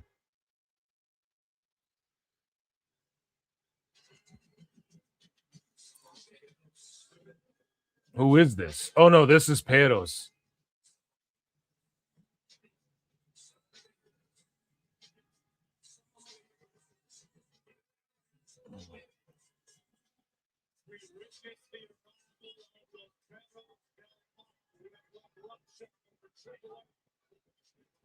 Perros del Mal. Yeah, their song is cool as fuck. They're drippy. They're swaggy. They're looking dope. I love it.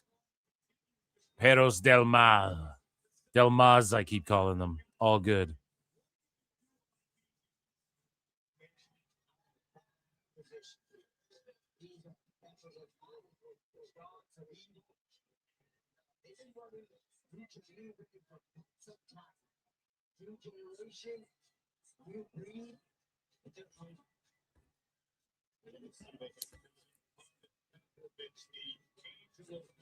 So yeah, they're trying to lock down the fucking rights to their original theme, I think, right?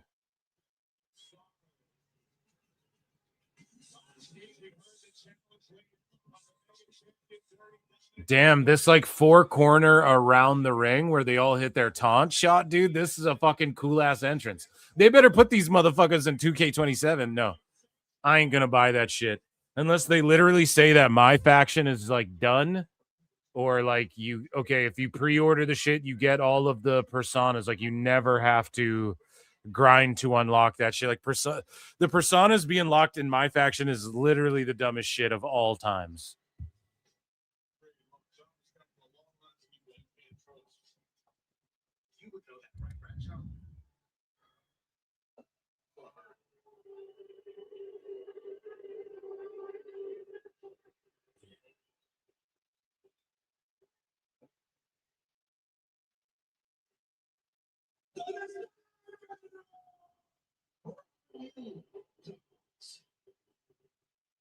Yeah, Ray's way better than that other guy translating.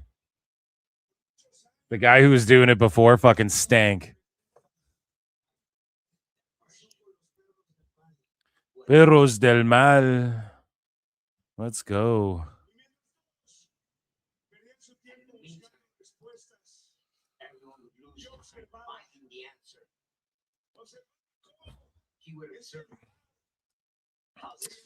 A buddy of mine sent me a video of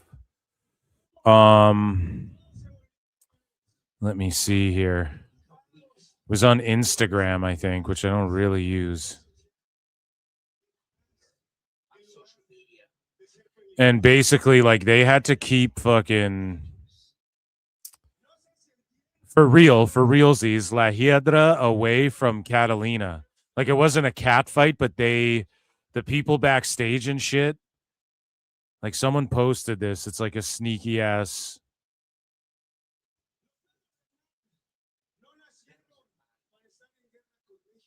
Like, they have to stay away from each other because they'll fucking, like, they have beef.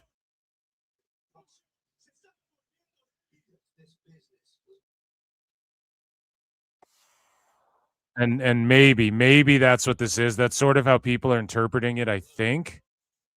But they're also just putting over the cameraman for like capturing La Hiedra. But basically, like,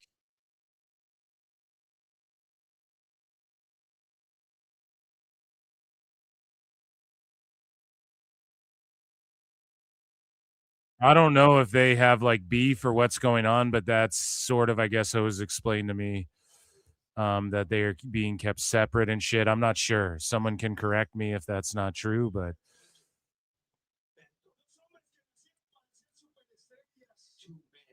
there were like people between them, like guiding, like, you come through here. So I don't know if they have beef because didn't Catalina come from CMLL?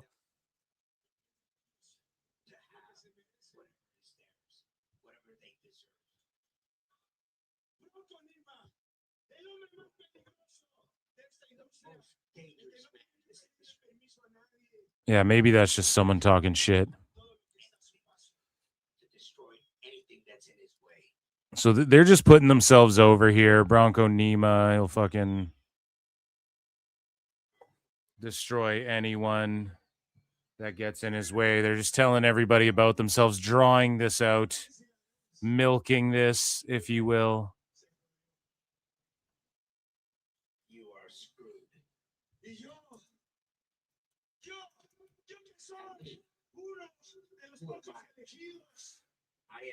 WWE trademarked the name Kyoki. So every time there's a name, everyone goes, that's Hiromu Takahashi, but Naraku and Kyoki. That would work for Takahashi as well.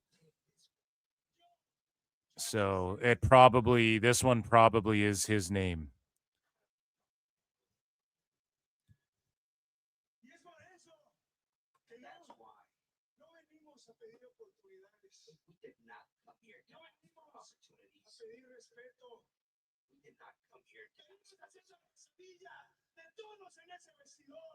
We came here to become the nightmare to everyone in that locker room.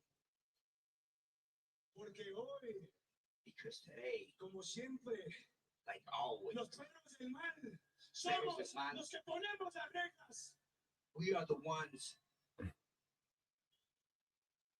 that make the rules.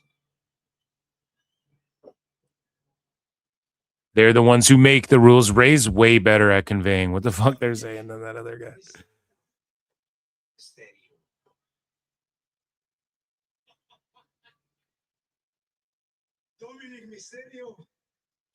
Dominic and El Grande versus these motherfuckers.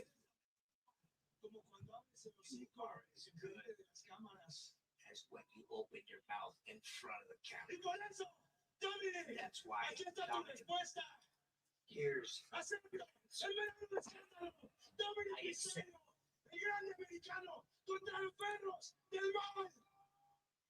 Esperando el escándalo, grande americano, Dominic Mysterio versus Perro del Mal. Pero recuerda y tenlo bien presente que no se te olvide. Very present. Dios perdona.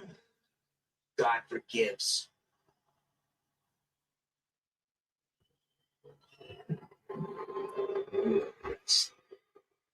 They probably just cut this promo and bounce, eh? Oh, someone's coming out.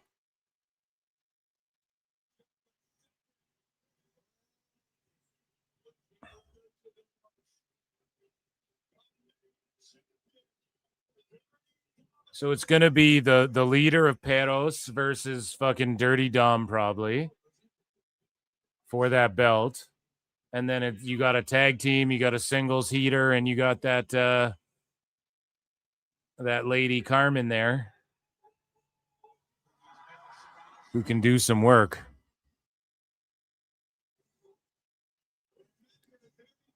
El Grande.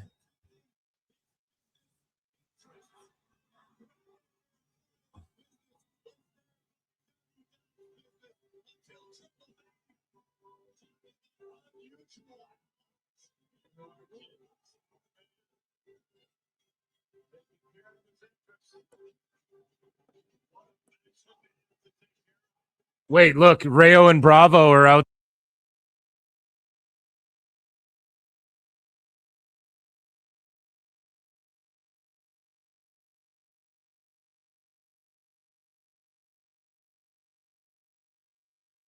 On the table there in the background, if you didn't see.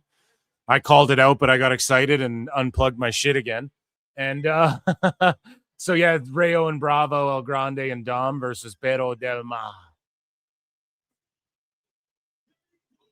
So when is Verano de Escándalo? When is that?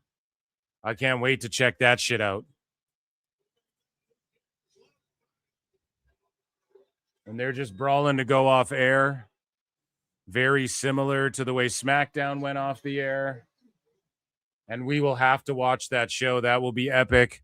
Ladies and gentlemen, speaking of watching shows, you guys have been watching this show for over 4 hours. Round of applause. Thank you, guys. It's next week. Okay, we'll make sure we lock in and watch it, okay? Guys, round of applause. Thank you for 8K subs on the main. Thank you so much. If you don't sub to my other channel, youtube.com/@ProWrestleTimes. It's like a podcast feed, like everything on there is like a podcast channel. So if you go on YouTube podcasts, it's all in podcast form over there too. Whatever, doesn't go sub to that too. It's like on its way to 2,200, but 8K, man. Round of applause. Thank you for the constant support. Check out Patreon, please, if you want to keep supporting. Patreon.com/ProWrestleTimes. Tons of bonus shit. And also, yeah, Pro Wrestle Times podcast is coming back. Some big shit coming with that in the next like couple weeks here. I'm assuming week or so. You guys will hear about what I'm doing with that. I appreciate you all. And yeah, I've been on the air for over 4 hours, 10 minutes. It is hot as balls. SNME, I give it a B. That AAA show was fine. It's perfectly fun and fun. And yes, thank you all so much. You're all goated. Thank you for AK subs again. And I've been Phil S. Marks. I will see you guys for Memba Monday on Monday. We'll probably watch Raw. Raw's been kind of cooking up. If not, we'll do throwbacks and botches and all that good shit. But I will see you guys for Memba Monday. Be good. Stay hydrated. Peace and love. Until next time.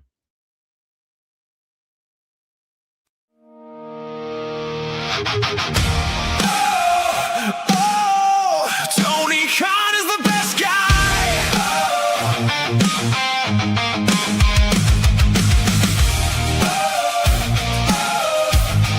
Ooh, yeah.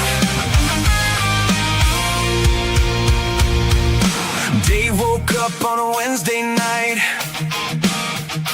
got the star ratings ready, feeling just right. Tone booked a ladder match, 12 flips in a row. Dave said, 6 stars, brother, let's go. The ratings dipped a little, but that's okay. There's always a reason by the end of the day. When the message boards crumble and wonder why, Dave just smiles and starts to type. Maybe you just don't understand the art. That's the line before he plays his part. Tony Khan is the best guy, never wrong and he'll tell you why. If Tone books it, it's certified. Tony Khan is the best guy. Tony Khan is the best guy. Dave's got another defense to write. Every match is a masterpiece tonight. Tony Khan is the best guy. Tony Khan is the best guy. Tone made another huge announcement again. The biggest announcement since 10 announcements ago then. Dave got excited before it was said. Already handing out flowers in his head. The forums laughed, the podcast cried, the tribal wars burned all night. But Dave was there with a brand new take, explaining every questionable mistake. The critics yell from far and wide, but Dave is always by Tone's side. Tony Khan is the best guy, never wrong and he'll tell you why. If Tone books it, it's certified. Tony Khan is the best guy. Tony Khan is the best guy. Dave's got another defense to write. Every match is a masterpiece tonight. Tony Khan is the best guy.